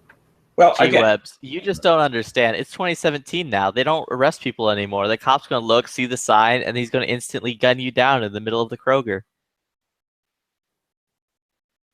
Because concealed carry and they don't know how to read a sign, apparently. But all in all, it's okay. I'm in Texas, so if I get a Mexican police officer who looks at that sign and be like, I don't understand English. The very first word was "if." I didn't say he was going to, or there was a likelihood. I said "if." But nobody wants to hear that. Doesn't matter. I don't speak in absolutes. If you're saying if, then you're saying there's a possibility of, and I'm just saying I don't think there's even a possibility of. That's all I'm saying. I didn't say that you said it was a guaranteed conclusion. All right. Okay, gotcha. Anyway, that I understand. Okay. So anyway, that is kind of messed up that they do the same thing here, though. Like, people constantly, I don't know where they even get this piece of paper that says "no firearms welcome" or something like that. And it's just some freaking piece of paper. Like, maybe, I don't know, somebody who must have contact with a lot of businesses, or else it got passed around a lot, or maybe like the TV news or something made it available, because I see it all the time and it's almost always faded, because it's been up for a while and nobody pays any attention to it. It's like I say, it's like there was a campaign to do it for a while. Anyway, it's just this bogus sign that says "no firearms allowed" or something, and it holds no weight at all. Absolutely not. It's just like you guys are saying. It's just that for us, it has to be, like, say, I guess it's the same thing. It has to be that exact same sign. Like, they don't get to just make a sign. You have to print out that sign, and it has to be in the right place. Just like a "wash your hands" sign. You can't just have like something out that says "wash your hands." It has to be that sign that says "wash your fucking hands."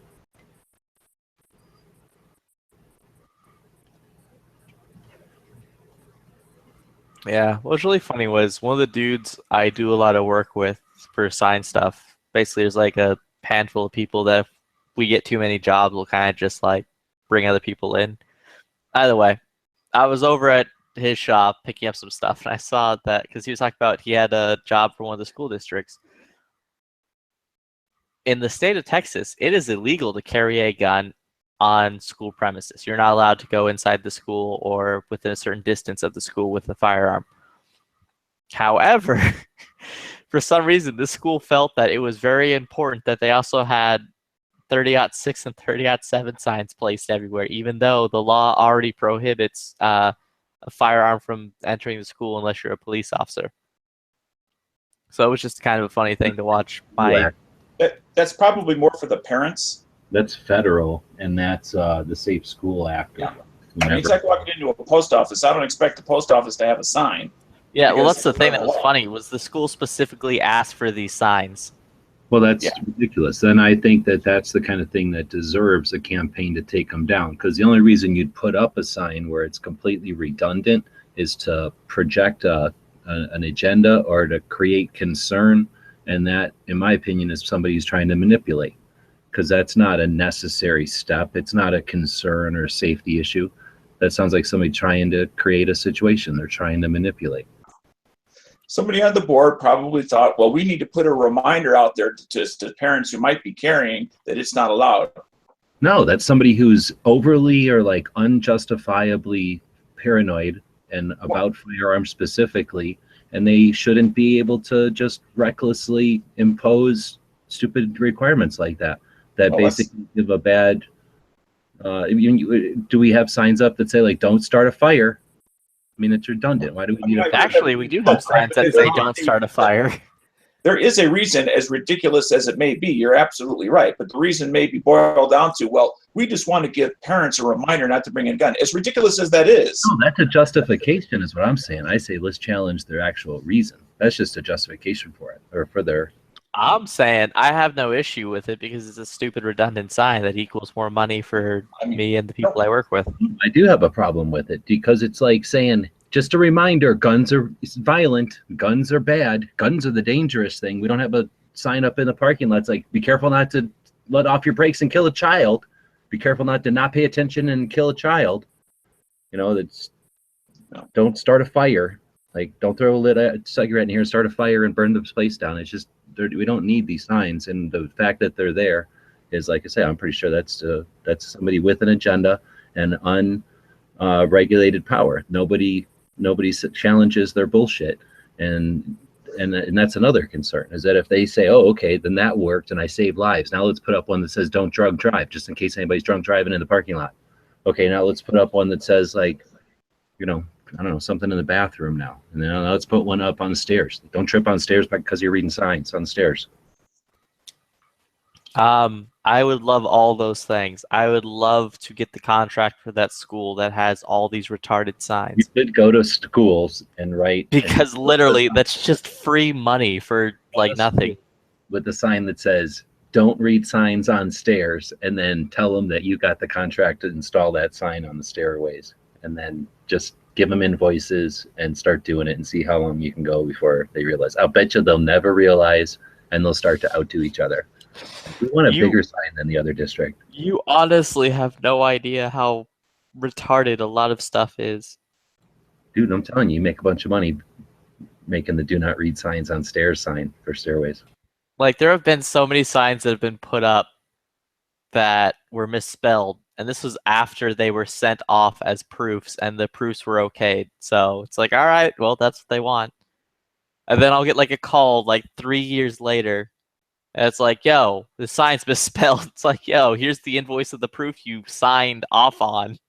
If you want, I'll charge you again to go replace it with the correct spelling. I thought you wanted it that way because you specifically told me 3 times you wanted it that way. Yeah, you signed a proof saying, yes, this is correct. Put it up. There's actually a dentist office that was like, I think appointments was misspelled.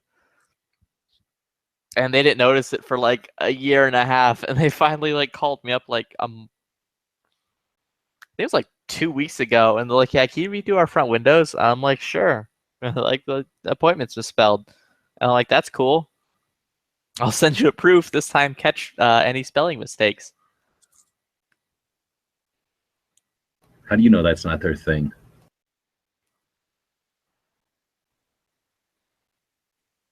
I don't want to assume. Honestly, no one pays any attention to actual sign stuff. No, like you could pretty much put whatever you want on the sign, and no one's really Well, going to it's read it. pretty much common knowledge that people will pull like what vowels or consonants out. Like people did that shit all the time back in the day when you had to pay by letter for people to paint. You know, just make up your own abbreviations and shit. Because yeah, like you say, people they don't need to see every C in accountant necessarily. Plus, your brain does a funny thing where it associates the word before it finishes reading it out with the word. So as long as it looks close enough like a real word, your brain will just say, all right, that's a real word. That's what it's saying. And then you'll just move on. Oh, that dude Leray? Yeah, thanks for jumping in, dude. If you're still listening. Getting some new people on. It's good to see. Anybody heard from Bob? I keep texting him. I guess I'm going to have to just figure he's not going to be there in Prescott next week. I would assume that. I mean, at this point, only based off of previous communications or lack thereof. Last I heard, he was planning on leaving shortly. I don't know if he was going to go straight down or whatever, though. Like, is that enough time to get down there? Wasn't he going to go back to Canada to get his guns and then come back? We think he might still be in Canada. Oh, he didn't go to, what's the majigger called? He didn't go to the... SHOT Show? Yeah, that one. Well, he came down here and went to SHOT Show and then snuck right the hell back to Canada. Was it the end of the month he has to be here by for his trailer? I don't know. Probably whenever SHOT Show ended.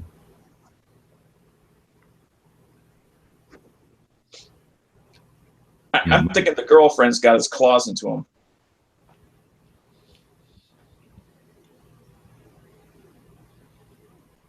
When she gets her Bob. I thought it was paperwork related. Oh, shit.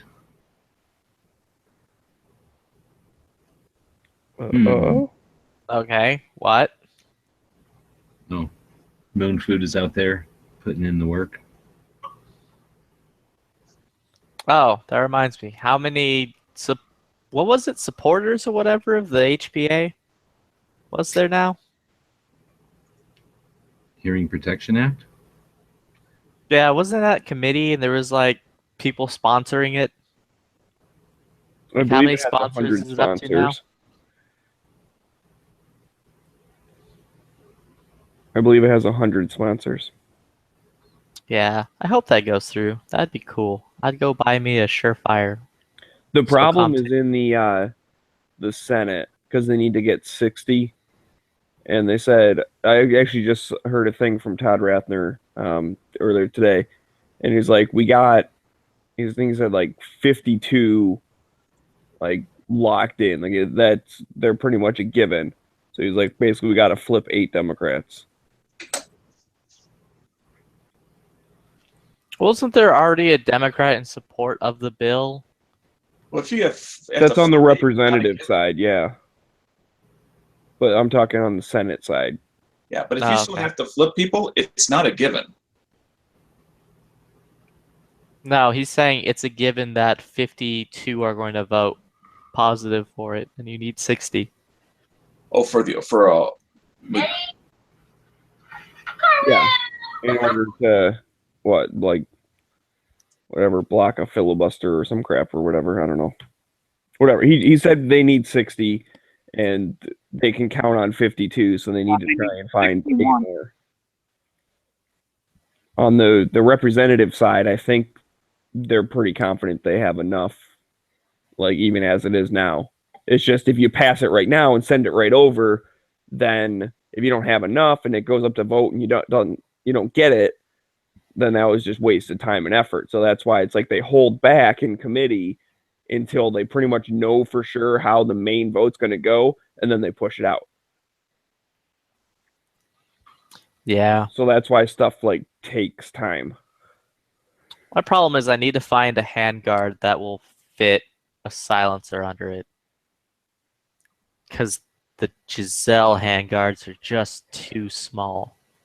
By like 0.1 inch.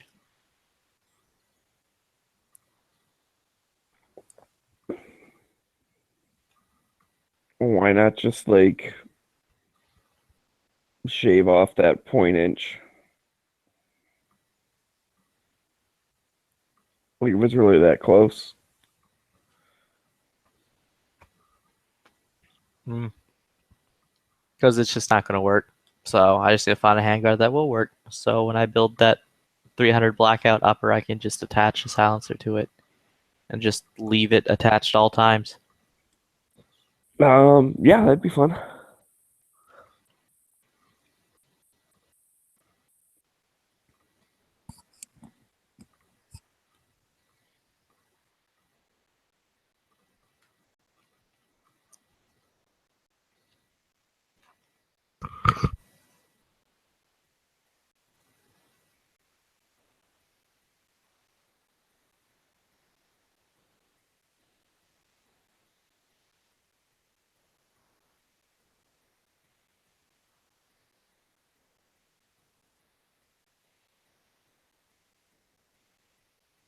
Best milkshake. Go.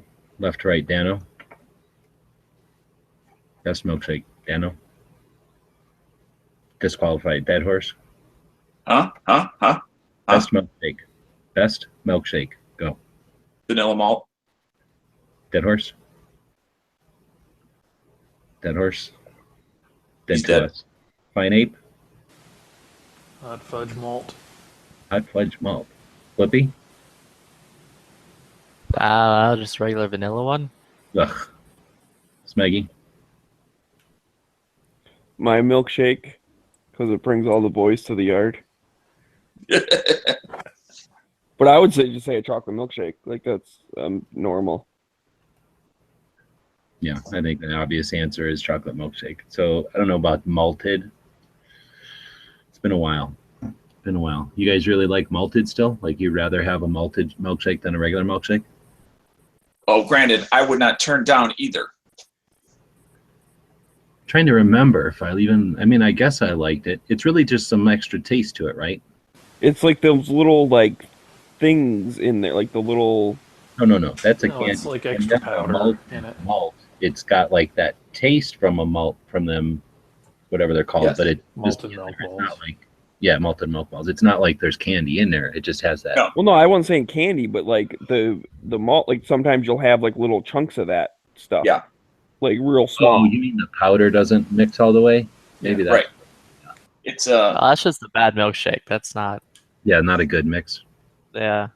I'm trying to remember. I think I did have one. Like, my dad took me to one of them real soda fountains one time when I was a little kid. Like, there was few of them back then. I don't even know if I've ever been to one since. Maybe a couple of times in restaurants I've seen them, assuming they worked. But anyway, I had a malt out of one of them, and I think it was different than what I remember. Because I'm thinking what I remember as a malt is from like a pizza place or something. Like, just, they added it to a milkshake, and it was probably not good. Yeah, there was this shop in downtown McKinney that was literally an old styled, like, soda parlor. It's been there literally I think it's now closed, but it used to be there it's been there forever. And that place was cool because they had they'd make sodas in house, they'd do the real malts and the real milkshakes and all that. But a chocolate malt from Whataburger was pretty good. For the most part, I'm just kind of satisfied with the regular, just vanilla milkshake. All right, so then same question, except Coffee milkshakes. Those are actually really good. Like a Jamocha shake. Yeah. So same question, except for best place to get a milkshake from. Dano.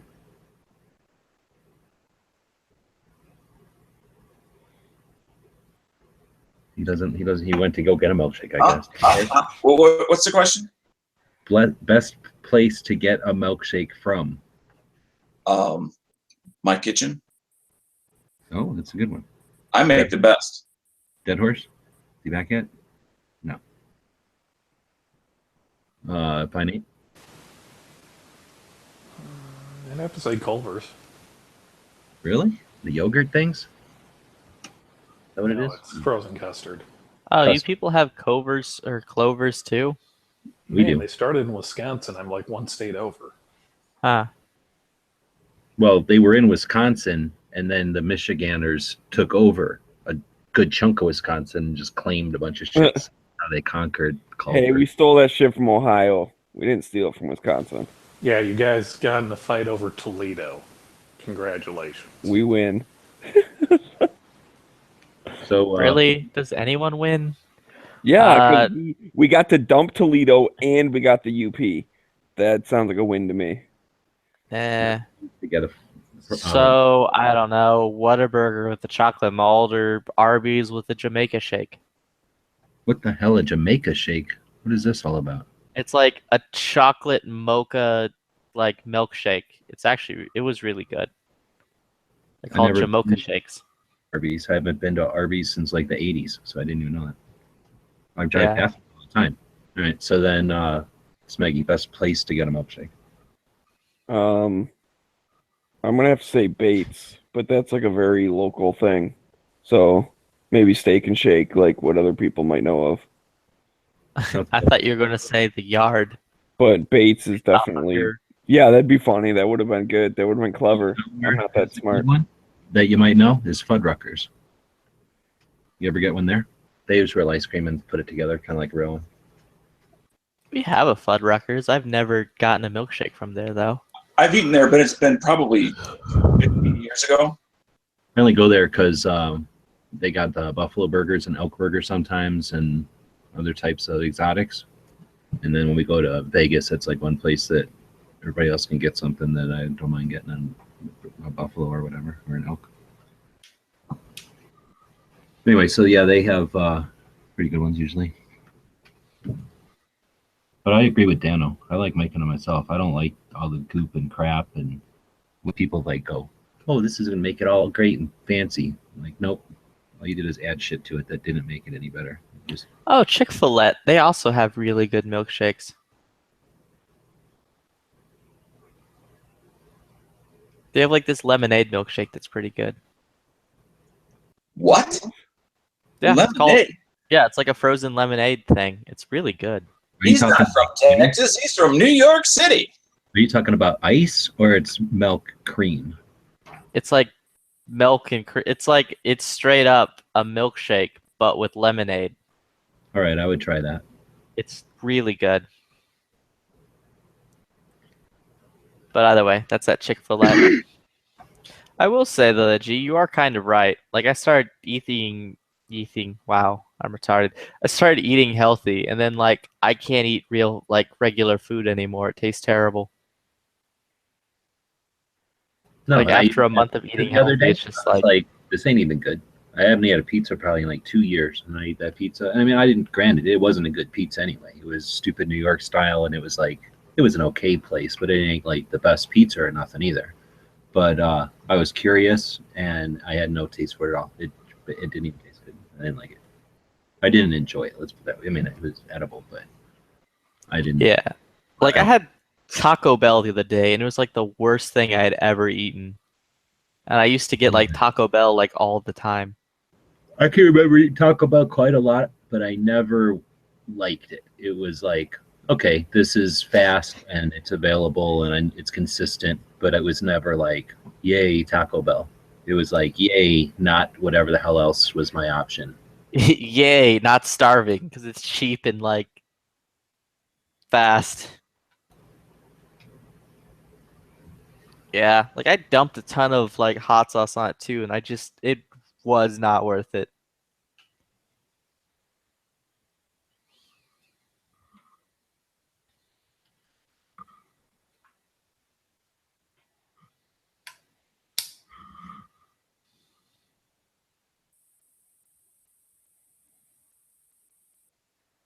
Also, something I was talking to someone about or a few people about the other day. Would you own a gun that you wouldn't shoot? Yes. I own probably more guns that I don't shoot than most people own guns. Yeah, that's weird to me. Yeah. Would you own a car that you wouldn't drive? No, I drive all of my cars. See, that's just a difference. Some people have to touch all their shit and fiddle with it, and other people don't. I will say though that I guess I do own a rifle I haven't shot. I own that whatever rifle. Shot because you haven't gotten around to it, or shot because you don't shoot it? I just haven't gotten around to it. Like, basically, when I got back from Tulsa, I took it to the gunsmiths to just have them do a quick once over to see if it's safe to fire. But then I guess I forgot about it, and they forgot about it because I never heard back from them. And then, like, all the stuff kind of started to happen around that time. So it was like, I probably should stop in sometime this week and be like, yeah, what's going on with that rifle I dropped off literally months ago?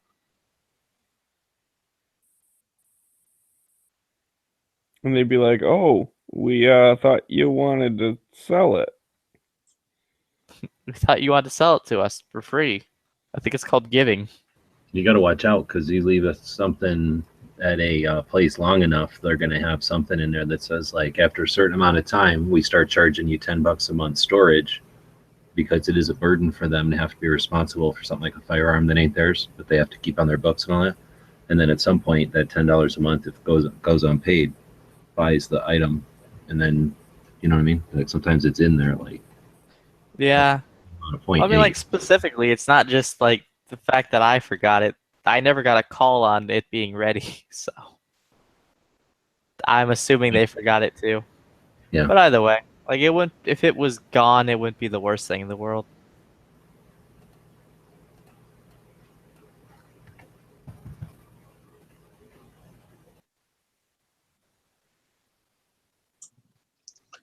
Well, you always got the UPS guy to keep you busy.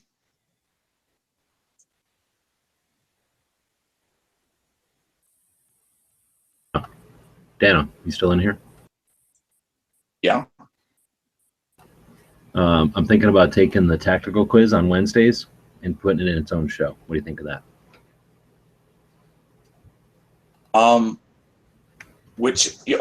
Just a tactical quiz show? Its own standalone show on Wednesdays. I'd go ahead and give it a try. See if it gets any traction. I was thinking that would let me make it fancier and bigger, but then also would give us another segment. Wouldn't be as redundant on Wednesdays.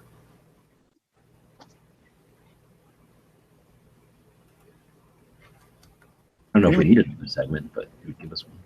Well, you're talking about taking it out of the Daily Gun Show and give it just its own Wednesday show. Yeah, like right after, like. Oh, gotcha. Like an after show. Yeah, like just do it separate, and then that way brand separate, and then that way we can still do the daily show as like its own thing. I don't know if it's pointless or, you know me, I don't mind branding something new, but just to give it its own legs, I guess. I don't know. It's just an idea. Smeggy was willing to help out, so I was thinking about it. Yeah. I mean, the only way to know how much traction it'll get on its own legs is to give it a try. Try it for a couple of weeks and then make the decision on, is it worth the extra effort making it separate or not, continuing it that way. Yeah, because I mean, that's the thing. I remember when we did the quiz show, like, way back in the day, when you did its own separate things. Like, everyone thought it was super cool for like the first couple weeks, and then it's like people weren't participating, and this was kind of messed up, and then it kind of dropped. And I know that's part of the reason why you did the daily show, was to like bring it back to life. So that's my only concern, is it'll be cool for a while, but then people will be like, yeah, I don't feel like doing it. That's why it's got to be spectacular. The most incredible thing on the internet. Wow, that's not setting the standard too high now, is it? Fuck, what the hell happened? No. Realistic. But yeah. You know what I like, and this is just a idea, because you've kind of done it before when you do, like a couple of questions, and then the winners of each of those questions are the only ones that are in the finale.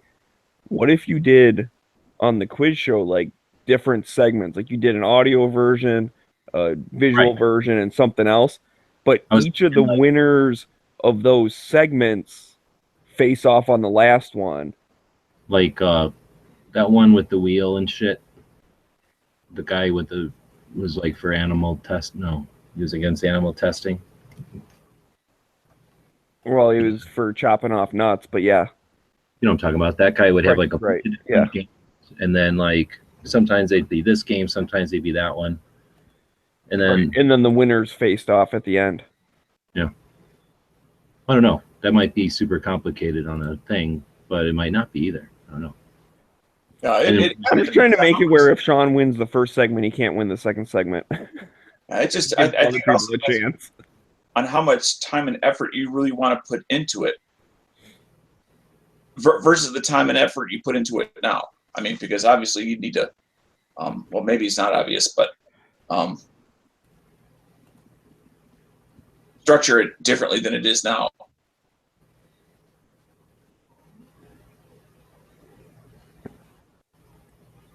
Yeah. Well, it can't grow where it is now. It has, it has to be part of the show. It has to be a segment, and it needs to be on its own pot, I think, so it can flourish.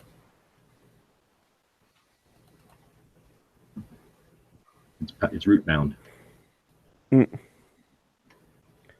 holding me back. I just gotta spread my wings and fly. Not enough. Just trying to play around. Yeah. Like you said, you're not opposed to trying stuff, see what happens. Most things are at least worth trying. And if it doesn't, just don't get married to any idea, and it should be fine.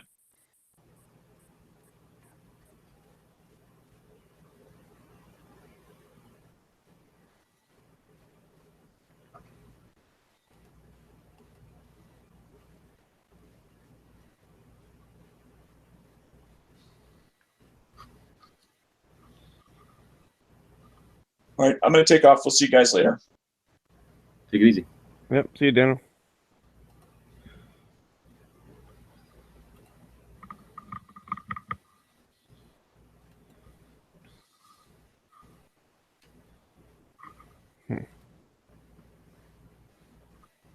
Yeah, I'm really bummed I didn't buy projectiles and powder and primers.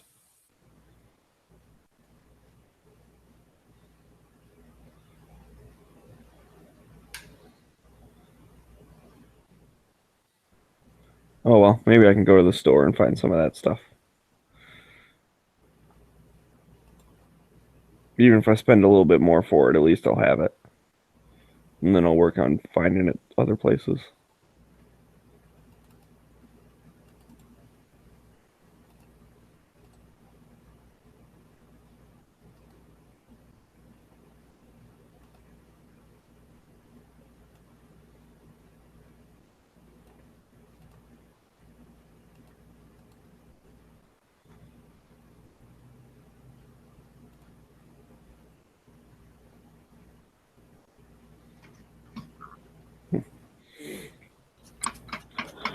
Well, Gun Channels has been working good the past 2 or 3 days. It hasn't freaked out on me. I'm still having some problems. Good. Good. Like they'll run out of memory. Well, that's mine used to. I'm just saying the last couple days it hasn't done it. So Don't have a billion browsers open, so I mean that, or it could just not leach memory. no. We're doing a thing where we're looking at all the files on your computers, so that's memory resource intensive. So deal with it. There's also this whole thing that I can't get to work on anything mobile. Those credit card numbers ain't gonna sniff themselves. So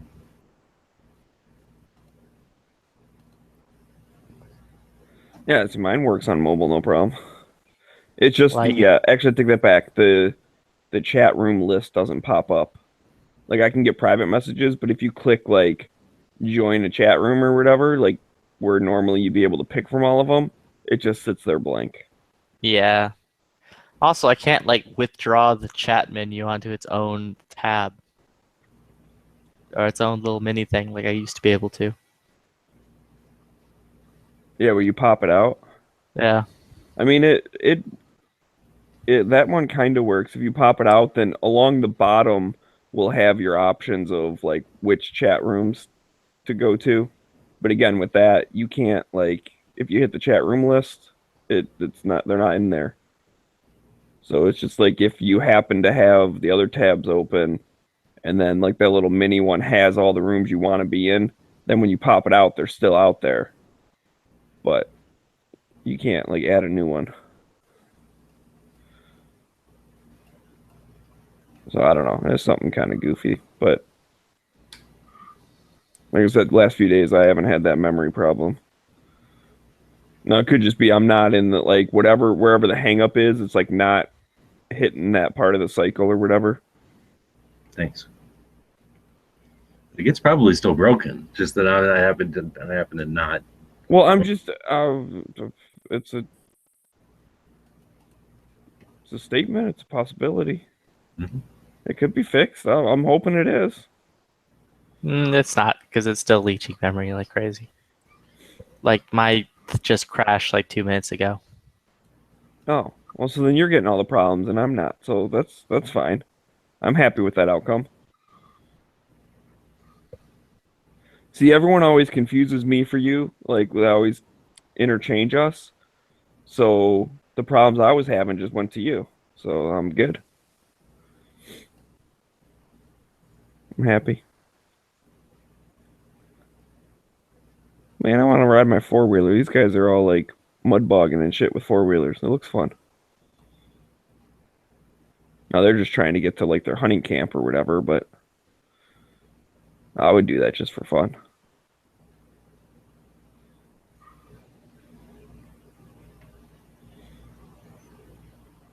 Now when you're just looking on YouTube for cool gun content and you just can't find it.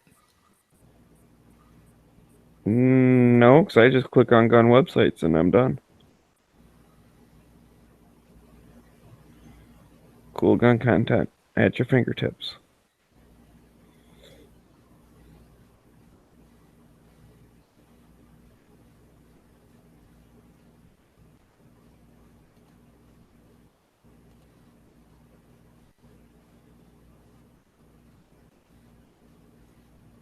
What kind of gun content are you looking for?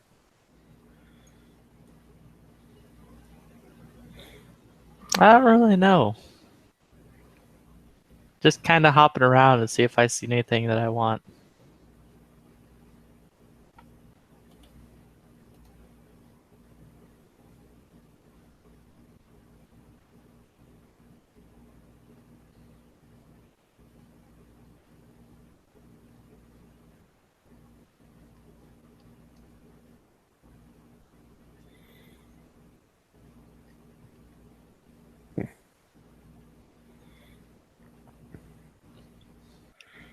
Ay.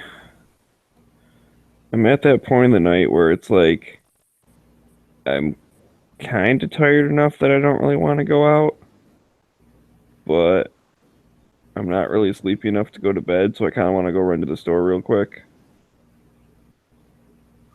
I don't know what I should do.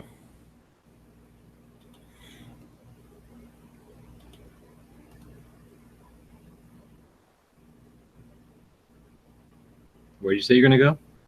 Just go run to the store real quick. He's gonna go see if there's a new hot chick working at 7-Eleven.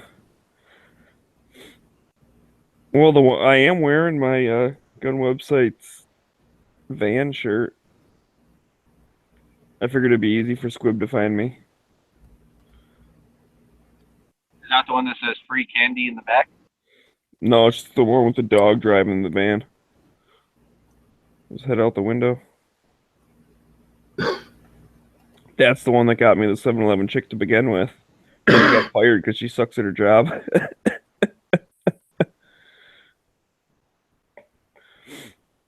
But the other one that has pink hair still works there. Although she doesn't have pink hair anymore. How come you got her fired? What the hell, man? I didn't get her fired. She got herself fired because she never did all the side work to like set up midnight shift person. She never did. You know, like whatever, changing out the coffee and like counting the lotto tickets and all that crap. After he knocks them up, they're less appealing, so he wants them gone. Hey, I did not knock her up. Her stupid boyfriend did. That was sad. I'm glad my buddy was there with me to see the hurt and rejection in my eyes when she said that.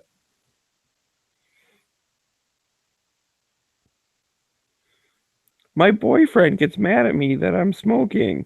And I was like, oh, damn. She has a boyfriend. And I was like, well, what does he care? And she'd be like, well, I am pregnant, so I probably shouldn't. Oh, damn. She's pregnant.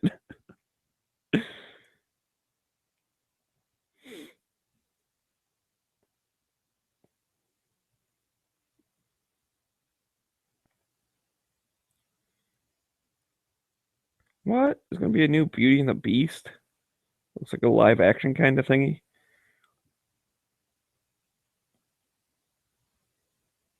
Oh, bye, Flippy.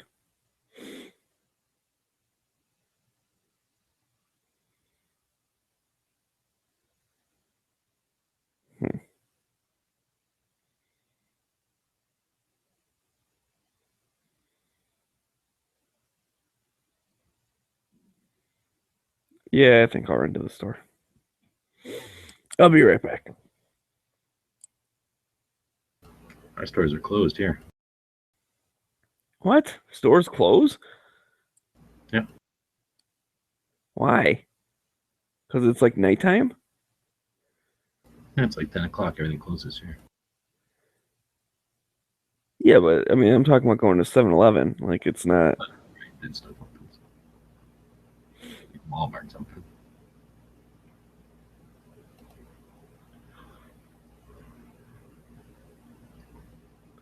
All right. Anyways, I'll be back in a couple minutes. Maybe, unless we'll see where the shirt leads me. I might have to go help, count inventory in the back room or something. Mm-hmm. She couldn't get anything done because Smeggy was in there bugging her. No.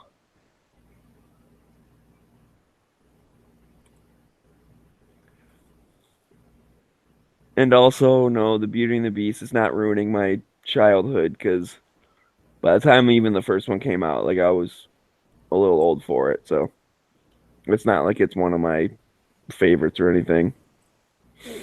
Like I didn't watch it when it came out, so I don't really care. It's just weird that they recycle stuff so soon nowadays. What the hell is this? That's what I was saying. No, just kidding. I don't know. What the hell is what? Oh, they changed the fucking picture. There's some kind of fire suppression system.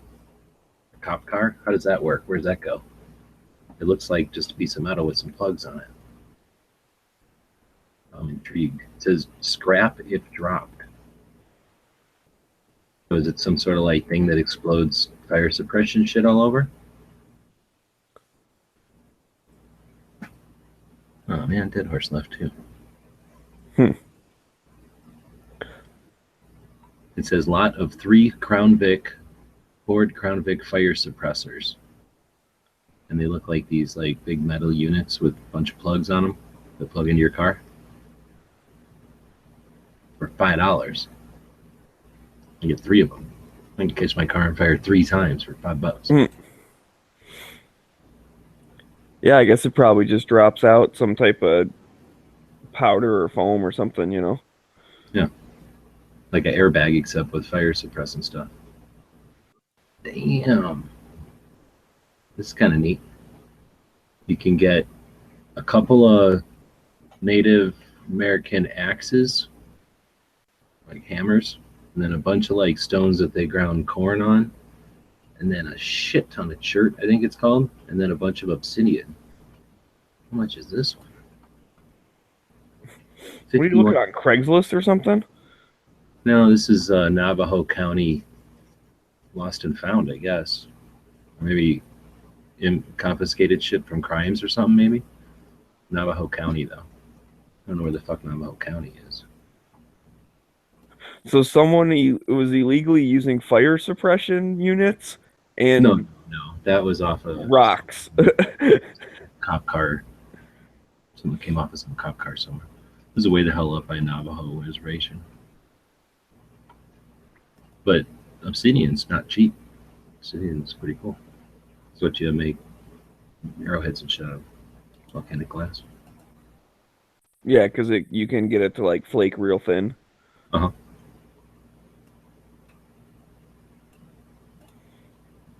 Huh. Yeah, there's all kinds of weird shit. I'm just looking to see if there's any bands. There's no bands, really. Oh, no, this is the other one I was looking at. Damn. That's a deal. All right. I'm back in a minute. All the toolboxes to like set up the back of a pickup truck for like probably like road repair or like some kind of something with shovels because there's like a shovel rack. But a whole set of those boxes for $76. Just don't have a pickup truck.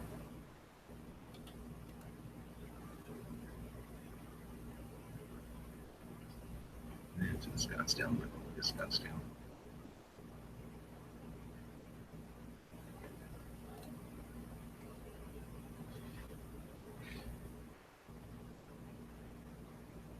Damn, there's a lot of cool shit. That's another reason I wish I had my fucking van. Bunch of drawers from the back of pickup trucks, like in the bed. Oh, you know what they are? I bet you they're the drawers for where the spare tire goes on a Crown Vic. Fuck, I bet you that's what they are. There's like 8 of them. No, they look all fucking beat up. I bet you they go in the back of a truck. Where the hell would they put that?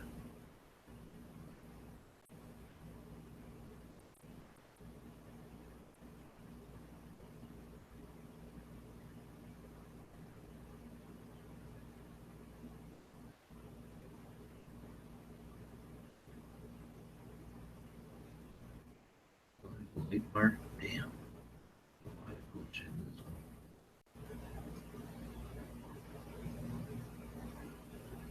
Holy shit. 1, 2, 3, 4, 5 criminal back seats. Running boards off of like 4 trucks. How much is all this? $200 is too much.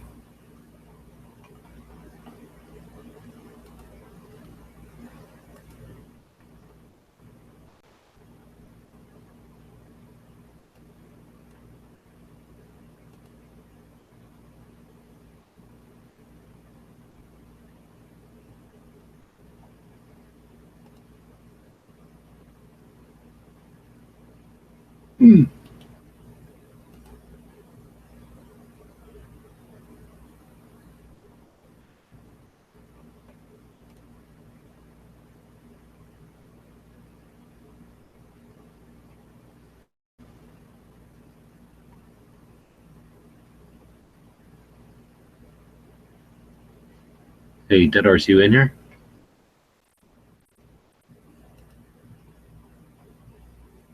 I don't know if anybody's listening. What is the steering stabilizer front I-beam bushings? And how hard is that to replace on a 93 Ford Econoline van?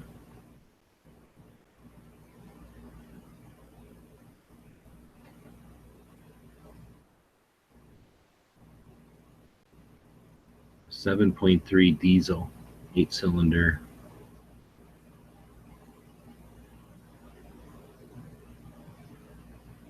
Not used, is it?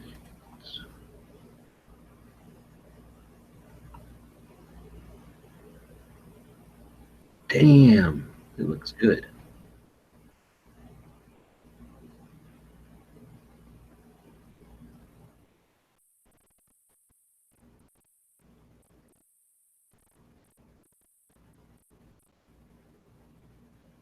Oh man, those fucking doors go both inside and out.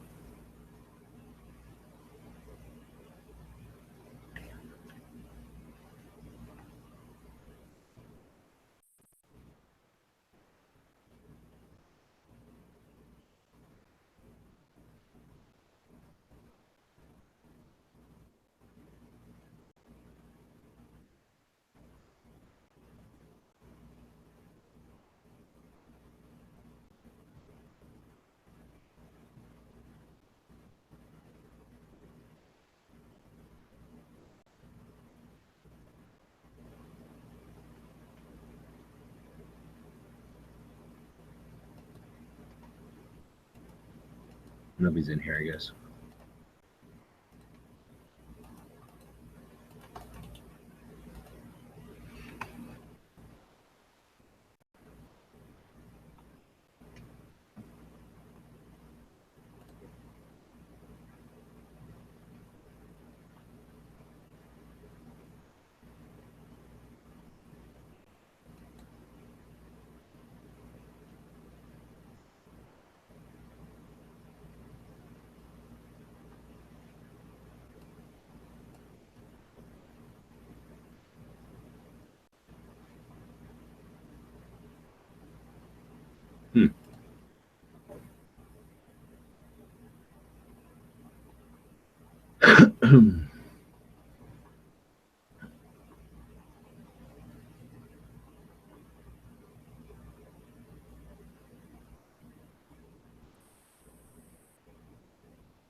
That thing's fucking strong. Look at that fucker.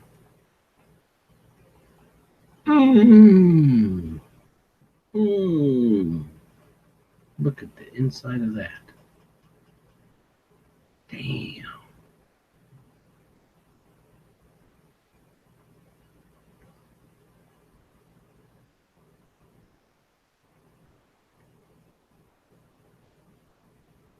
Damn, that looks cool.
still in here, G? Yeah. Yeah, stabilizer bushings, I think. Well, it's going to be where your sway bar hooks into your the A member of your front suspension. So nothing critical, just helps with alignment and height, ride height and shit. It kind of like stabilizes the vehicle when you go around curves and stuff like that. Because I actually had one broken on my Tahoe for months and months. And it didn't affect the drive. It just felt a little loose when you like go around curves and stuff.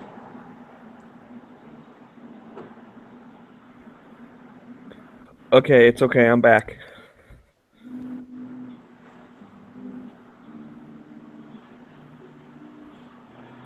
Send it. I know you guys were waiting for me, so you can start talking now. You went to the store that quick? I went to the store that quick, yeah.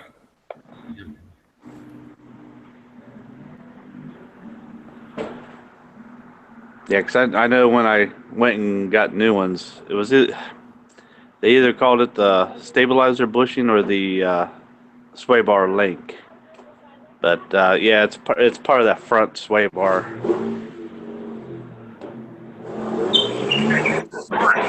DressMike.com. I want to talk a little bit about school buses. Was that pink you were peeling rubber, pulling out? Yeah, I was peeling rubber to get it back into work. Oh.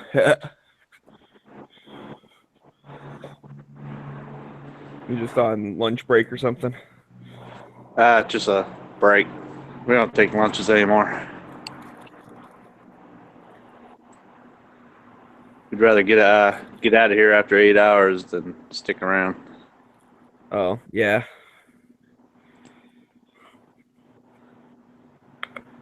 Yeah, that's one thing, like with my work, technically we get like an hour lunch, but it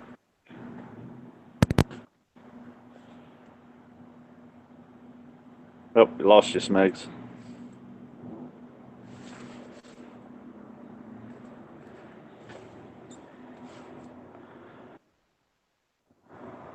Oh, lost him big time. But yeah, it's either that or it's those little rubber bushings where the sway bar connects to the frame, G. Right on. That's a ambulance that's sitting at $500 in the middle of New Mexico. It doesn't run though. So I don't think I feel like driving halfway across or getting a bus halfway to New Mexico to work on it. all right, Yeah. I should be back now, right? Yeah. Yeah. Oh, good. You can keep him company because I got to get out of here or get back in there. All right, man. Take it easy. See you in 3 hours.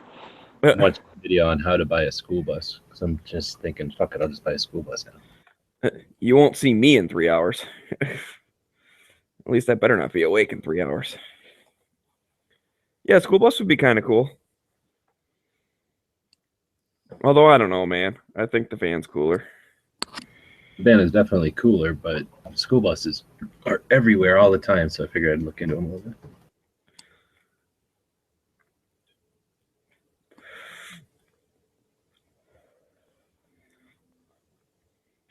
Especially, like, honestly, I know people, like, have, make fun or whatever, but, like, I feel like a short bus would be, like, the way to go.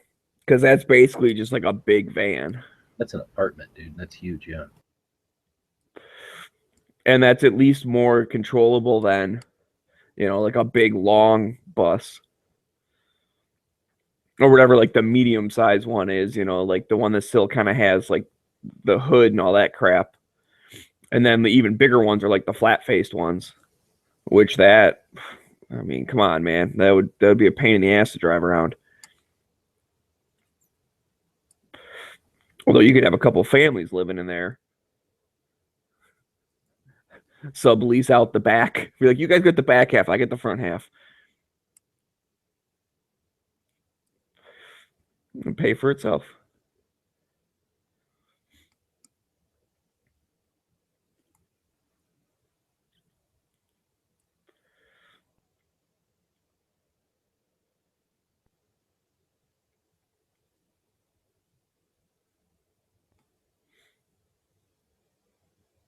He says it And costs that's about what you're gonna find on the $1,200 back. for a set of tires for a Look for school the bus. wheels. Oh, I'd buy that.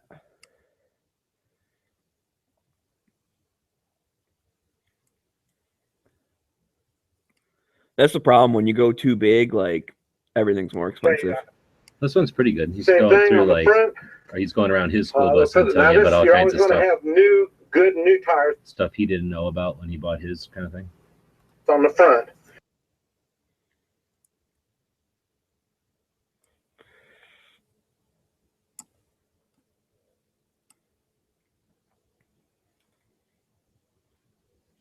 Let's see. Are there other people's out in the chat? How much do you think it costs to have? G-Lebs. What? I was gonna say I'm home now. Now, you're asking about like a sway bar or what were you asking about? Hold on, let me see if I still got that one open. There's just this ambulance in the middle of New Mexico. It says, front brakes need replaced and steering stabilizer front I-beam bushings. Steering stabilizer front I-beam bushings. So I don't know. Okay, there's like there's like two bars that come off of like the sway bar that hooks to your like your steering rod. It looks like dog bones. Yeah, with like two ends on it, and then all it is two like polyurethane bushings that just push in on each side, Yeah, and it's like super easy to replace. Like just it's literally probably 1, 2, 3, 4, probably like 8 bolts, maybe 12 bolts, and yeah, and you shouldn't even need a press to put the new ones in, but sometimes you got to beat the old ones out with a mallet. Yeah. I don't think we did all that when we were like replacing them back in the day, our old cars with polyurethane and shit. Yeah, no, it's like really, that's like nothing, dude. That's in front brakes ain't no shit. It's at $500. It's only got 2 days left though. I wonder if I should bid on it. It's a 93 Ford diesel. Let's see, a 7.3 diesel, 93 Ford 7.3 diesel. How many miles? 129. And it says ambulance was used as an on-site service repair unit. It was not used as an ambulance. They're like, the inside's soiled, except that it's fucking pretty. It looks fucking awesome. Here, I'll screen share it. You looking at your computers? Yeah. Look at this shit. Nice, nice. Nice, look at that. Nice. Look at all nice switches. I can click all those switches and shit. Big deal, looks fine. It looks fairly clean. Nice little box. Nice little box. Looks a little dirty, I guess. It's like dirty, dusty, more like anything. Look at this, though. They call that soiled and dirty? What the fuck are they talking about? Looks fucking nice. Look at that. I can't freaking wait to have a little fucking office thing right there. Plug all my shit in. Look at this. It's carpeted. Doggo like that. This thing's cool. I like that door, but look at, wait, where is it? Look at this badass one. I never knew that this side door opens. That's that seat. So this, you can get in there and out of there from the inside and the outside. I didn't know that. I don't know if they're all like that, but I've never seen that particular angle before. Actually, I don't know how much room there is here. There must be a little shelf right there. It's hard to see. But anyhow, $500. $500. Just sitting there. yeah, but it doesn't run, right? I wouldn't say that. It says ambulance was used in blah blah blah. This unit was taken out of service in 2014 and has not been used since. Last service date was 2013. At the time the alternator was sent out for repair, batteries were replaced. Last known issues were needs front brakes replaced and steer, that I just said, steer stabilizer front I-beams. It's unknown what other issues the vehicle has since it's taken out of service. All the side doors work and lock. Keys are available. Yeah, we always avoided things like that just because, first of all, diesels are really hard to diagnose. They're hard to work on. They're just, I don't know, diesels are just a pain in the ass, so we always avoided diesels. But I know for a fact the ambulances just have all that extra weight on them. So the suspension always goes to shit on them. The transmissions always go out on them because it's always pulling around all that heavy ass weight, like wherever it goes. But like, you know, and you're not going to get very good gas mileage out of that. You know, that's a lot heavier than like a regular van. A lot heavier. There's a lot of weight on that thing. There's extra reinforcement in the floor on those things. I mean, there's a lot of extra weight. There's, you know, probably a good 2,000 pounds of extra weight compared to a regular like cargo van. So you're basically rolling around with an extra ton all the time, if not even probably maybe even more than a ton. A ton of awesomeness, though. Useful awesomeness.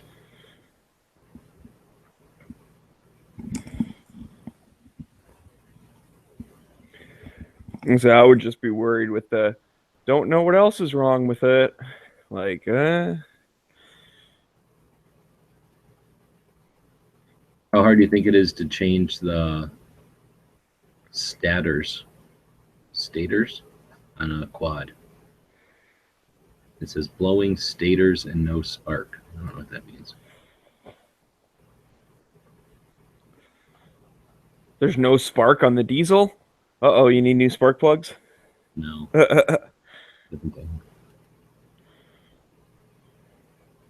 right, well, I'm gonna go back to school buses. I can get a school bus for 500 fucking bucks. Whole school bus.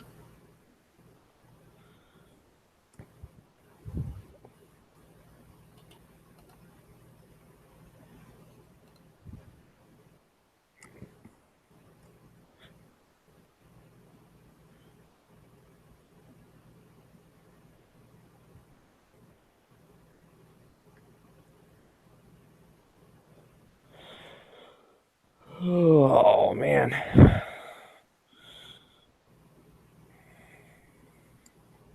Sold them no title. Thanks. Thanks, but no thanks. Sir, did you steal the school bus? I can't prove I didn't.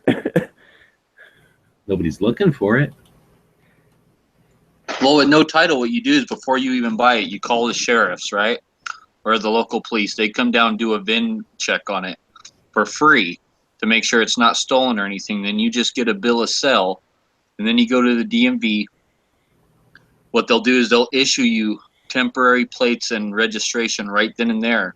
But they send a letter to the last known owner's address that they had on file, and then that owner has 30 days from that time to basically like say no, like yeah, like you know, it's I didn't sell it or you know whatever, to like file a thing, and then after 30 days, if they don't bitch about it, then they send you the title in the mail.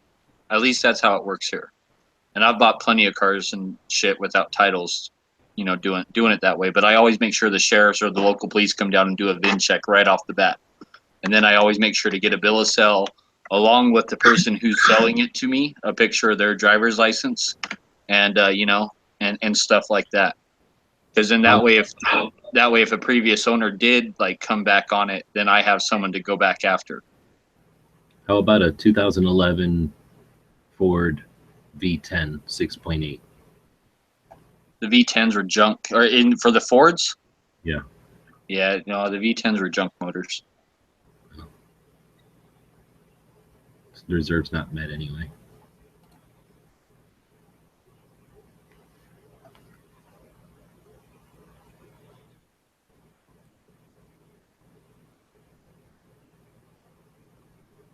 I wonder how much a V10 bus would suck down on the highway. Quite a bit, and I don't even think they made that motor that long. I don't even think they still make a V10. Like,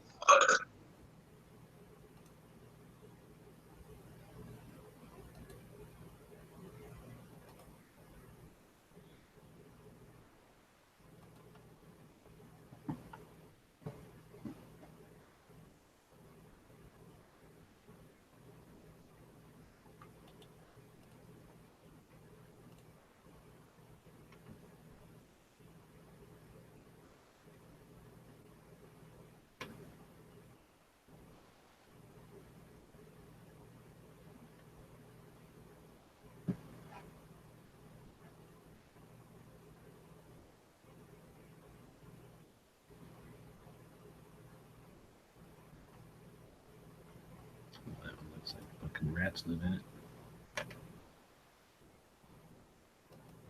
$2,000. So this. What?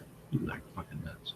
So then another thing I was thinking, I'm gonna go to Craigslist to figure out how much a trailer costs. What if I just get a trailer and drag it around behind the cop car? Turn it into a little office and I drag around. You think the cop car is going to be able to haul that? Yeah, a little one, like something the size of a U-Haul. Little one.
Yeah. All right, guys. I think I'm going to try and go to bed. I'll leave this running. Keep dropping links. See if other people want to join. Yeah, what the hell? It's only 10 o'clock. Yeah, exactly. Fucking 1:45 Well, here. tomorrow's like President's Day, so I think a lot of people should have that off work, right? Yeah, right. Are they going to rename that to Trump's Day?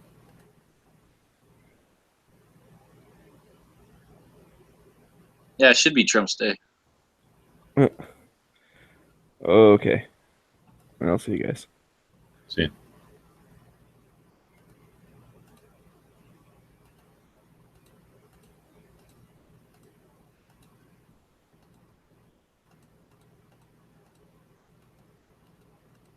There's all these little like trailers from like the 60s on Craigslist now, but none of them have bathrooms. Like, what the hell's the point of making a little camper if you're not going to put a shitter in there? You just cut a hole in the floor, set a 5-gallon bucket over the top of it, with the hole in the top of that. There you go. Yeah. Try to park right over a sewer.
What do you think about step vans?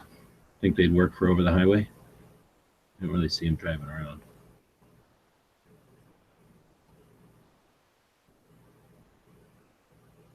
What? What van? Step vans. I guess if they were an option, more people would drive them around. Yeah, I don't see too many of those at all.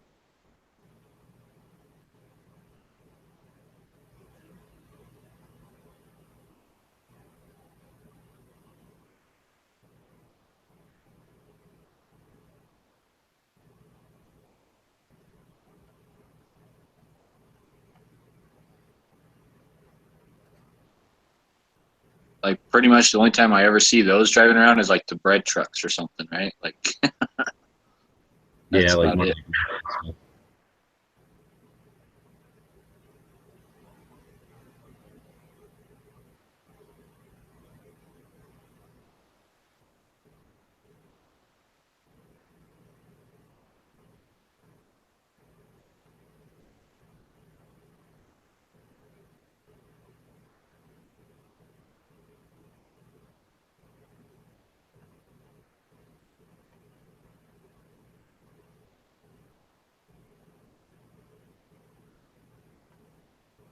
Make sure you call me first.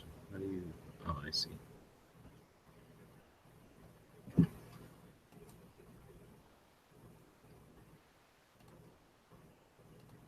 Were you in the van chat when I was looking at this one before?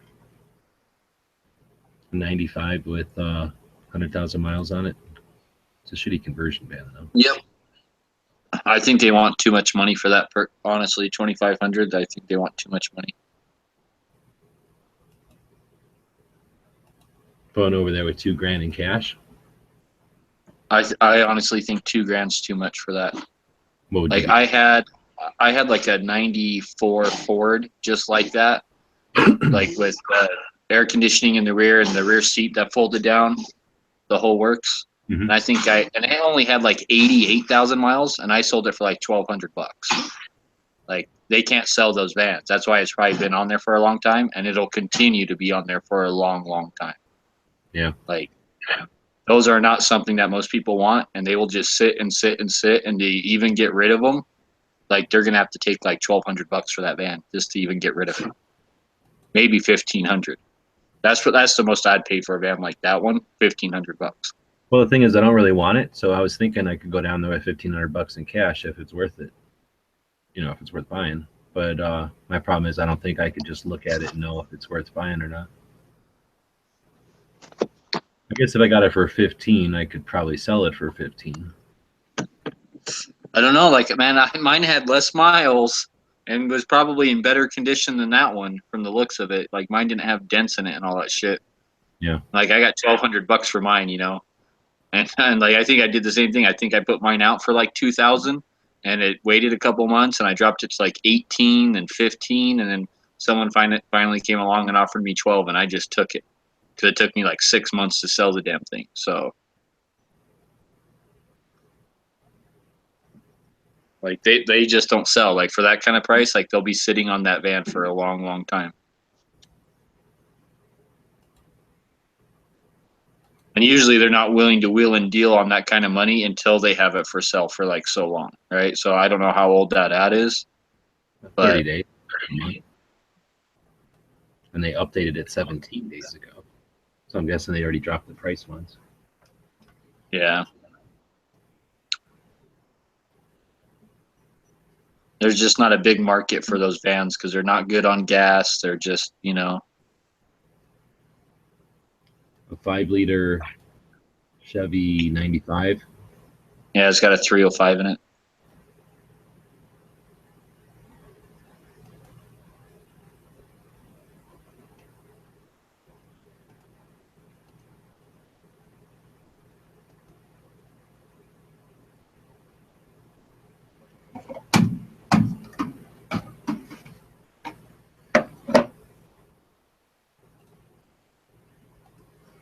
Buses, or yeah, the tires on buses.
before that comes up.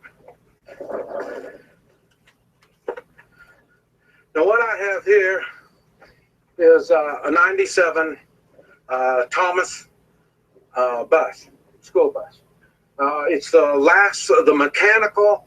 Last year they made mechanical school buses. In other words, it's not computerized. The engine is not computerized where, if something happens, it'll kick itself off. This will not do that. That's why I need to watch the gauges, and when I see something going down, like temperature or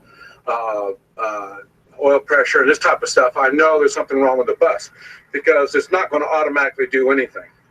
So these are things you have to consider when you're getting your bus.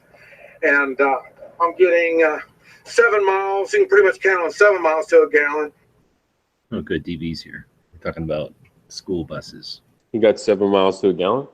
It's good to have an authority in here. Oh, yeah. 7 miles to a gallon is doable, dude, for a cross-country trip. Yeah, I'm just talking about sure. cross country. No big deal. Yeah, 7 miles per gallon. It's not bad. $2.40 a gallon. 7 miles for that. It's $2.50 for 7 miles. Yeah, I think you'd be better off taking like local buses. Like an Uber everywhere.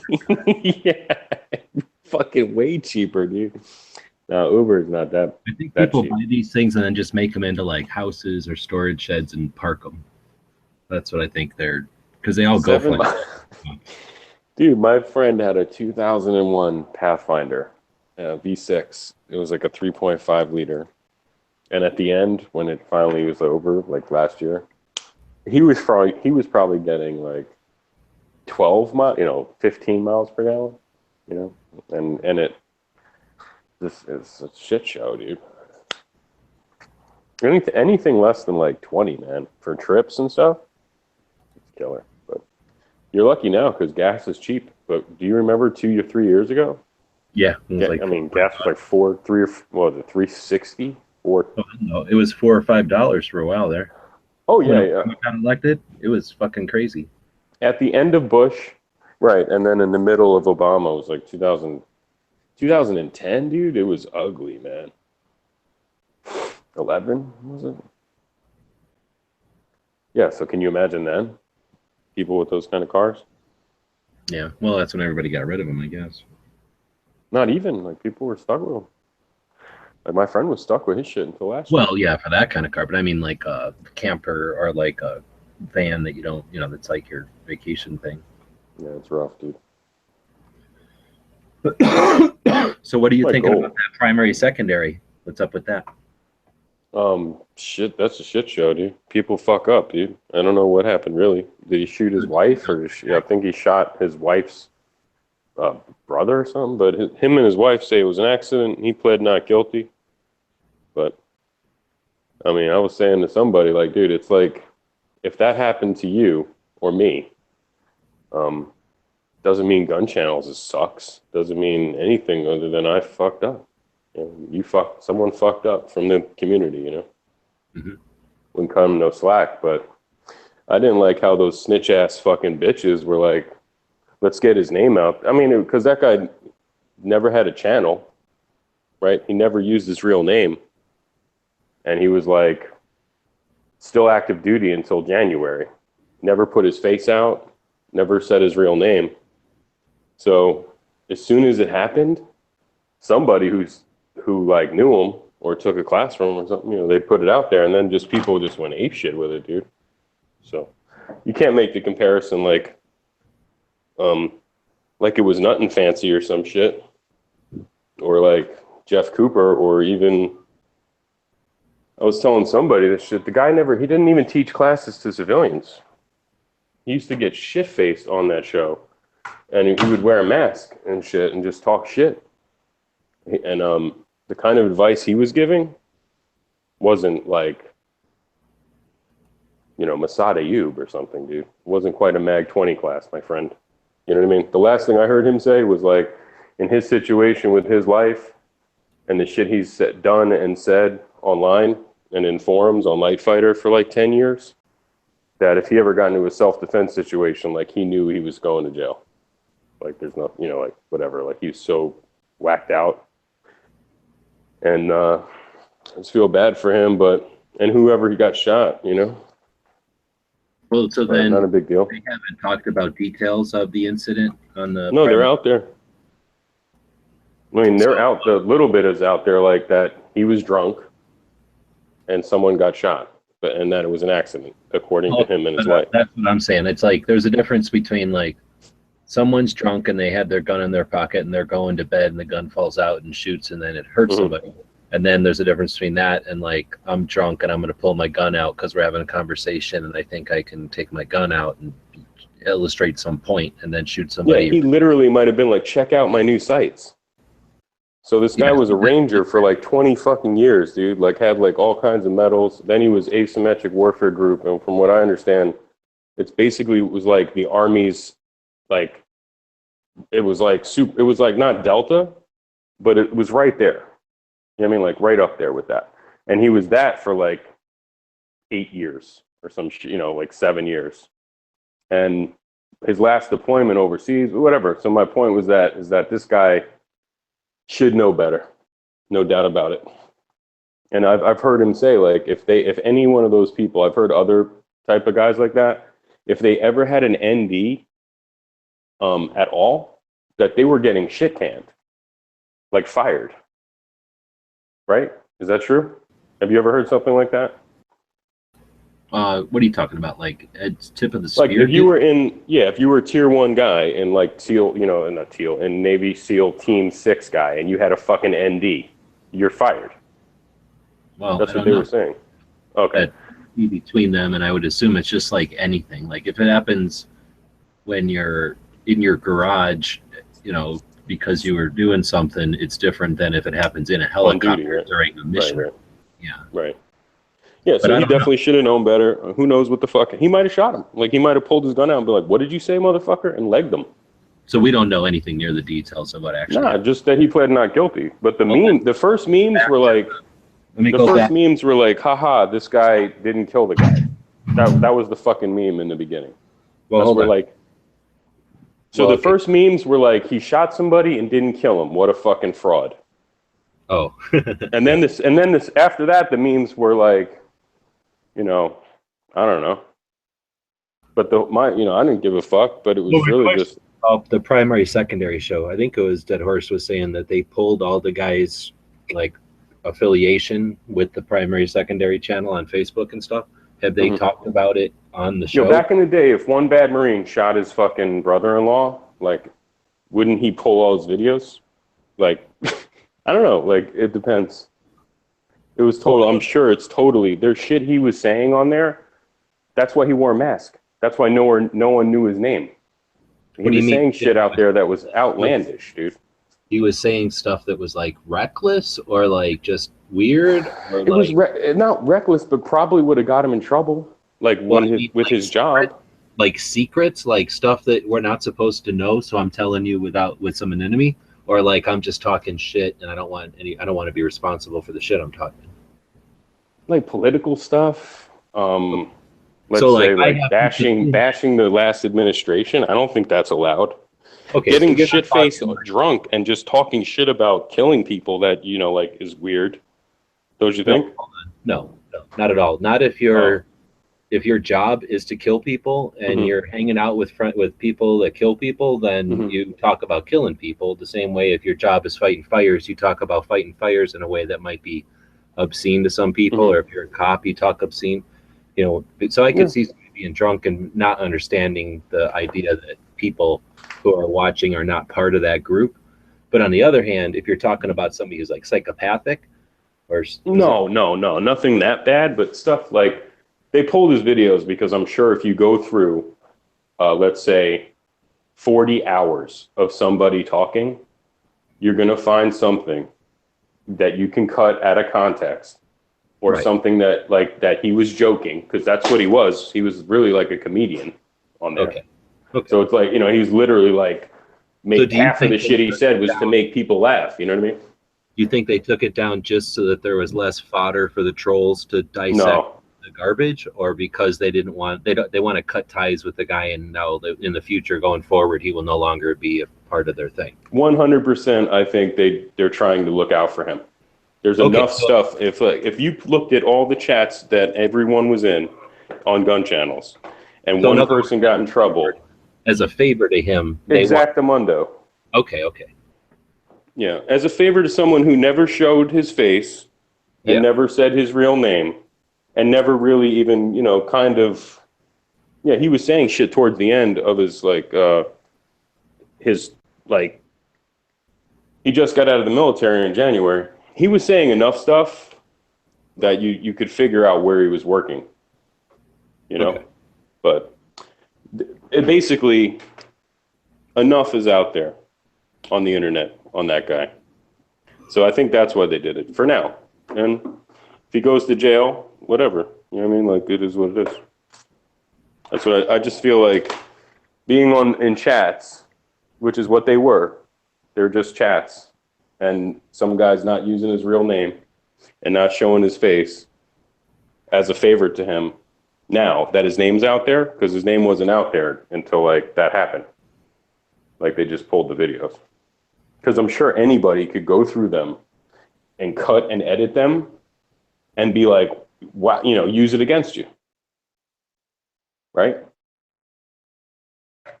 I feel like the same way. So. Yeah, the silly thing is that no way, I guess. You can make it more difficult by pulling it, but obviously everything's out there to some extent. Yeah. Well, snitches, not snitches, but people who, vicious trolls that would be sending that shit into a fucking prosecutor's office. Not that's going to happen anyway, but you know what I mean? No, shit like that.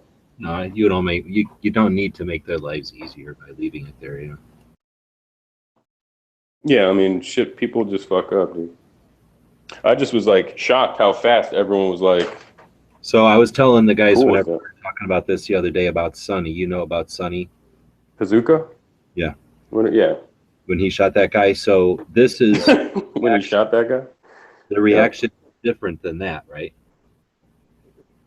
It's not like that guy. This is different for me, in my opinion, of a guy who never showed his face and never used his real name and never was training civilians. And to Sonny, who was training civilians. You know what I mean? Or look at the AK Operators Union guys. They were literally shooting live rounds at their fucking students, man. Did anybody even shun them for that, though? Yeah. It was fucked up. Yeah, I was trolling them. That shit to me is fucked up. Some guy gets drunk but people and does something stupid. The Operators Union constantly. They're always referring to their fucking videos and shit. So it's not like they've lost any credibility because of it, right? That school might have. They were trying to teach. I don't know if they're doing it now. But I'm just saying, I would think that a shunning would cross the spectrum. So if somebody like that guy who did the thing and was a Valor thief and his hot wife with the Corey. Yeah. If that guy was oh, okay, I'm discredited in training, but now I'm going to go back to gun reviews, and everybody's right on. We think you're an authority on gun reviews still. Don't you think it would be nah, you're gone, dude. Get the hell out of here. We don't want you for nothing. Yeah, shit is real. But anyway, Sonny got the cold shoulder, and everybody turned their back. No, yeah, but he's training right now.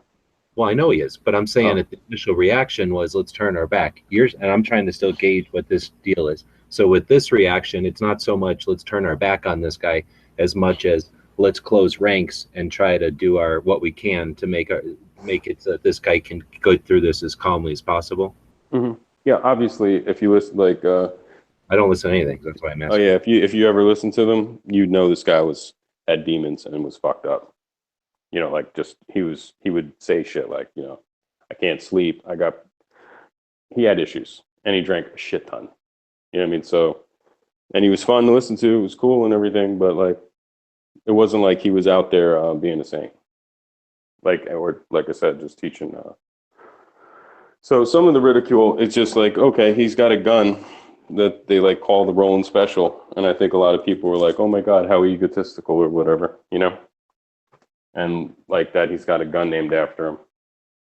And someone I was talking to, I think it was I was talking to somebody who was Nah, man, he was giving advice a lot, like self-defense advice and shit. And I was like, dude, the last thing I heard dude say was if he ever got into a self-defense shooting with his career and the shit that he's been going through, that he'd shoot himself. Like some crazy shit. So not exactly advice, you know what I'm saying, that you'd be giving to people. Like it was, my whole point was it wasn't like Mag 20 or some shit. I mean, this guy's expertise was night vision. He taught night vision classes. You know, like that was his thing. That in his whole school, like I think that was all he was teaching. So they're fucked, dude. I mean, they're kind of fucked up, I'm sure, because he was the star of their show. You know what I mean? Like whenever they would do their shows, he was fucking hilarious, man. I think most people would agree who were listening. Like, damn, Hilarious, he was like funny as shit. This is embarrassing. Like that, this guy's saying this. I can't believe he's saying it. Or... Nah, he was just funny, like super funny. Okay. Yeah. So it was just fun listening to it. Like I listen, you listened to like that Sheriff of Baghdad guy once? Mm-hmm. He wasn't very funny, right? Well, he was okay, but yeah. Yeah, it was fun to listen to, kind of. You know, it was okay to listen to, but like the other, you know, that other dude would make you laugh. Like he had some funny fucking stories from when he was a ranger and shit. Like you know, just weird stories. Like one story he had was like his pet snake like swallowed his fucking arm and like just run to the, you know, just crazy stories. Just like out of nowhere, just would have like the wildish story. So it was fun to listen to. And then for them to take all that shit, they had to take everything down that he was ever in. So like their Kyle DeFore interview, that Varg Freeborn interview that they just did, which was good. They had to take all their shit down with him. Who else? They're the guys. A lot of Steve Fisher. Like Steve Fisher was on. They just did a show last night. They didn't even address it, I don't think. Like in the chat text version on the side of YouTube. You know, I think they typed something like, you know about as much as we do, to somebody who was asking. But, you know, it's like Steve Fisher. He is funny as shit. Like in these chats, I don't know if you've listened to any of those lately. No. But when he's in a chat for like 3 hours, just taught a class, and he's at his hotel room, like just chilling, talking to these guys. I mean, the stories he's got are funny. The shit he's saying is funny. You know what I mean? Like it's just. Are you on your phone? phone? It's hysterical. Yeah. You on your phone or on a computer? Mm-hmm. No, I'm on my phone. All right. So I was gonna say is that like when Steve Fisher and that dude would get together, it shit was a fucking riot. Like on the chat, like that shit was the fucking best. Either way, it's fucked up. But he fucked up, so get what's coming to you.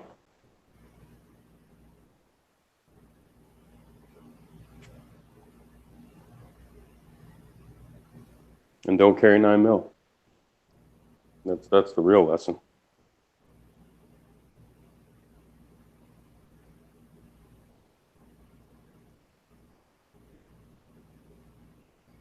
I don't know if I mentioned that before, so I texted it. I don't know if you can get it.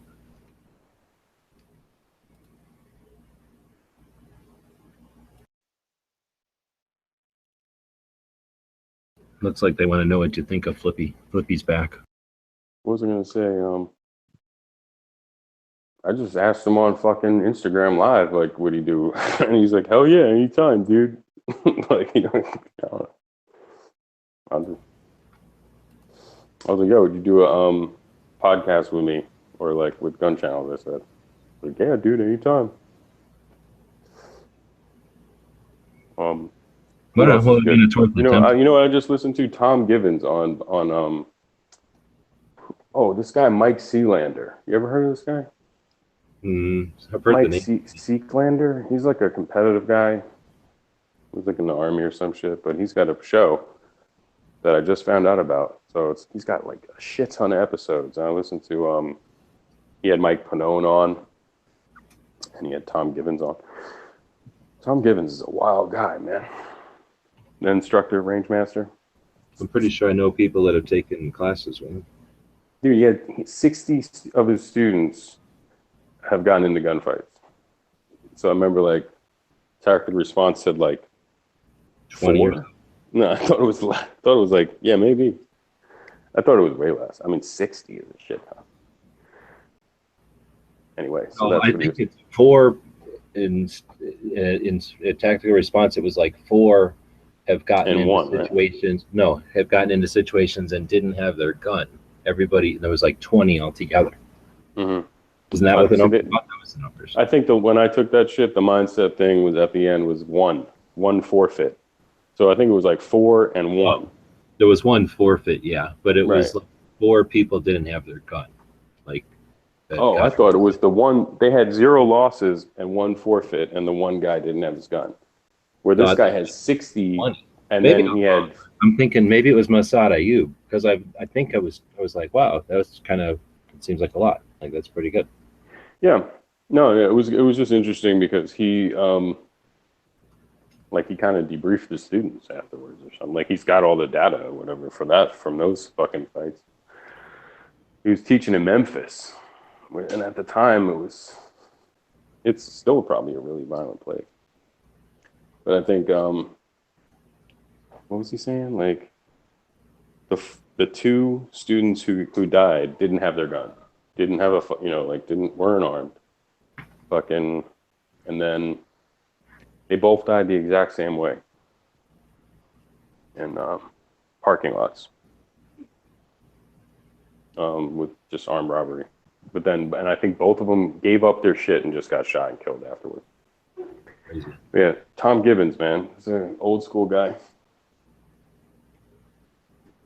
but he's a great guest, man. Seems like he's on all these other podcasts, so try to get that guy. What are we going to ask him? Tom Gibbons. Just ask him about his classes, what he teaches, and same old shit. When did he get started? He started under Jeff Cooper. I think he started I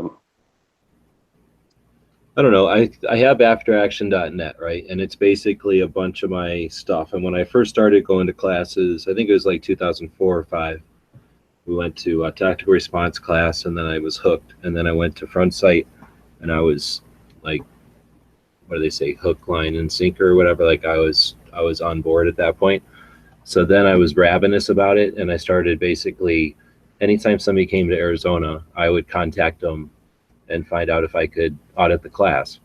So I started to accumulate them on afteraction.net. And now that it's been sitting there for a long time, and then basically then I got to about 2009 and I quit doing photographs and started doing videos all the time. And then on YouTube, those videos would just sit there. Like nobody gave a shit about training at all back in 2009, 10, and 11. So I would do it because I felt it was interesting and I was sharing. I wasn't really doing it for the money yet. So then in 11, it started making money. And then in 12, I went on the trip. So I, didn't have time to do anything.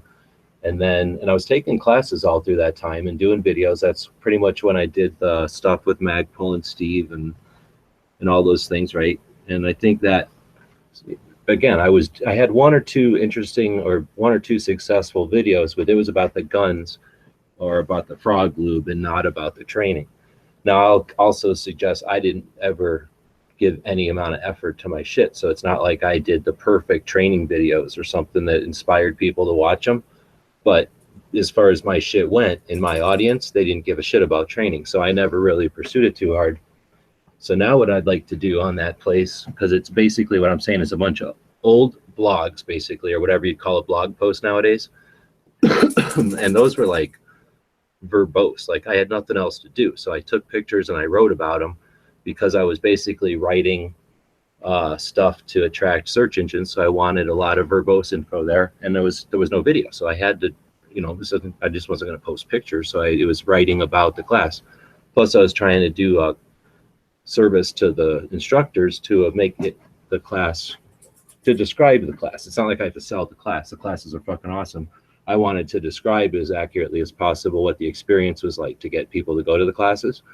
So anyhow, I got all this info up there, and what I'd like to do now is do or apply what I know now. So like the skills I have now with doing the different types of videos or whatever. So I'd like to do some sort of a timeline, perhaps, where kind of start with maybe even the NRA, like how it started doing establishing some training standards, and then quickly go forward to, I'm thinking like military, and then like briefly, because I don't know it very well, but like the evolution of military training theory, and then progress like to do the real meat of it with where, you know, the first guys came out and started doing actual training, like Masad Ayub and what's his name? The old guy. It's Cooper. No, before him. Damn, I know his face, but I can't think of him. He's old like Masad Ayub. He's dead now, maybe even. Jeff Cooper. No, older than him. No. Jeff Who's Cooper older was. than Cooper? No, he was a cop. Unsafe at any. Or is that Masad Ayub? Damn it, I can see his You're face. talking about what's his face? The guy with the White hair, old guy. Anyway, but the old guys, right? And then Cooper, yeah. And then anyway, Cooper and is then the guy who like started it. I thought maybe Colonel Jeff Cooper, the old white guy with the white hair. No. I'm not talking about him. Oh, Cooper was more like cops and whatnot. I'm talking about like civilian training. yeah, he was the first one who started training civilians. You're talking about when he started Gunsight. Anyway, no, I'm talking about just some guy who wrote a book or whatever and got people thinking about actually being competent with a gun instead of just like a gun changes the playing field somehow. Like, oh, I have a magical gun talisman. So anyway, just to go through, and I've talked about it before, about doing some sort of a like comparative biology or whatever, or biographies, like, I don't know, put it in, what do you call it, or that, to like, to show the significance of each, and then also like where they fit in. So like you wouldn't expect so-and-so to have familiarization with this or that because, you know, they're not in the military realm, or they're not in the law enforcement realm, or they're not in the, and when they are in the training realm, the difference between like a Pannone and a Sheriff of Baghdad and a Masad Ayub, and to kind of, I don't know, for people like Dano, who's by the questions he asks, he's into it. Asking about the big picture, I think sometimes. Anyway, so that's why I think it would be interesting. He's pretty good at it. I think Dan was one of the most enthusiastic people about training and shit and learning about stuff like that. The Well, hold on. history of Dano's stuff. a good example of it, but we've all been that Dano for a while, right? That's it's not it's not a required, and it's not a certain step in the evolution of shooters. But if you choose that path, you will go past that place where Dano is, and then you can get to the place where you are or I am, right? So that's where I guess I'm trying to say is like, I would be curious, I would be interested, that would hold my interest to do that. My frustration is that since I don't get paid to just do everything like I used to, and I could just do everything, and then that way I could do what I wanted, and if it didn't make money, I didn't care because everything was making money. Like, I don't live there anymore. So now I can't just do something I'm interested in if it just lays flat. And that's the frustration, is I would like to do something like that and enhance it just for the fucking everybody who gets to that point and is like, I want to do training. What's training? I want to build a place where it's like, here's what training is. Like, boom. I'll tell you why I like what you said, because I don't like when people say, oh, training started when people came back from the Iraq, war and shit like that. It's fucking retarded. Well, people try to think like there's some tactical training now, like it's a thing that's separate, or that it is everything, that it's the culmination of everything that happened before. Like, there is just training, and now this is what it is. Yeah, At least that's the impression not I much get. difference. Cooper. I think Cooper is a godfather. I've heard Clint Smith say the same shit.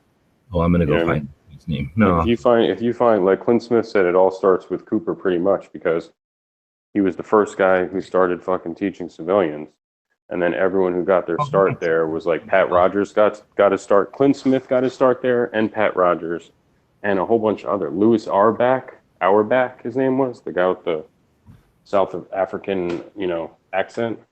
Mm-hmm. And who else was there? There was a whole shit ton of guys who came out of there at Gunsight.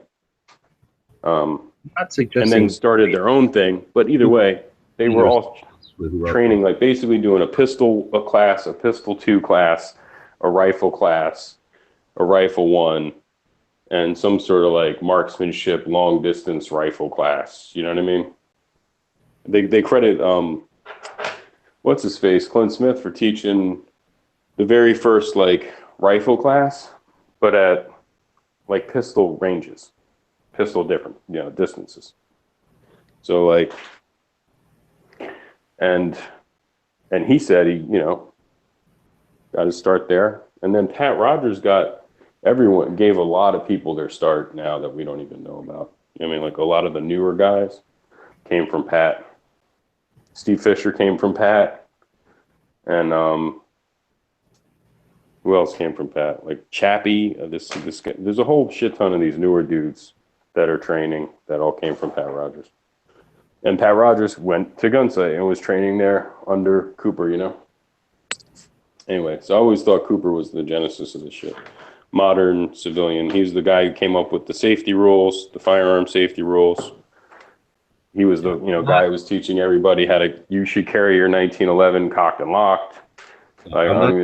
There's somebody who is more of a Cooper than Cooper. I'm just saying the guy I'm trying to think about isn't fucking Cooper. I'm just trying to. It's some peer of Masada Ayub and the authors with white hair. I'm not saying that he is the innovator of all guns. Oh, okay.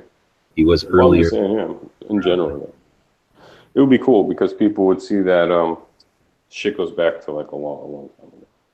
Well, exactly. It's over about 40 fucking years. Well, mainly, I guess maybe I should just do another. These things.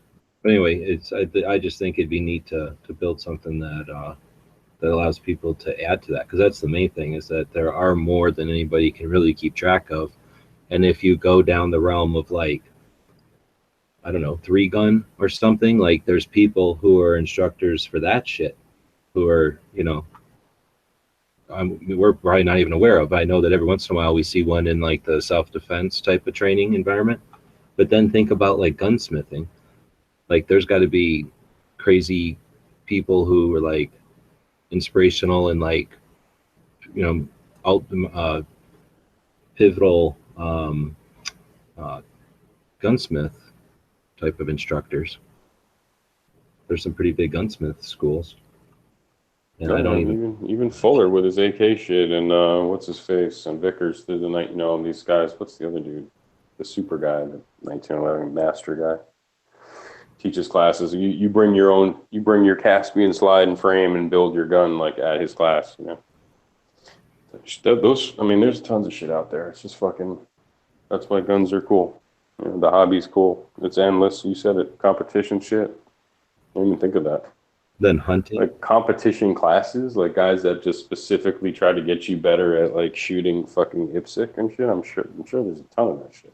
Yeah, that friend of mine who goes to a lot of classes, he went to one that's like a class to teach instructors, I think. And he was like, it's amazing how much you learn out of that. Like, or maybe it was I think it was the guy who teaches 3-gunners, but he was teaching 3-gunners instruction or I don't know, something.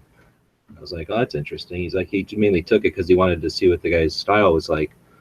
And that's just what he happened to be teaching, I think. But, yeah. This history only gets fucked up is when some guy goes, no one ever taught me shit. Like I'm so-and-so, my classes are the shit. And I didn't learn shit from nobody else, you know what I mean? Or it was hard work and like, whatever. They don't give any credit to fucking anybody. You know what I mean? Like, Elmer nobody. Keith, I'm thinking They're of. just completely like fucking, it was me the whole time, whatever. You get enough of those guys, then everyone forgets the history of shit. Because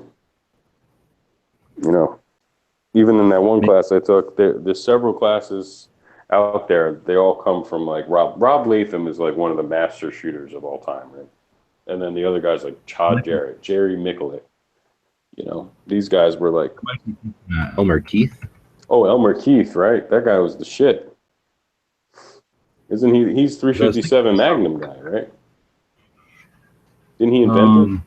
And then he invented 44 Special, right? And then I think 41 Magnum. Yeah, dude, that guy was so old school.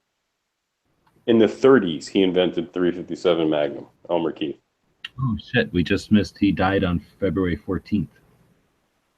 Look at the Keith picture. was instrumental in the development of, I think this might be the picture I was thinking of, where he's like two-gunning with a pipe in his mouth. Yeah, 244 Magnums. Look at that shit. Or maybe they're 357s. But either way. It says he was instrumental in the development of the first Magnum revolver cartridge, the 357 Magnum, as well as the later 44 Magnum and 41 Magnum. And 357 Magnum. Well, he invented 357 and then 41, then 44, and then 41. Yeah, Masad Ayub talks about like one time he came to his police department to train them, like, you know, as a guest trainer or something. And like it was like he was totally starstruck kind of shit, you know. And like got to like see his gun and shit. And you know, those are the guys that Masad Ayub and Cooper and were probably looking up to, you know. But for some reason, I thought that I was thinking of somebody else who was like involved in shit and then came back and trained cops or something. I think Keith was training cops at some point, but look, he invented shit in the 30s, man. I mean, he was probably ancient by the 70s. You know, by the early 80s, he was probably like, Jesus Christ, I don't know how the fuck Masad Ayub even met him. Masad Ayub's old, but Jesus, he was probably like in his 20s when he met him. Elmer Keith was born in 1899 for crying out. He's 199? Yeah. Yeah, so Elmer Keith was born in 1899. Right, so he's 100 in 1999, and Masad Ayub's telling this class about a story when he met him at his police department training him. That had to be like in the late 70s, like he was probably like 70. He died in 84 at 84 years. Okay. Yeah, it's tons of shit out there. Oh. Way before the bearded tats, man. The tattoos and the beards. Shit's been going on a long time. Huh. So it says that in World War II, he inspected rifles at the Ogden, Utah Arsenal. Mm-hmm. So if you got a rifle from World War II with OGEK in a rectangular box on the buttstock, that means that Elmer Keith inspected that gun. Nice. Isn't that Imagine cool? if you had that shit. If you Yeah, owned I'm one of those. looking at that when I look at World War II now. Yeah, that would be fucking sweet. But it says a biography of a USMC Cyper Scout written by one chapter is about Elmer Keith and his influence on the shooting community. And that's where, like I say, I'm thinking of a book, but anyway, there's, like you say, there's other guys that were, when I think about it, I'm trying to remember like classes, and every once in a while an instructor will say something like, you know, about the olden days or whatever, and they've all got different insight, I guess, as to like, you know, how it progressed from cowboy ass shit where you never even held the gun up to your eye level, like fucking cowboys were crazy, and then like Jim Weaver, dude. Well, no, but even before that, like World War I, where you put your hand in your fucking pocket, you stick your hand the fuck out. No, and I'm saying, like, wasn't Weaver the first guy in one of these shootout class, you know, bullseye competitions that brought the gun up to his face? Oh, Bill Jordan, maybe that's who I'm thinking. Oh, yeah, maybe it was him. One of those guys, Jordan or Weaver, was like the first guy who like brought the gun up to his face and his eye level and was like killing it at matches, and that's when people were like, "Holy shit, he's killing it!" Like, look what he's doing. Like, he was so weird looking, dude. And it was like, what is that guy? Oh, it's winning. Like, oh, let's all figure out the theory. Let's all bring the gun up to our face. That's crazy. That's so funny.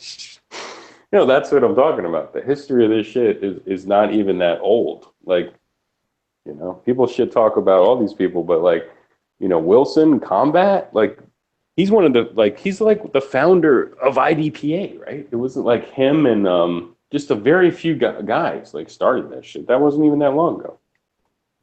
But before that, I think it was fucking Weaver, dude. So Bill Jordan, 1911 to 1997, American lawman, U.S. Marine, and author, He was born in Louisiana, served for 30 years on the Border Patrol. He was a U.S. Marine during World War II and Korea. He retired the Marine Corps Reserves as a colonel. He's credited with developing the Jordan or Border Patrol style of holster. It is rigid and unmoving, always holding the gun in precisely the same relationship to the gun hand. Blah, blah, blah. He also collaborated with the wooden grips intended for heavy caliber double action revolvers. Always favored a double action revolver. He was credited for convincing Smith & Wesson to adapt the K frame to accommodate the 357, resulting in the Model 19 in 66. Blah, blah, blah. After retiring from the Border Patrol, served as a field representative to the NRA, contemporary of Elmer Keith and these other guys. He wrote numerous articles on all aspects of firearms, as well as the books No Second Place Winner and whatever. And then he's blah, blah, blah. So you know what? Maybe that's who Assad was talking about. Well, that's the thing. When I hear these stories from the old guys talking about the old guys, that's where I'm like, damn it. Like, somebody needs to put a timeline together. You know what it's like? When I was in history class when I was a kid, it was always frustrating as shit. They would teach us like Egyptian history, and then it would be like, okay, now close your books and let's open them again. Now we're doing Roman history. Now close your books and let's open them again. Now we're doing like African history. Now close your books, open them again. Now we're doing, and I was like, I want to see a fucking massive timeline that puts all these things in relationship. So I know when this one's ending, like this one had already started, and like this one is about to start after a little while, you know, like I want to see where these guys fall, and then to get a picture of like, you know, how this shit developed. And like you're saying, like it all pretty much happened since World War II for damn sure. And like probably mostly after Nam. And then like, how fast is it going now? It's crazy. Plus, like, there was no CCW back in the day. Yeah, dude. I think Weaver and those guys were fucking before Nam even. Like those guys. When you look at the way they're all dressed like early Steve McQueen movies and shit. Like I don't know, like right Weaver? before maybe Korea, like the Korean War, that era of like whenever the guy brought the gun up to his face at the competitions, like. And everyone started doing that shit at the competitions. I'd bet money it was like 58. Los Angeles County Deputy Sheriff Jack Weaver in the late 1950s. So, yeah, before, well, Korea was 50, right?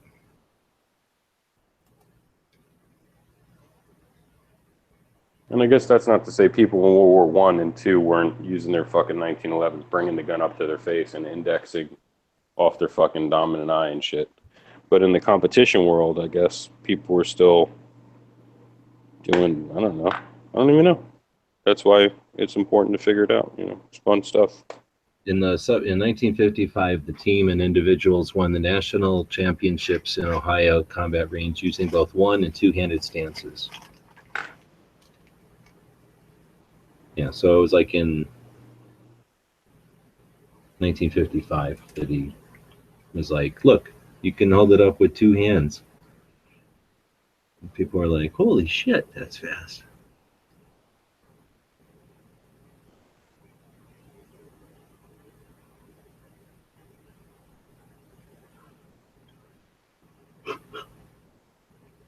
Was developed, like in the Weaver stance was developed by Jack Weaver in 1959.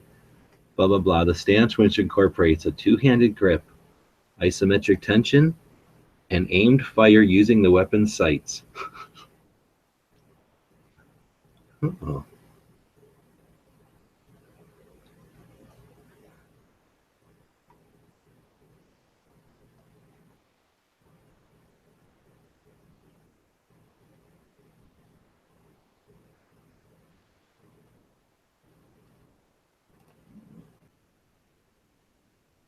Yeah, before that, it was one hand behind your back, right?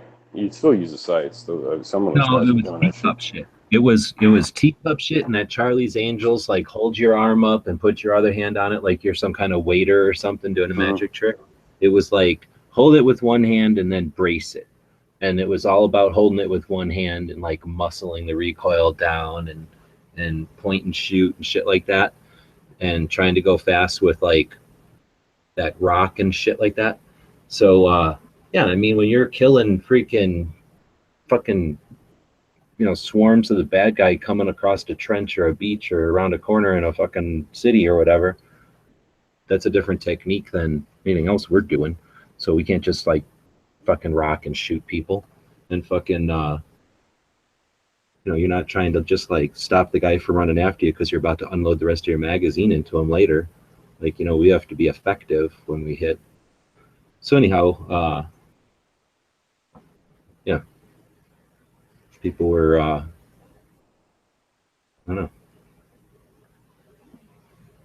There has to be something also just with like politeness and what do you call it? Like just society or like culture, like, the way that people are.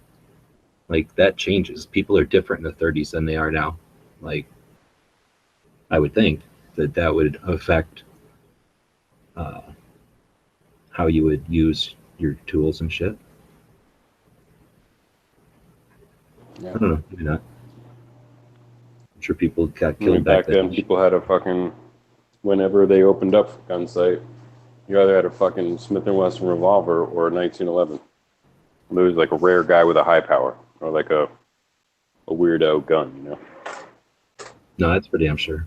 And like, no, I'll bet you though I'll bet you there was people showing up at like guns with like a Derringer, like a fucking P38.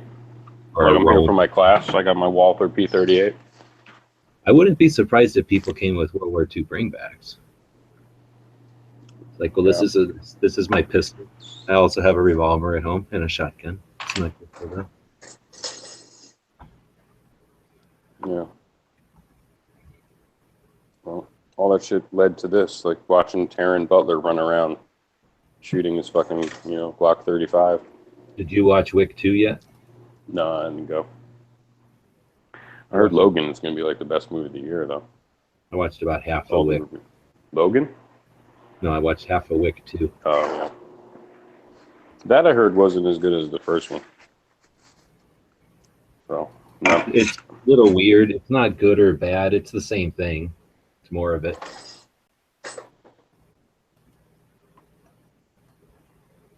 I don't know if there's any story in it, really. I'm telling you, they said Logan is like, it's the last X-Men movie with him in it, Wolverine, and it's the best X-Men movie, all the critics say, and it's like a Western. They're saying like literally it's a Western. Like, and Professor X is in it. It's set way in the future.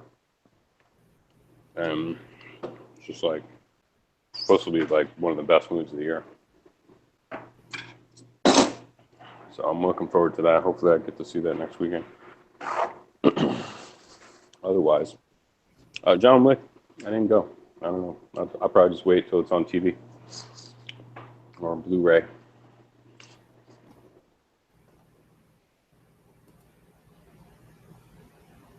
I probably would have seen it this weekend, the next weekend coming up, if it wasn't for Logan. Oh, dude, did you happen to see on Facebook that I posted that blurry ass picture of that tiny dog? Oh yeah, look like a little mean guy, huh? No, these things are awesome, dude. Normally when I go to places and they have those tiny ass dogs, they won't fucking come near me. They bark at me and they run away. And then the people who own them are all assholes. No, they're all fucking assholes. And they all put them in other rooms because they'd rather not hear the dog bark. Like one time, my one friend gave me his like wife's little dog. Yeah, and as soon as you hold it, the dog's like, "Oh, I'm not dying. You're cool. I love this person," right? Yeah. So nobody does that though. Everybody fucking puts their little tiny dogs away. So I never get to play with little dogs, like ever. That was like literally the only time I picked up a Chihuahua since I fucking owned a Chihuahua. Like a long time ago, somebody gave me a Chihuahua, and I was sick of it really fast. It was shitting everywhere, and I didn't like it. And then it ran out of my house and across the street, and these women were like, "Oh, a little dog," and I was like, "Do you want it?" And they're like, "Yes," and I'm like, "Okay, then you can have it." So I never saw it again. So that was like my whole experience with a little baby dog like that. Dude, these little dogs, I went over and visited at this place, and they were super chill. They came up and were sniffing me and sniffing my dog. And then I was playing with them and itching their butt. And as soon as I itched their butt, they're like, "Oh, this is our best friend ever," right?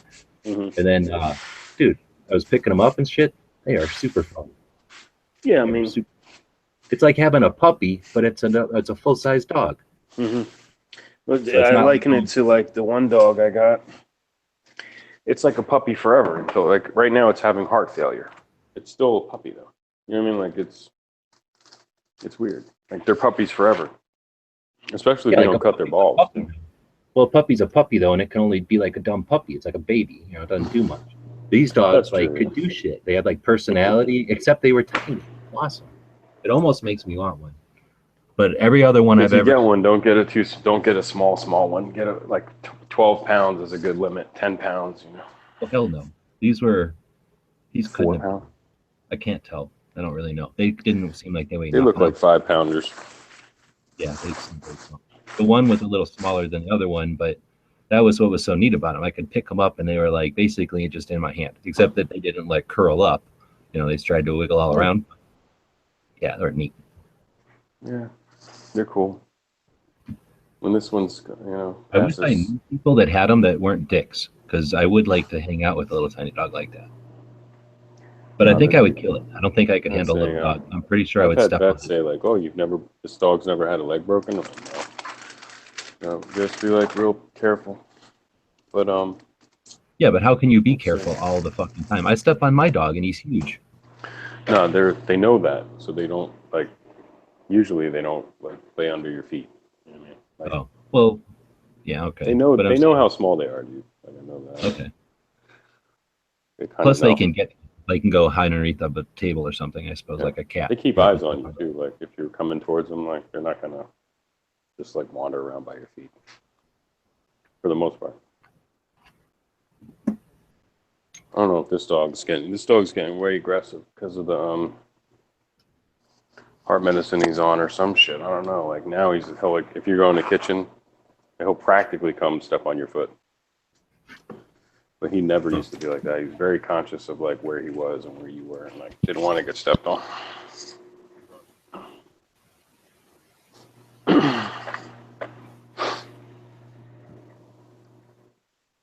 No, did not want to.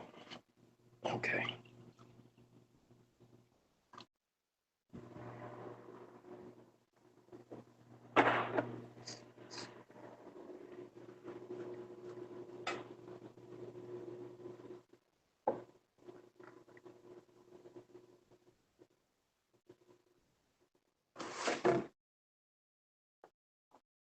When's Dano's tactical response class, man?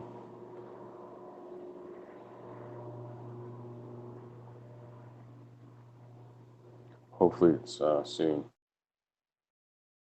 I can get a chance to hear the after action report. Oh, I'm fucking muted. I think he's saving up for it. I think it's going to be in a while. I think it's soon. I think it was like April. Oh, we'll see. I call that a while. He saved up and he's like working out for it. So. Holy shit. He's getting ready. What? What's the matter? I didn't realize I didn't get alerted. I put up a thing, you know that Fiverr where you can pay $5 to get something done? Mm-hmm. I put up a thing like to do work, like for people to hire and shit. Mm-hmm. And you got 4 billion fucking requests. I can need to figure out if there's like a thing that tells I have 59 active requests. Mm-hmm. Yeah, I had no idea. I thought the thing would email me or something. Yeah, probably not. It, I'm gonna tell my friend to do that shit, man. I don't know. Some of this is stuff I can't do. Oh, most of the shit is my friend's a photographer. He used to be like big time, super commercial, big wig. So, but he talked to me. He told me about Fiverr. He's like, dude, there's shit. These fucking idiots on Fiverr, like totally cutthroat motherfuckers. You know, like, not even American. Holy shit.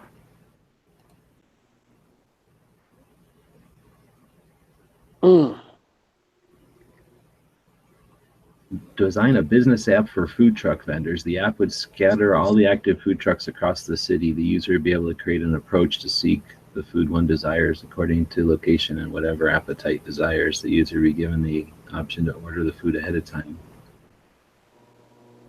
Huh. That'd be pretty cool. I wish I could do that. Like that. I was just looking I think like one of the most profitable new jobs ever is app design. If you're an app developer, like it's fucking rap. Dude. Mm-hmm. There's money.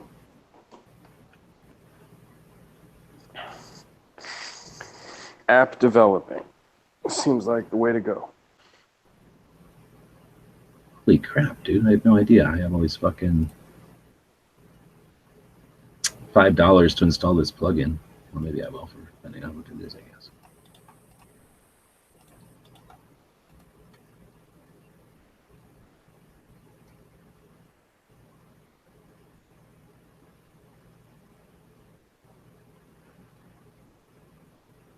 Seriously? He needs me to push a button for $5? I guess I could push a button for $5.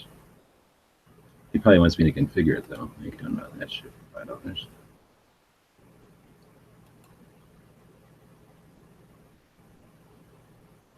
Damn, I should put my cart in here for more than this shit.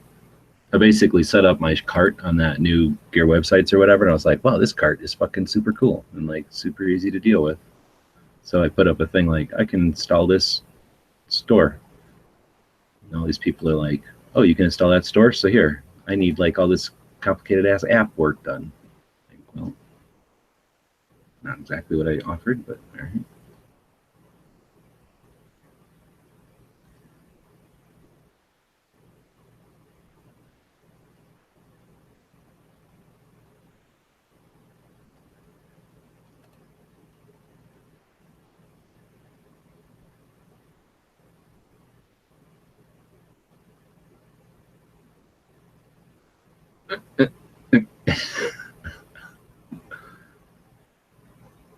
Nice.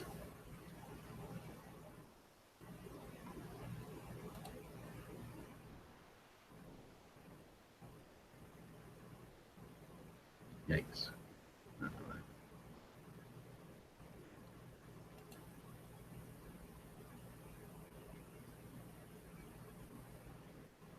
No, I didn't say I was going to build APIs, so no.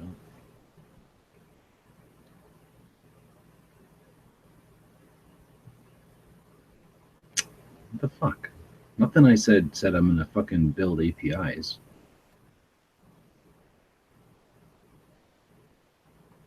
I need to find out more about this fucking OpenCart. It must be difficult for people. Either the requests are for OpenCart, which is basically the same thing I'm doing, except a different company.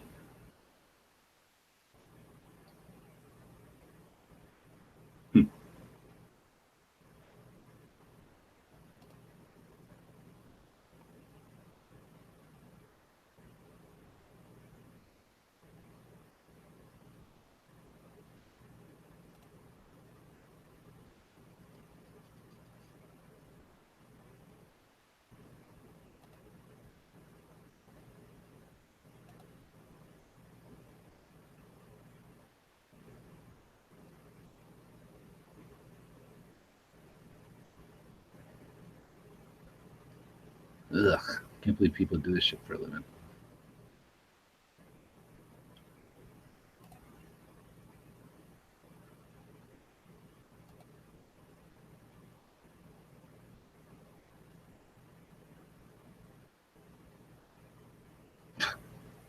$31. Nice.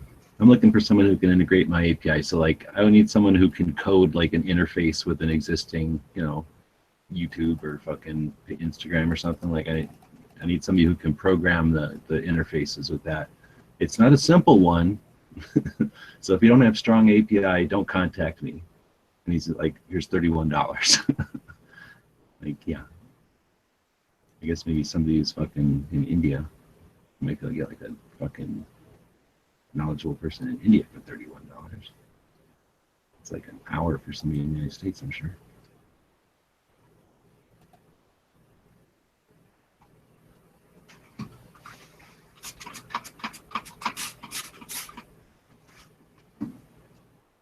Oh, here we go. Here's what I can do.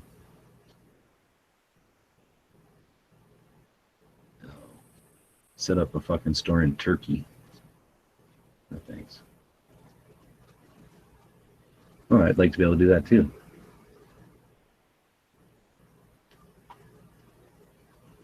Oh, here There you go. Didn't even bother to put it in English for me. Connector based de datos midba programa de fabricación y tienda online SQL.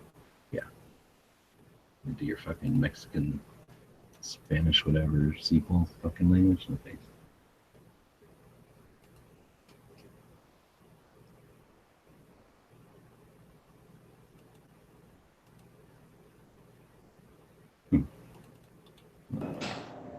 Shit's real, son. Shit's real.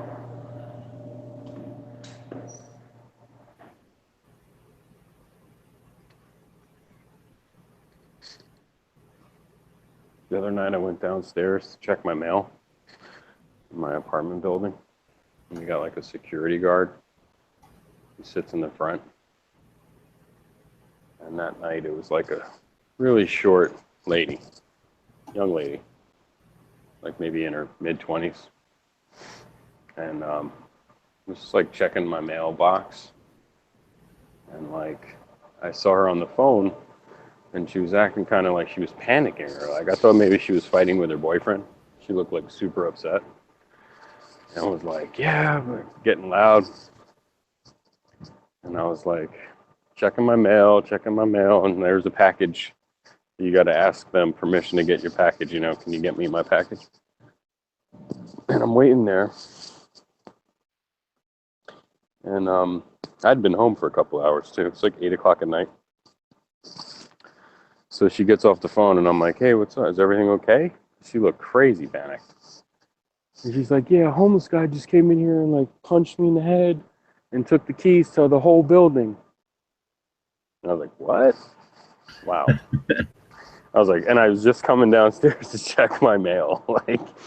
And I was like, where'd he go? And I was just like being real calm. And she's like, he's still on the corner. He's still on the street. He came in, he asked to buzz an apartment. And I told him, I need your ID. And he just swung a punch and then came around the desk and took the master key ring. And he's got a key to every door in the building. Not every apartment, but like every door. And I was like, oh, this is like 8 o'clock at night, 8:30. She was on hold with 911 for like crazy long, dude. Like maybe it was a long time. I wound up waiting with her until the cops came for like 15 minutes. And I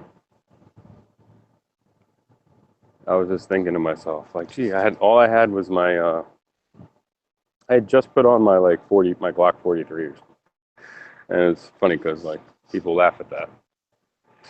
You know, a lot of people will be like, you're just going downstairs, check your mail. Yeah, you're exactly. in your own building. Like, why would you do something like that? That's paranoia.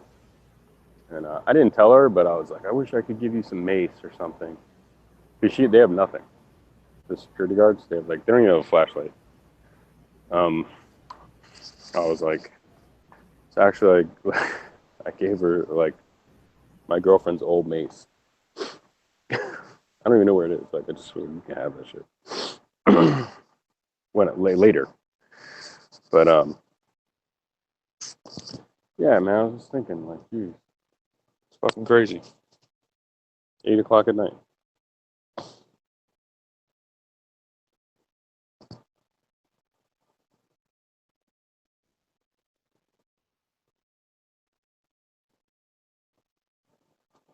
All right, buddy. I'm walking my dog now. So yeah, man. You should go see Logan, man. Support the final hurrah for that guy, man. He was I thought he was a good Wolverine for 20 years. What is it, 16 years he's been Wolverine? And they say this one's like super good. So I'm excited about that.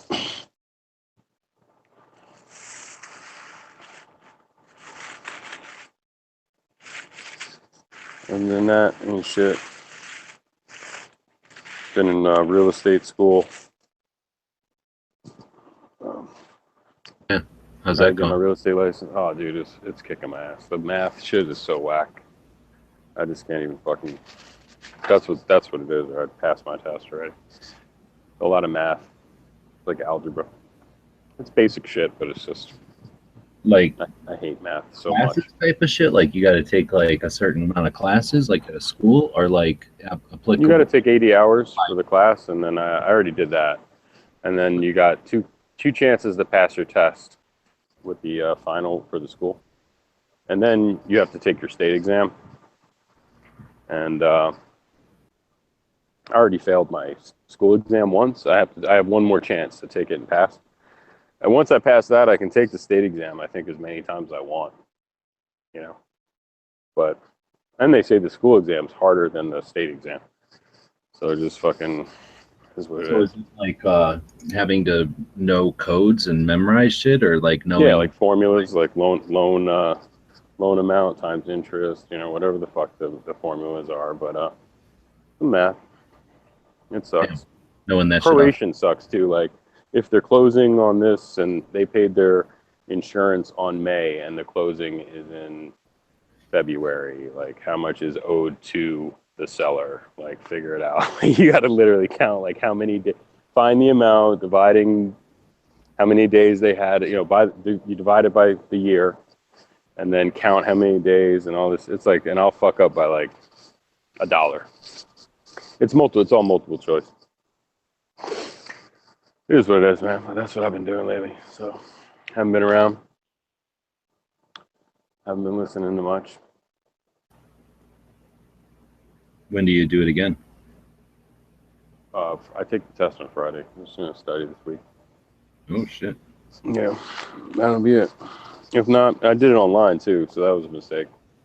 Because like the last few days, I went to the cram course in person, and I'm like picking the professor's brain and shit, you know, asking a lot of questions.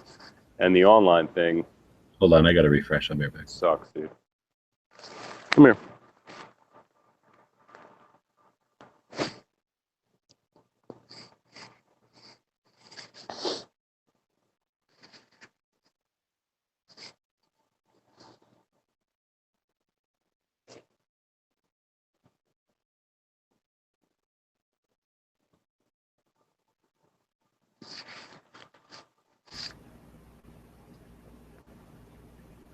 Hello. Yep. Okay. I was gonna say online school sucks.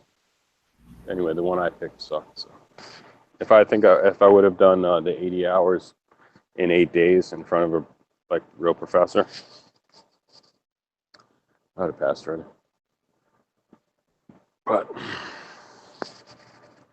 it's my fault. The online thing is harder to me. I met somebody today, took the online course 3 times and failed the test. Like, so they failed the test like 6 times. Because you get 2 chances. I was like, man, that's a hint. That's like a clue. You should. How do you fail it 6 times if you can only take it twice? She took it 3 times. She took the class 3 times online, so she gets 6 chances. It's like I see. So it's not. She failed 4 other times. Yeah. It's just that you take the class. You gotta take the class again. Yeah, you got to redo the 80 hours. I thought you meant, because I knew people that were doing some other type of financial stuff, and like literally, like if you fail the test, I forgot how, like once on the one, then you cannot take it again. It's either like for 5 years or forever. Yeah, like you lose your opportunity to be able to do that career or something. Yeah, it sucks. No, it's So not that it's not hard. like if you fail it on this test, you can just go to another school. You have to pay for another Oh school. yeah, I could do it right away. Mm-hmm. Okay. Yeah, I guess every state's different. But How much is that school? bunch Like, of- oh, it's cheap as shit. It's Oh. cheap. No, it ain't free, but it's cheap. A couple $100. oh, okay. The online thing was a couple $100. Maybe the in-person one is like a few $100. But then they're saying the schools. I just part- paid 80 for a cram course, for a 2-day cram course. So But you're saying the schools are always tougher. So if you pass the school, then you're going to probably pass the state. yeah, I should be straight. Mm-hmm. Okay. Yeah. But that's the kind of career where it's not that difficult a barrier to entry because they need a ton of people. People come and go, right? Hell yeah, I'm sure the turnover is retarded. And looking at that class today, I'm sure a lot of those people will pass and then do it for a while and do something else. Yeah. Fun So you're going stuff. to be in the It's fast enough to like hook us up with some kind of a deal on a deal. I think my Like, plan. I want to go work at like I want to go work at one of those McDonald's type of real estate places.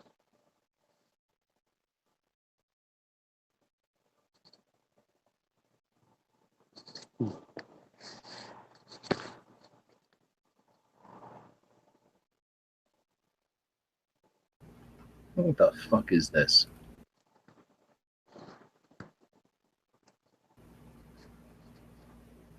What the hell? Am I muted now or am I not muted now? No, I What's hear. wrong? Well, you can't see the screen though. So I'm doing this thing and it has like a form I have to fill out. And it's like, you know how sometimes when the form will have like a sample of like what you might type in there. So it's like the title for your project and it goes, I will do whatever, blah, blah, blah. So like I go, I will digitize your graphic for embroidery, right? And then it goes, oh no, you can't use this. There's a problem with your fucking thing. You can't start it with I. And I'm like, then why does your fucking sample start with fucking I? The fuck? How the hell are you supposed to do that? Oh, I see. You just get rid of this part.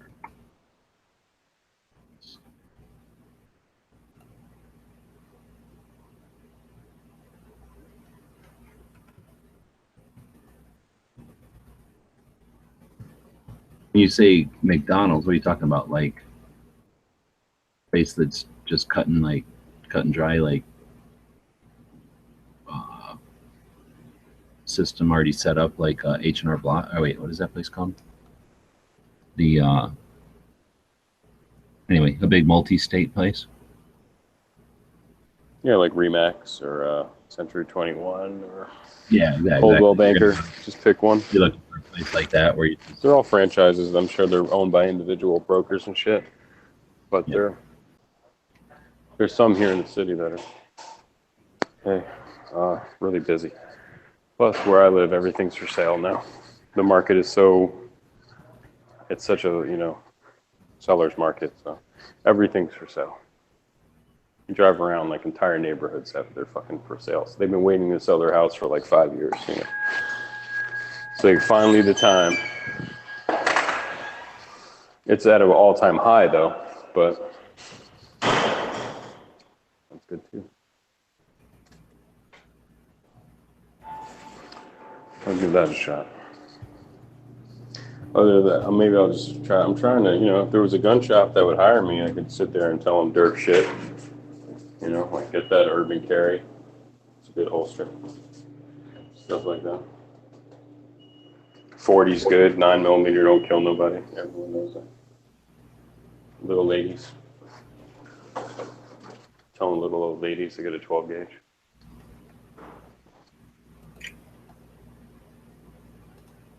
Have you shopped around or asked around to the shops? Couple. The ones really close to me, everyone's super duper tactical. It's like everyone has a beard. It's hilarious. And everyone's like CrossFit. They still say derp shit though. What? CrossFit? Yeah, they're fine. Everyone looks like YouTube or Instagram. Like, the whole store looks like Matt Best.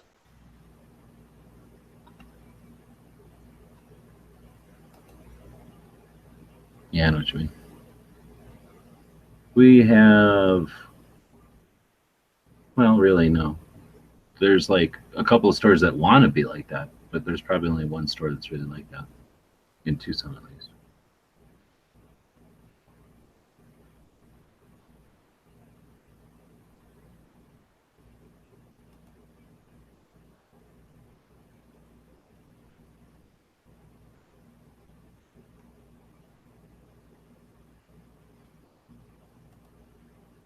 What the hell? Am I still connected? Hi sellers. Today we're going to show you how to set up a triple package, which allows you to create 3 different compelling bundles to sell on your gig page.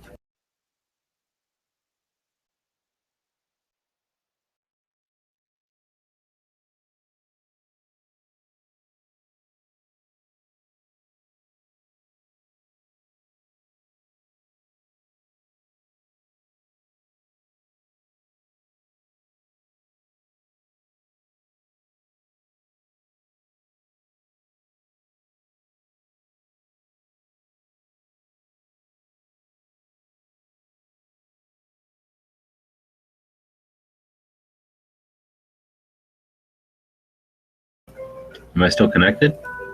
And define the number of revisions included for each package. Yeah, I can hear you. Keep the package Okay. easy.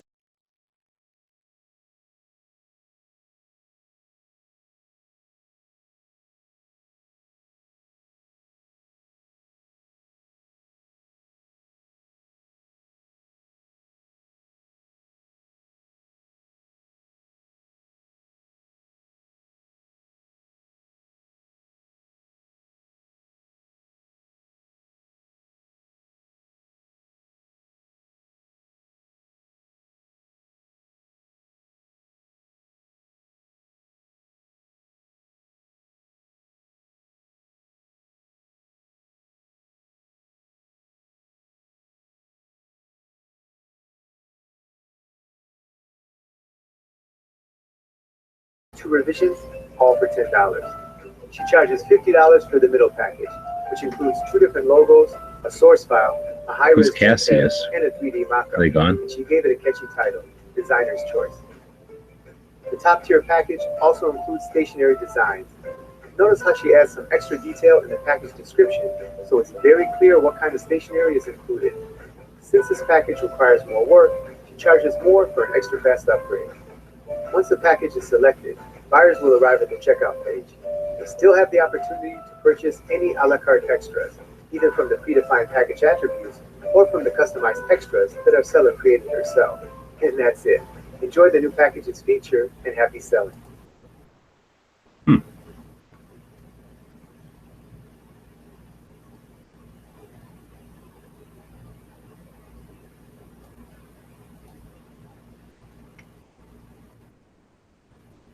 What if you have to do 3?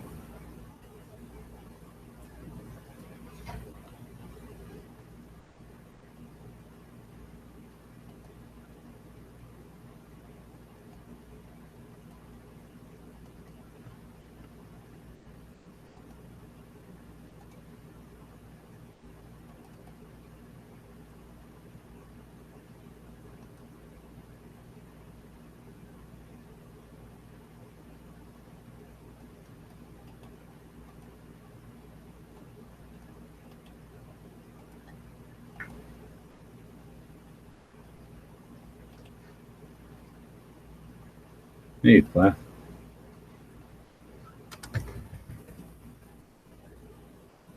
What's that? Clef just jumped in. Holy shit.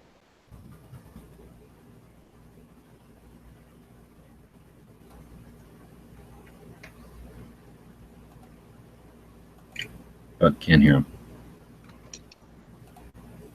Yeah. I figured Canada ate that guy. I know he's going to Texas, but I don't remember when. I don't know if you'll be able to handle all that freedom. Be like Bob. Never hear from him again. Why not? Well, yeah, Bob definitely couldn't handle it. He went down to Texas, or he went down to America, and it was like, oh, fuck. I need a break from all this freedom.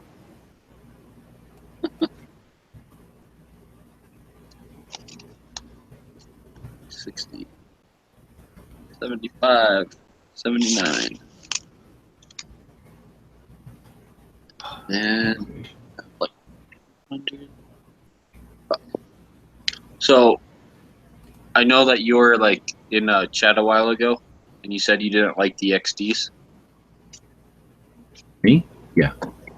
Yeah. Like, have you owned one or shot one? Yeah. Or I do you had an just not like? XD45. What? I had an XD45. Okay. Have you shot the small ones, the XDSs? Probably, but not. They have an that XDS 45. It's like a little single stack 45. It's like the size of a Glock 43 9mm, but it's 45. And like, I basically have this like fucking thing that like it's brand new in the box, and I'm not gonna use it. I'm not gonna do anything with it. It was given to me for Christmas, and I got a guy who wants to trade me an XDS 45 for it. And I was just like, oh, like, you know, fucking, I don't know. I don't know if I should do it or not, or hold out for something else. Like, So my problem with XDs is the fucking grip safety mainly. But those can be pinned, I think. I'm pretty sure I've seen videos where like guys have like pinned those. Just because you can doesn't mean you should, because mechanically it's not a good idea probably, and then in court try to justify that shit. So I would never do that ever for the gun I was going to carry. But that'd be my biggest concern, because they're strong as shit and they seem to work just fine. Their manual of operation is fine. I don't like the stepped slide at all. That bugged me. Do you have to? I don't know if you have to worry about it on a little one. The other problem with them that I didn't like at all was the sights were like fucking impossible to remove and then replace. I bought 2 or 3 sets of sights whenever I still had the thing and liked it. And one of the reasons I quit liking it is I would buy a set of sights, and I'd get a good deal or buy them wholesale or something, but still jam them about halfway in, they'd break. I'd have to put the old shitty ones back in, and then save up enough money to buy new ones, freaking jam them in there, break them. I'm like, you serious? And then put the old fucking ones back in. And I don't think I ever did get new sights on that thing. I gave up. So that really fucking bugged me. And then all I hear about is people that can't even get them out, or they don't fit. And so that part was either, I don't know. Anyway, and then the step slide I didn't really like that. I don't see any reason for it. It just makes it more hard to deal with it. And I don't want stuff working against me on my tool. I don't know if I like that long ass like loaded chamber indicator on the top of the slide either. Yeah, that kind of stuff, again, it just bugs me because, it's Murphy's Law. Like, if there's a place for a piece of shit to get, like a little grain of sand or a freaking chunk of pocket lint or a piece of brass, you know what I mean? It's like, that's when it's going to happen, and that's what's going to fucking kill you. Like, I just can't handle that shit that doesn't need to be there. And that's the thing. If it was like, if you were like, oh, I need this gun or whatever, but if you're just like trying to make it work, I don't think I would try to make it work.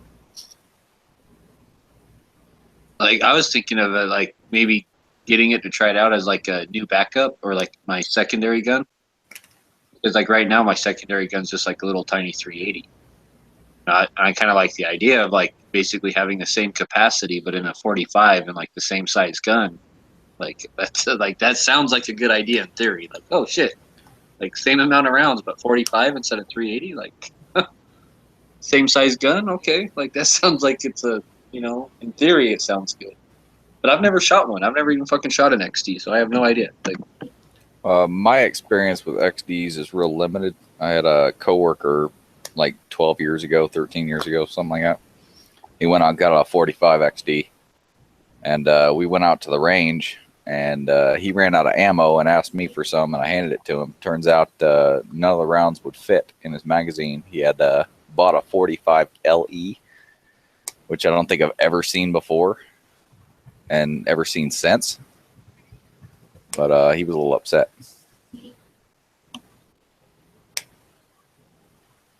that's about all the experience I've had with him. because I'm like looking at this gun and it's like it's smaller than a Shield 45, and like in some ways it's smaller than the Glock 43. Right? It's a 9mm. It's like it's thinner than the cars. It's like the smallest 45 I've ever seen. Like I'm watching like a Such video where he's like comparing it to like a Glock and stuff, the Glock 43. It's like smaller and thinner than the Glock, but it's a 45. And I'm like, wow. Like in theory, it seems like it would be a good idea. Like, like the same amount of rounds, but 45. I like that idea, but I just don't know if I would like the gun, man. And I wish my range would like rented something like that, because that's something I would probably want to go rent before I did this trade. But I don't know.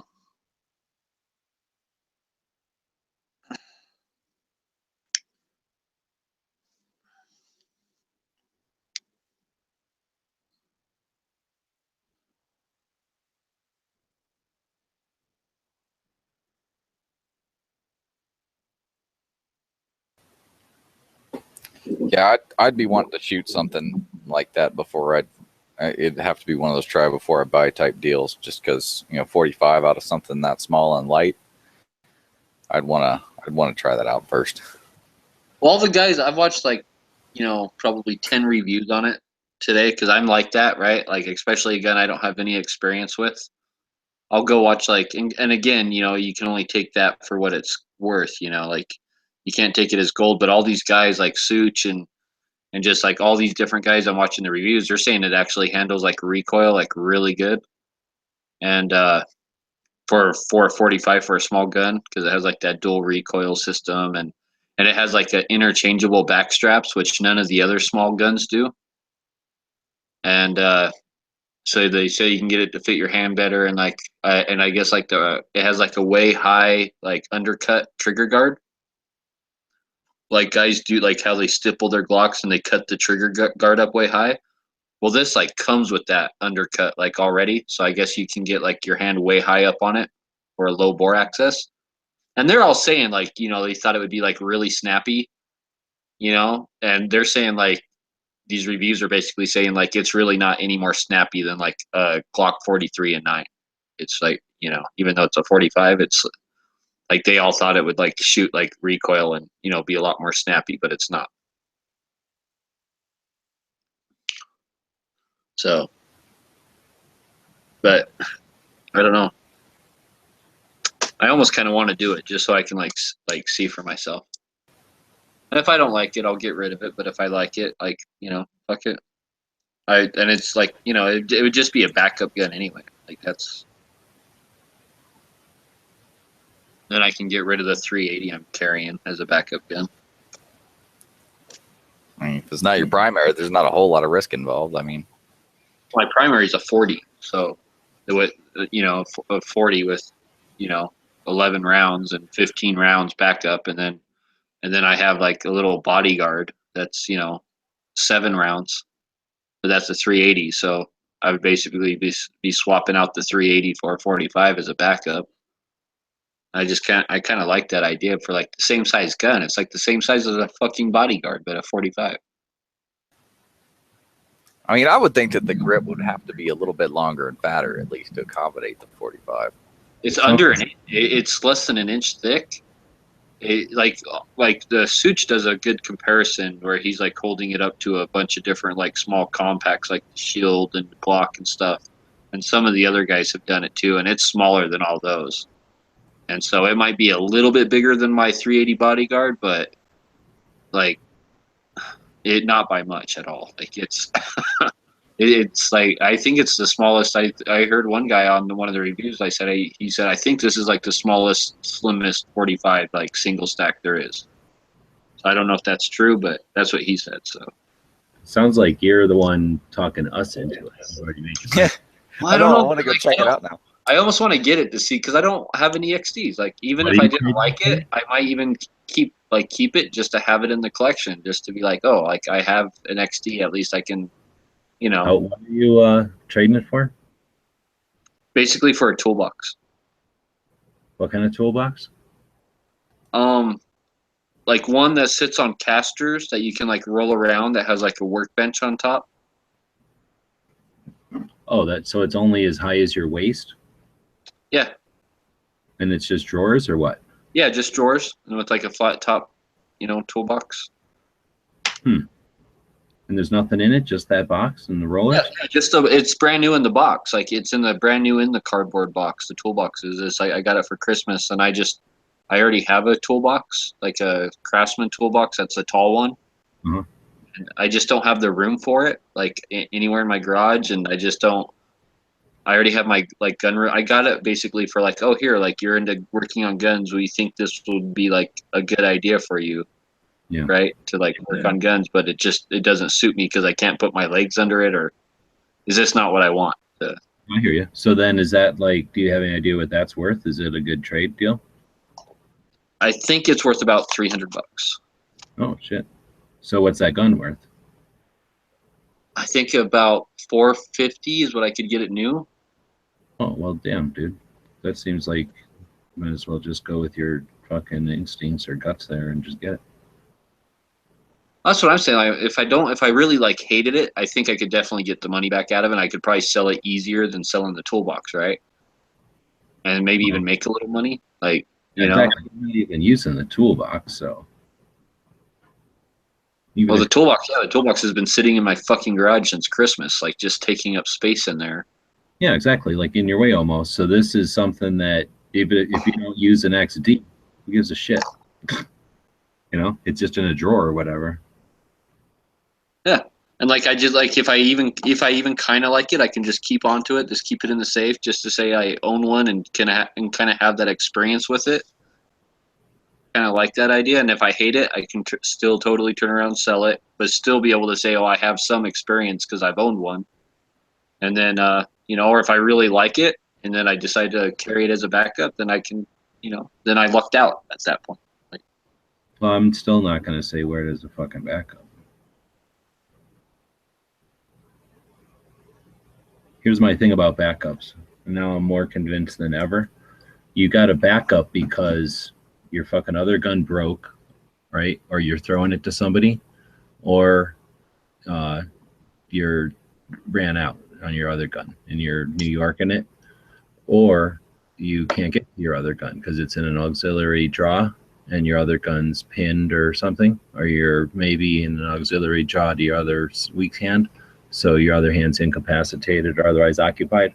So all these things are already like not ideal circumstances. So I don't see any reason why I would burden my secondary gun to be a pistol anymore. I used to, but nowadays I want my second to be a revolver, because if I got to jab it into somebody, or if I figure I'm a big dude and I don't go around looking for fights and shit. So if I'm in a fucking lethal force situation, it's because I'm already in the fucking situation. I didn't, you know what I'm saying? I suspect that's what's more like the deal.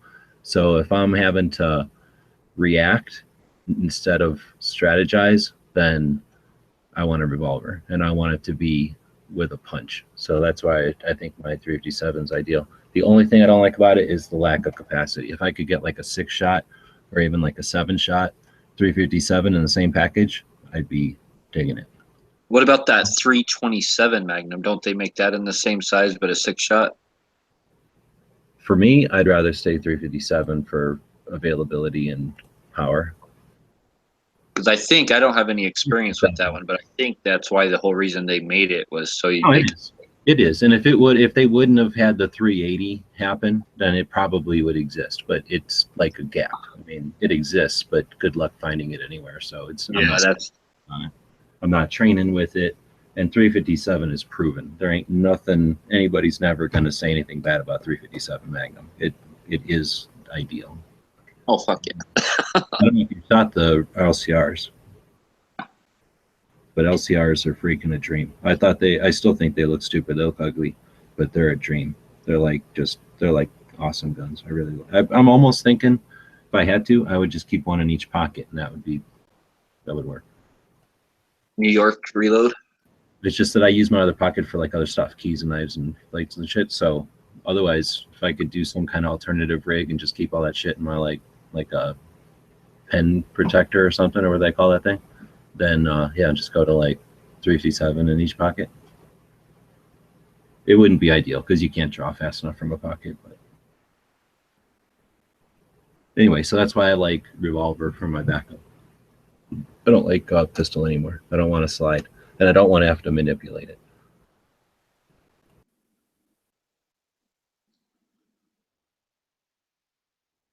See, like all my revolvers are like big ass heavy revolvers, except for my NAA, and that's why I've carried the NAA so many times as like a backup, like as my backup gun, because it's so fucking tiny. It's adequate for backup, but not ideal.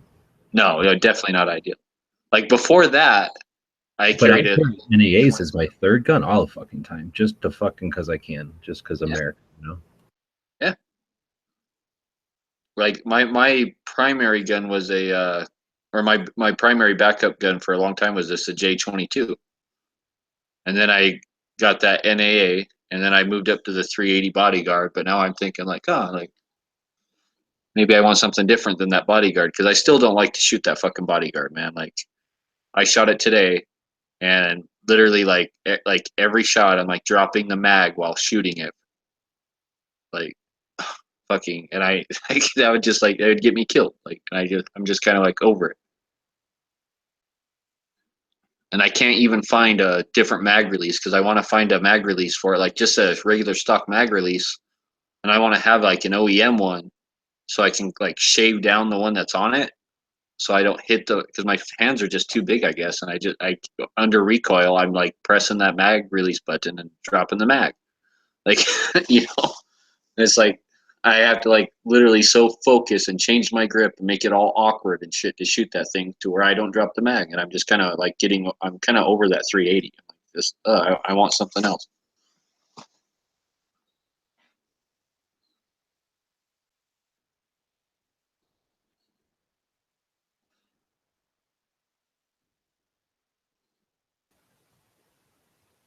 Yeah, I tend to find myself carrying the J frame often as, you know, just a matter of convenience. It's just easy to just throw it in the pocket. What color is this gun you're getting? All black. Oh. Well, that's too bad. Yeah, I was hoping it was like the flat dark earth frame. Oh shit. Does no, it's not coming from Springfield though.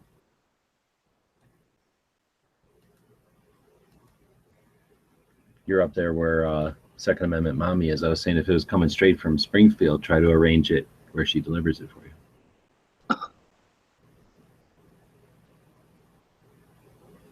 Maybe if you get one though, you could arrange for her to show you how to shoot it. You get like some kind of a spandex running suit, meet her out in the. You'll have to like run up to the top of some kind of like hill. Get all sweaty and then shoot.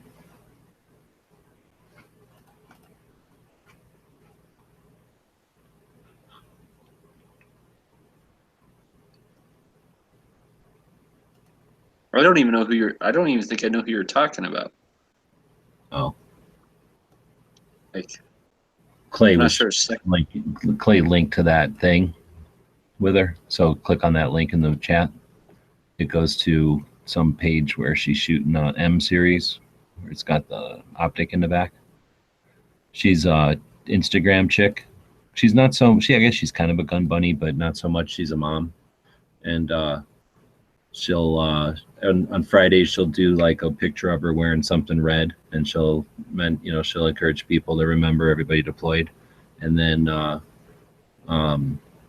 anyway, she's pretty wholesome as far as gun bunnies go. She's just a mom and a chick who's into shooting, and she's really good looking, and she does a lot of those like, here's me going out to dinner on one left, and then here's me going out to dinner but I'm holding up my shirt so you can see my belly and I got a gun on the right. Those kind of pictures. She'll do those a lot. Anyway, so she was medium famous, and then Springfield did that whole Saint business, and she's one of the chicks that they brought out to promote the Saint. So it was like she's one of the chicks that's like kicking a punching bag in like workout yoga pants and like all sweaty out in the desert. Like, here's my punching bag just set up in the desert, and I'm out here working up a sweat kicking it because that has something to do with the Saint. So we were making fun of all of that. And she lives right by you, I guess. Okay, so the link that Clay posted, the XDM link on the chat. Yeah, at the top, that's her. Oh, okay. She's super nice. I don't like to make fun of her. It's just funny that I'm making fun of Springfield more than her because she's such a nice person, it seems like. And like say she's just, kind of like, I like guns, and also I'm going trick or treating, and just mom stuff. And then Is that her ID? Secondary mommy? The Second Amendment mommy. Oh, Second Amendment. Okay, Second Amendment. But then they were like, we need people to represent, the Saint, and it was like that whole like, the Saint's coming, you don't know what it is. Here comes the Saint. Here comes the Saint. So that's why I figured if she was delivering your Springfield, it'd be fine.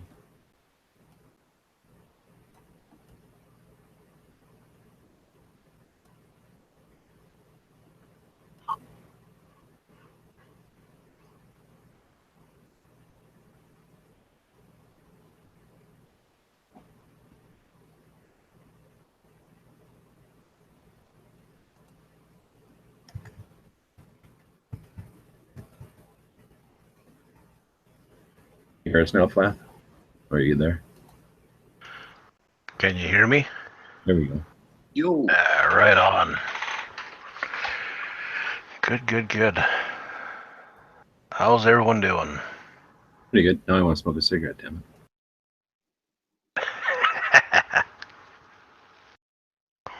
No, you don't. It's a filthy habit. They're sitting right here not doing nothing. I might as well use them up.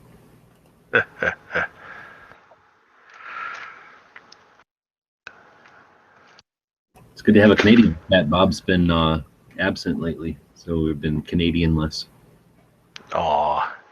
What? He get pissed off at you guys, or what? Just out of radar contact, so we don't know. Or out of radio contact, we don't know. And then guys back east. There's a couple of guys back east that'll jump in once in a while. They come in so intermittently, though. I can't figure out what their routine is. Well, I think the one guy, I think he's a student. That makes sense. But yeah, the other guy seems like he travels, so I think he might be doing stuff. Yours is obvious with the work, and Bob is usually the consistent one. Yeah, because it's the one guy that has the maple leaf with the AR attached to it. He's the student from out east. Yeah.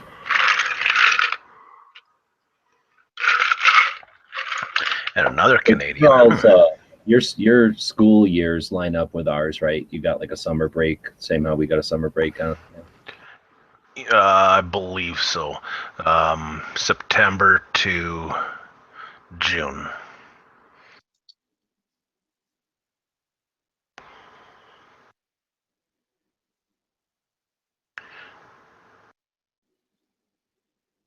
Yeah. But May is coming. I can't wait. Go and harass some of you guys for a couple days, probably. You said May, right? Yeah. Yeah. Leaving here May 3rd to be down in Houston, Texas for May 7th. And then from May 7th to May 14th is my course. And then probably going to drive back on the 15th. Probably going to be back in Canada probably 18th, 19th. And then is that you got something to do after that? Probably going back to work. Is that like right away? Because basically you're going to miss us at Tulsa. We're going to be in Tulsa on April 1st. It's a couple of weeks, but I don't know how fast you're going to be going back to work.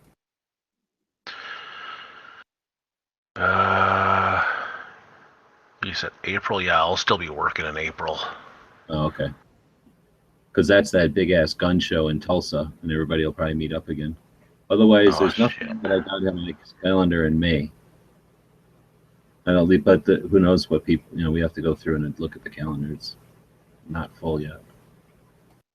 You and Bob still planning on coming up here, or?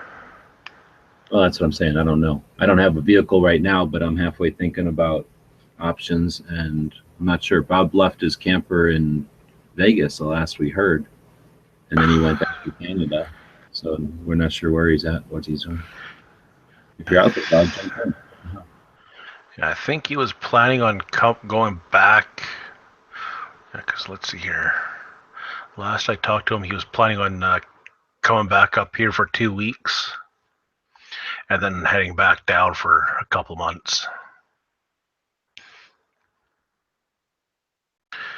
Because if you want to stay down in the States, you got to come back to Canada for X amount of time, and then you can go back down south. Yeah, but he wouldn't want to be down here anymore, really. I mean, pretty soon it's going to be fucking hot as fucking balls. He ain't going to like that. Yeah, I told the wife there, I'm like, yeah, we're going to be down in Houston, Texas there in May. That's going to be pretty damn hot for you. And she's like, don't tell me. I guess average temperature in Houston is like 30 degrees Celsius in May.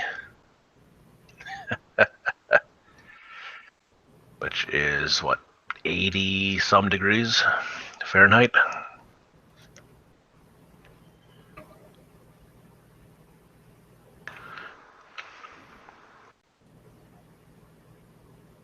No.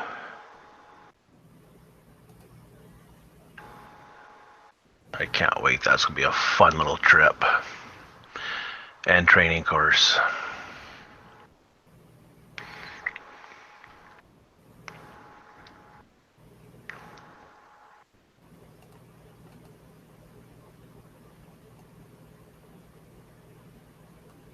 Yeah, went down to a gun auction there Saturday. Overpaid for a Cooey, but a little rifle I've always wanted, so I didn't really care. Wait, what? What kind of rifle? Cooey. A Cooey? I don't even know if I've ever even heard of that. It's a Canadian 22. The model I bought was built between 61 and 65, and it was when Winchester had a plant up here. So it was the Cooey 600.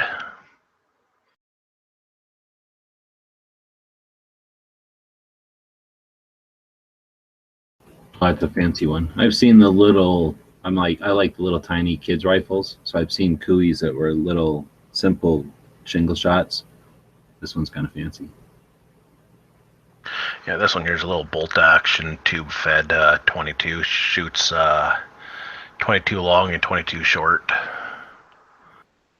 It looks a lot like my Mossberg and Sons. A little different style. Do I still have that?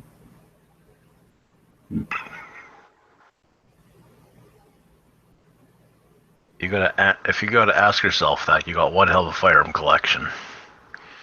Well, I've been selling a lot of shit, and I don't know if I sold a bunch of stuff to my friends that have kids, so they'd have 22s.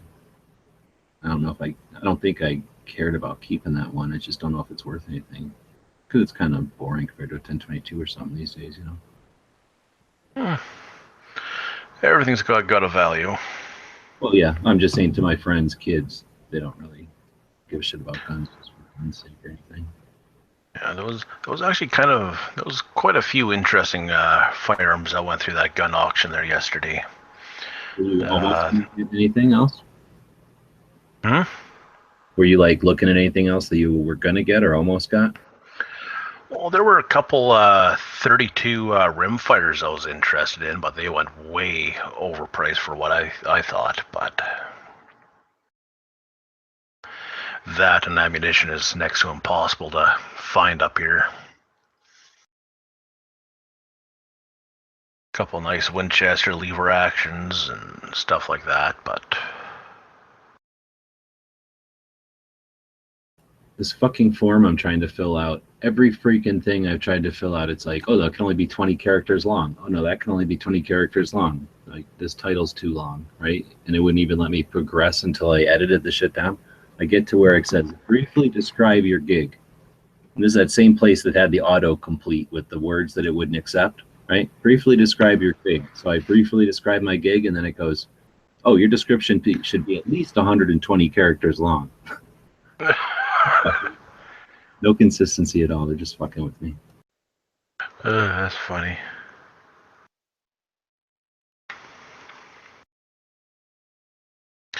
Yeah, it's funny for this trip that I'm planning down there. I was planning on filling out the Massachusetts CCW course, but it's not recognized in Texas, so I'm like, fuck it. Is that something you could do before you even left, you mean? Yeah. What about that Utah? Bob keeps saying that Canadians can get the Utah one. Utah is one that here in the United States, a lot of people get because it's only $35 and it works in like 35 states or 30 states or something. Yeah, because the Massachusetts one, it's just filling out the paperwork and giving them the money. And it's a full license. How much is it? It's $100.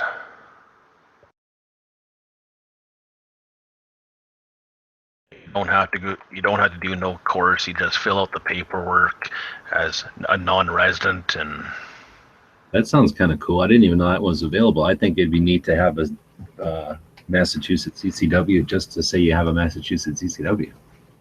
well, the Massachusetts CCW is what states does it cover here now?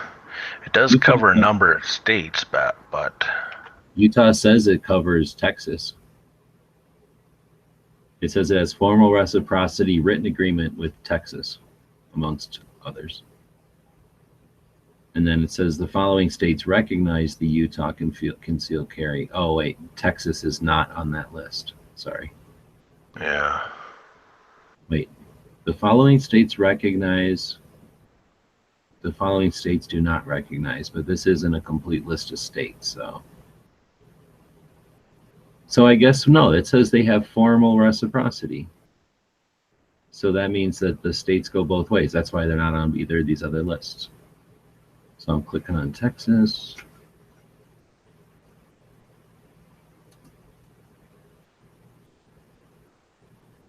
Oh, there's Texas. Takes a long time. Oh, I see. Texas's thing is coming up.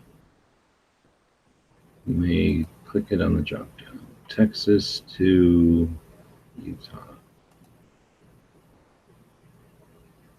Oh shit, it actually gives you the thing.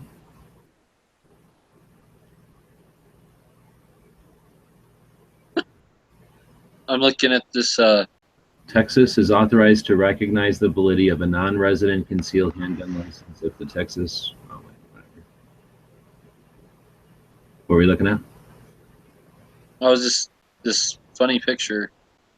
It says the weirdest town names of all 50 states. So it picks like one state, right? And then it like the weirdest town name in that state. I had no idea there was towns like this. Like there's a flippin' Alabama. And there's an OK, Oklahoma. And a Ding Dong, Texas. I knew about OK, Oklahoma. Mormon Bar, California. Mormon what? Mormon Bar. Okay, how about Dildo, Newfoundland? There's a Little Canada up in that looks like, what is that, like Wisconsin? There's a Little Canada in Wisconsin. There's a Chicken, Alaska. There's a Volcano, Hawaii. A Catfish Paradise in Arizona. I've been through. Yep. I've been through flipping Georgia a few times. Like I thought these were fake at first, so I had to like Google it because I thought this was just like a list of like fake names, but like no, it's all like real. Like a Big Bottom, Washington, a Boring, Oregon. But there's a Flippin' Alabama. A Pig, Tennessee. A Waterproof, Louisiana. A Frankenstein, what is that, Indiana? A Frankenstein, Indiana? A Worms, what is that? That's Kansas? Like a Worms, Kansas?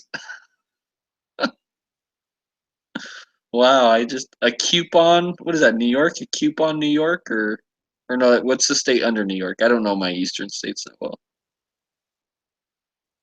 That's funny. I just can't believe some of these names like that.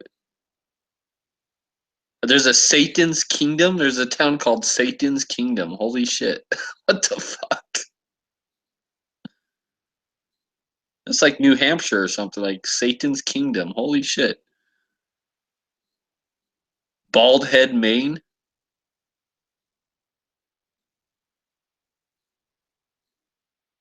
Wow. That's just like, wow, I can't believe there's towns named like that exists like that.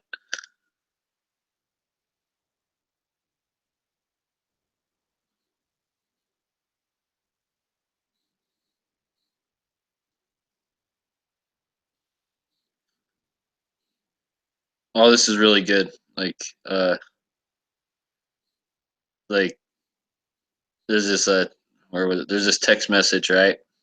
Between these two people, and it's like, your kid's wagon is in my yard again. Then the reply is, come on, Dan, I'm looking at it right now. It's like 3 inches over the property line. And he replies back, that makes it my yard. So what? What is it with you? 3 inches is 3 inches. That must be what Lori told you when she filed for divorce.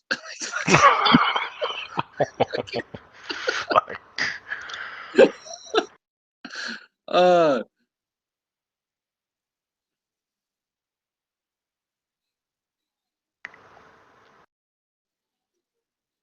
See, this is why I like IG, man. Like, I can just like look through all these like good. Like, I'm not even like looking at like someone's page. I'm looking under the explore option, and so it shows me like mostly guns because I think that's like Instagram automatically knows I'm like into guns.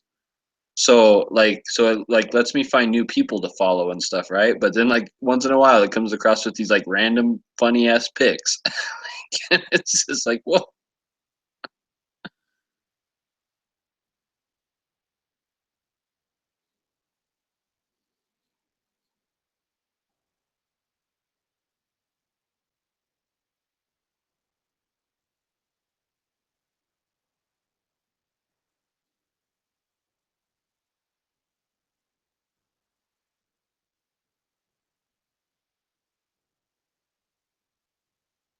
When someone says they don't like spam, get rid of them. You don't need that kind of negativity in your life. And it's like has like a picture of like spam. Like I don't know. I like spam. That's like my favorite shit to take camping. Like it's so easy to cook. You don't gotta like refrigerate it or anything. And Good old fried spam. yeah, I like the bacon flavored spam, man. Like I don't know. Like it's not bad at all.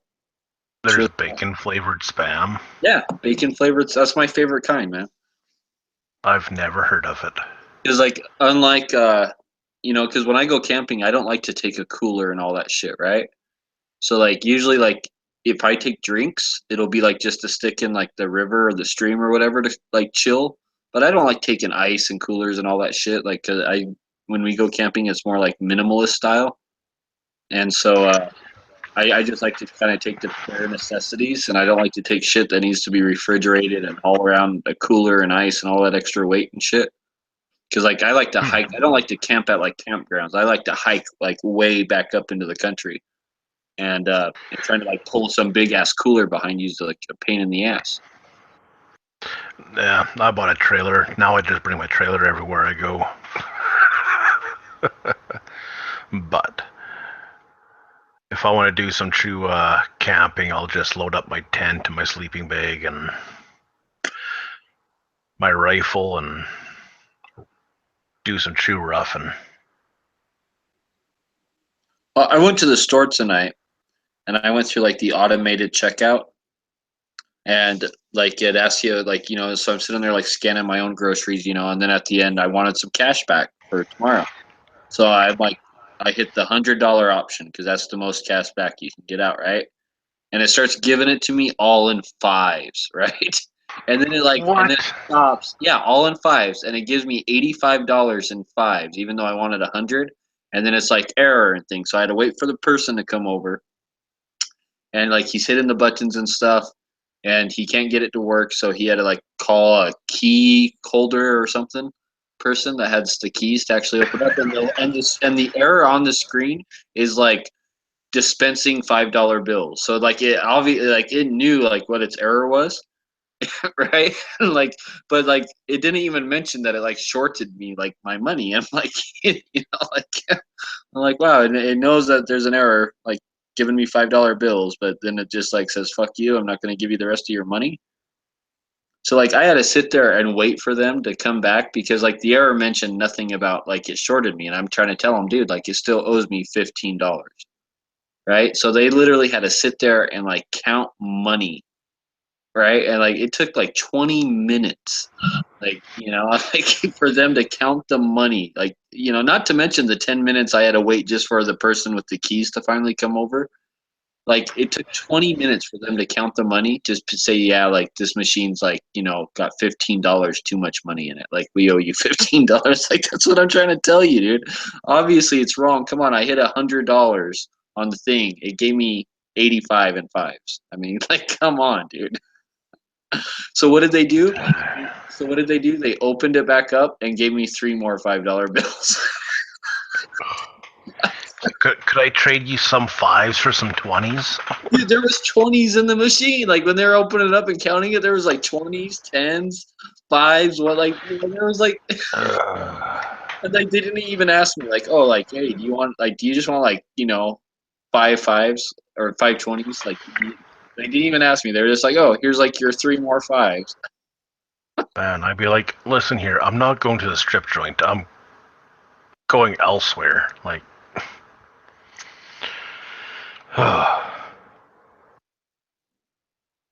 that's ridiculous.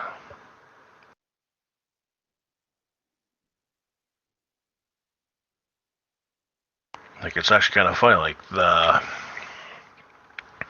if you go to the ATM machine at the bank here, or at least the bank I go to, it asks you like what nominations you want. It's like, that's kind of cool. When I go to the regular ATM, it only does it in 20s, man. Like straight up, I don't have a choice. At the regular ATM, it's straight up just 20s.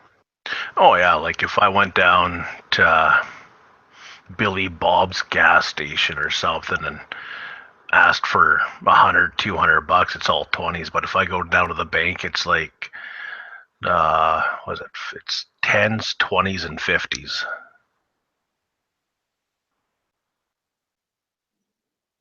Which is kind of nice.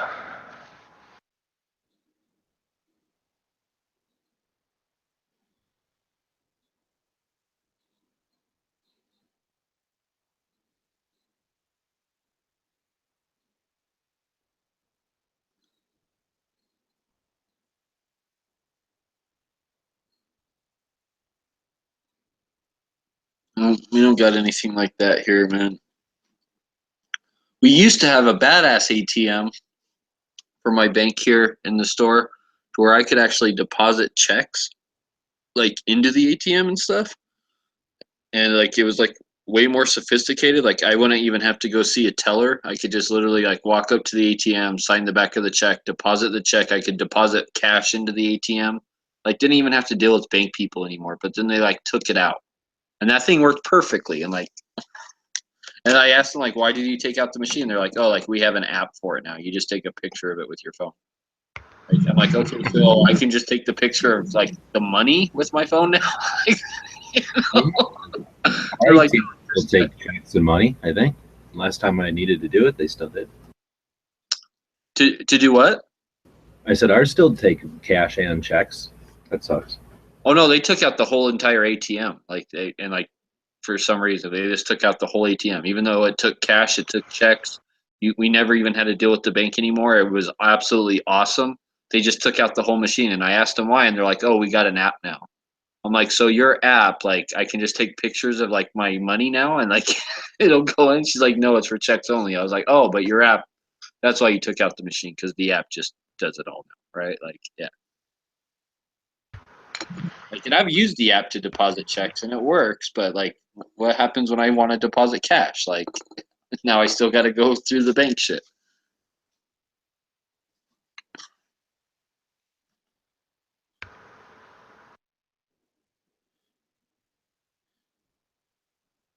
And speaking of that, I sent off my check on Saturday for my EOTech. I'm finally going to get an EOTech, man. I'm excited.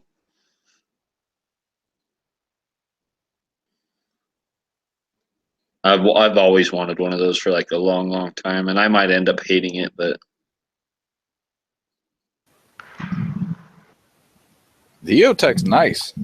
I think they've kind of fallen out of popularity a little bit here lately. no, well, mine will be a brand new model, so it won't have any of those problems. But it's going to go on a home defense gun anyway, and that's exactly what I want it for—that big 65 MOA ring, and then the wide field of view instead of looking through a tube. And I'm just hoping it works out for that.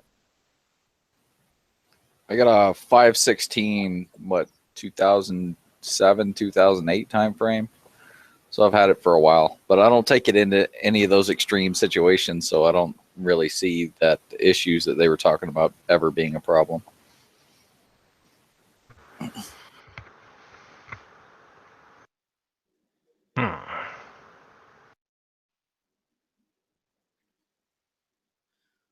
Nope. And I've always kind of liked the looks. And the first thing I'm going to do when I get it is I'm going to put it on my gun backwards and take pictures of it for Instagram. And be like, look, I got my EOTech today. And I'm going to put it on backwards on purpose.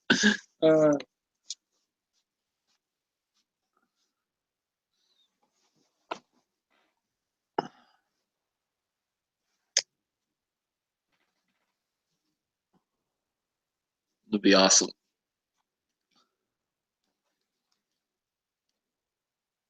I'm going to see how many feathers I can ruffle with that one. I might have to phone the state of Utah here. But which model are you getting? Just the regular 512, just like the original. The one that takes the double A's? Yeah, I think it just takes the double A's. It's the big one. It's like the cheapest one, and it's like the original model, whatever. So it's not any of those XPS 3s or the more fancier new modern ones. But like I said, all it's going to be is for like literally a home defense gun. Like it's not going to be probably ever really even used. So it's just going to kind of sit there and look pretty. So I felt like, oh, like these, it'll be fine. Yeah, I got the model that takes the 123, so it's a tad bit shorter, and it has the buttons on the side. So if I ever get around to buying a magnifier or anything along those lines, if I ever mount anything behind it, it won't be a problem to get to the buttons. And plus, if I end up really liking it, then I might like, look at it, the other EOTechs and like, for other rifles. But I've never owned one or anything, and so I'm hoping it works out good. Because like right now, my favorite red dot out of all my red dots for home defense is like a $20 red dot, dude. Like, oh, my first red dot that I put on that rifle was a BSA. I think I paid like $30 for it at like Walmart or something, and it worked just fine. I mean, of course, I never really beat the hell out of it, but it functioned. I still have it. I think it's sitting in a box somewhere. It's funny because I have a BSA, and I call that like my. Like that BSA, like every single rifle I build or buy, that BSA goes on it until I find a permanent optic. So it's literally been on like almost every gun I have. Like, I've actually got to give BSA a little bit of credit because they've kind of held up. I mean, the one I've got, it like I said, it functions. It does what it's supposed to do. oh, the one I got's at least like 15 years old. It's and it's had thousands of rounds through it on everything from 22s, 5.56s. Like it's been on everything. So. Yeah, like I really can't knock that one at all. Like it's, like granted the dot's not like super crisp and, and all that kind of other bullshit, and it's probably not waterproof or, stuff like that. So it's not going to be like an end of the world type thing, but it works. I mean, and it holds zero, and I really can't say anything bad about it. Like but my favorite red dot is like the cheap, I don't even know what brand. I think it's like a Sight Mark or something. But for like my favorite one so far for home defense is literally it's like a single piece of glass, and it has just that like kind of little ridge around it, so it's all totally open, right? Like there's no tube or nothing. And like a ton of different companies make them, like, and they all look the same. And but it just is like a single pane of glass, so like there's no obstruction of view at all. Because there's literally no tube or anything, and I'm hoping the EOTech has that same kind of effect. There is a bit of that effect. It's not as I don't think it'll be as what you're talking about where there's no restriction, but you'll barely notice that hood at all. That's what I'm hoping. I mean, it's real quick to pick up. I mean, I love it. I mean, it's been great. Okay, like here, I found one right here. Like, so I'll screen share here.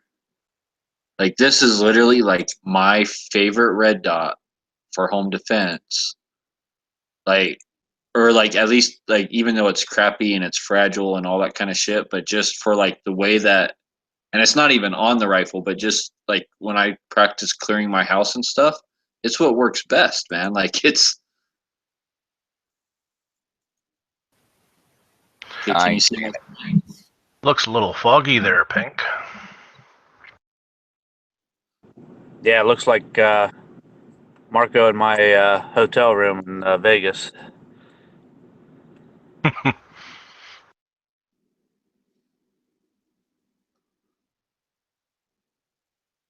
what happens when it's like 65 in the daytime and 30 at night.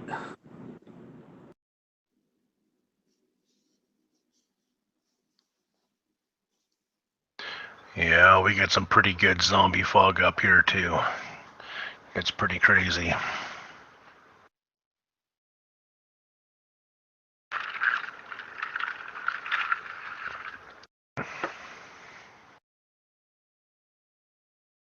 Does it ever get so bad you'd like drive with just your parking lights on because you can't drive with the headlights on because the refraction like comes back and blinds you?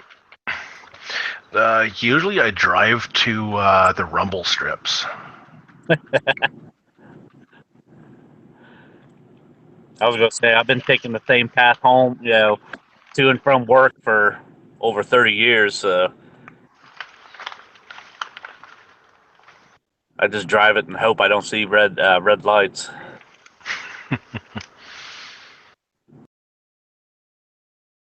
Yeah, no, when was it? A week and a half ago, 2 weeks ago? Like, the fog was so bad, like I couldn't even see the end of the end of my hood.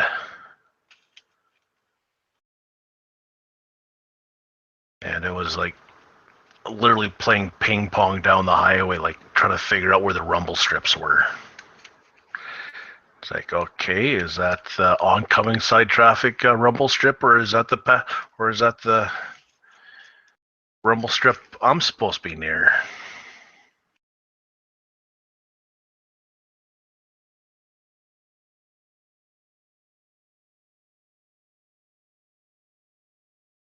Like I got a light on my shed. I couldn't even see it, and my shed's like 100 feet away.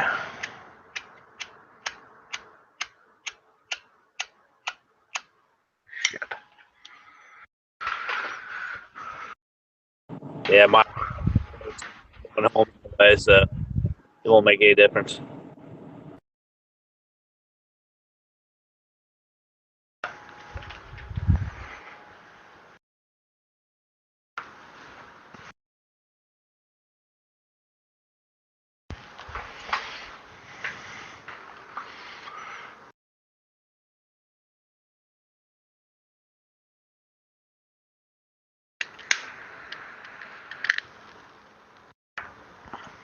Now they are. It's a federal law. These look something like a Model T Ford, only bigger. School buses weren't always yellow, but now they are. It's a federal law. Yellow was agreed upon because it's easy to see under any condition. Recently, some school districts in the hotter states have taken to painting the tops of their school buses white. Apparently, the lighter color actually lowers the summertime temperature inside the bus by as much as 10 degrees. The conventional school bus lasts about 15 or 20 years before it has to be replaced. Then it's sold. Whatever. Only 6 companies in the United States make school buses for 16,000 school districts. That's a lot of buses, 390,000 of them. Because most are made here in the USA, buses really are as American as apple pie. A familiar symbol of school, but not always a positive one. In the late 60s and 70s, school buses were associated with court-ordered busing for school desegregation. Protests sprang up, like this one in Boston in 1973. What does that have to do with the school The bus? yellow school bus was transformed into a negative symbol for angry whites. But in the South, for black parents, the yellow school bus must also have been a negative symbol, but for a lot longer. It represented white-only schools their children were not allowed to attend. They watched white children ride the bus to newer and better schools, while their children had to walk to legally segregated and inferior schools. Symbolism crap. aside, the bus itself remains a constant. Its looks change very I didn't slowly. expect that in a school bus School bus video. makers like car salesmen over customers with gimmicks and slogans. They court school board members in particular. One company gives away miniature flashlights. For the school bus service that we provide all across America, North America. In hopes of persuading school boards to buy a bus for $70,000. And the purchase price is just the beginning. A typical school bus gets only 7 miles to the gallon. and during a school year uses more than 2,000 gallons of fuel. Now I understand why I've never ridden a bus in all my years as a reporter. It's 5:30 in the morning, for crying out loud. These school bus drivers in Houston get up with a pack of dawn every school day. It's still dark and most of them leave for the first round of students. They drop off those kids, then make another circuit to serve another school. In the afternoon, they repeat the process. Tell me about this job. I mean, you must have to get up at some awful hour in the morning. Yeah, I had to get up at 4:45. Be here at 5:45. Do you have a husband, children? Yeah, I have a husband and 3 children. That's pretty typical. According to the California Department of Transportation, it's mostly housewives, college students, and retirees who drive the buses. This school bus travels 135 miles every day. Typical school bus in Houston averages 80 miles a day. Houston has 1,080 buses. That's 86,400 miles every day on school buses. School year is 180 days. That's 15,500,000 miles on school buses just in Houston. Holy shit. Nationwide, every year, the total transportation expense for school buses is over $7.6 billion. Holy shit. To keep it from being even higher, most school districts stagger school starting times. High school at 7:45, elementary school at 9, for example, so that one bus can serve 2 schools and cut down on transportation expenses. Riding the bus jogs my memory. It takes me back to 6th grade, the only year I actually got to ride a school bus. Look at that kid. Like, who the hell are you? Yeah. Vinny, another 6th grader. Actually, he was in his 2nd year in 6th grade, maybe even his 3rd year. But just before Christmas, he was telling all the 1st and 2nd graders that there wasn't any Santa Claus. And I told him to cut it out. That wasn't fair. And he said, yeah, make me. Well, I tried. I failed. He beat me up. Probably convinced all the 1st and 2nd graders that there really wasn't a Santa Claus. Now this guy's on the bus telling these little kids that. What a dick. If we weren't on the bus, we were waiting and hoping it would not show up so we wouldn't have to go to school. But the drivers never forgot. Roy Randall supervises bus drivers in Houston. How do we know these drivers know how to drive, if they're any good? First of all, they go through extensive training, beginning with the CDL license, CDL, commercial driver's license. You can't just have a regular license? Not anymore. How much does a bus driver make? The beginner's hourly wages for a bus driver is $8.53. $8.53. 230 different personalities, but they're all good people, and they all know their job. You were fiddling with look like with seatbelts. Do you have seatbelts? Looked like back in the 70s. And I have to have seatbelts. What age kids? Ranging from between 6 and probably 12. You make them put the belts on? Yes, they have to have the belts on because they do a lot of moving around and wiggling and stuff like that. They're always wiggling back Students in there. Houston are required to wear seatbelts if the bus has them. New buses come with seatbelts, but most older ones don't. To retrofit an older school bus with belts is expensive, $4,000 per bus. And so many school districts have opted instead to have padded seat backs, which can also absorb the impact of a collision. Belts or not, school bus travel is the safest form of ground transportation in America. Safety is a big concern when you're talking about transporting 22 million school children. That's how many kids ride the school bus every day. Counting me, that's 22 million and one.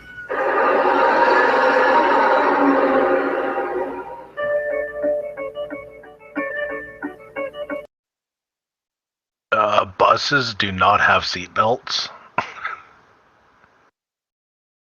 He's saying No, none of my school buses ever had seatbelts, and that link I put in the side G-Webs, I watched that video about school buses probably I don't know, a month or two ago, and it explains why they don't, like, in better detail. Because of the Like, I'd honestly like to see a bus last the 15 or 20 years, as that guy said. Ugh, that's just ridiculous. Well, they do because they're maintained like very, very well. I mean, they are. They're They get very regular routine maintenance. And That might be the difference between a bus that sees nothing but asphalt all day long and a bus that sees range roads and township roads. The buses up here last maybe 5 years.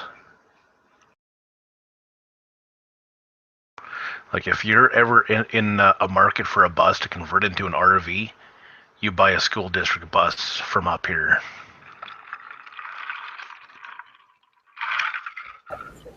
Transportation for a number of students to and from school. A California top design, the rounded roof of the bus, patented by Gillick Brothers, was widely used, but parents were still worried about school bus safety, and there was an interest in standardizing the way the children got to and from school. In 1939, Dr. Frank Sear rose to the occasion and organized a conference at the University of Manhattan in order to develop bus standards. Prior to this, he had traveled the country observing the various types of school buses in use and safety precautions that they used, if any. The conference was funded by a $5,000 grant, about $81,571 today, from the Rockefeller Foundation, and attracted transportation officials from all 48 states. They don't talk about rich people creating school bus standards. One of these standards was school buses should be National School Bus Glossy Yellow. Initially called National School Bus Chrome, the color was chosen because of its attention-grabbing qualities. It gets noticed faster than any other color. For instance, in one's peripheral vision, studies have shown that humans notice the color yellow 1.24 times faster than another eye-catching color, red. Yellow is also particularly visible in the early morning and evening lights when school buses usually operate. The hope was that people would see the color of the bus quickly and know to slow down and be mindful of the children on board being dropped off or picked up. 35 states within the US switched to painting their buses this color soon after the conference, as did certain regions of Canada. But it wasn't until 1974 that all school buses in the United States were painted this color. While the standards are tweaked from time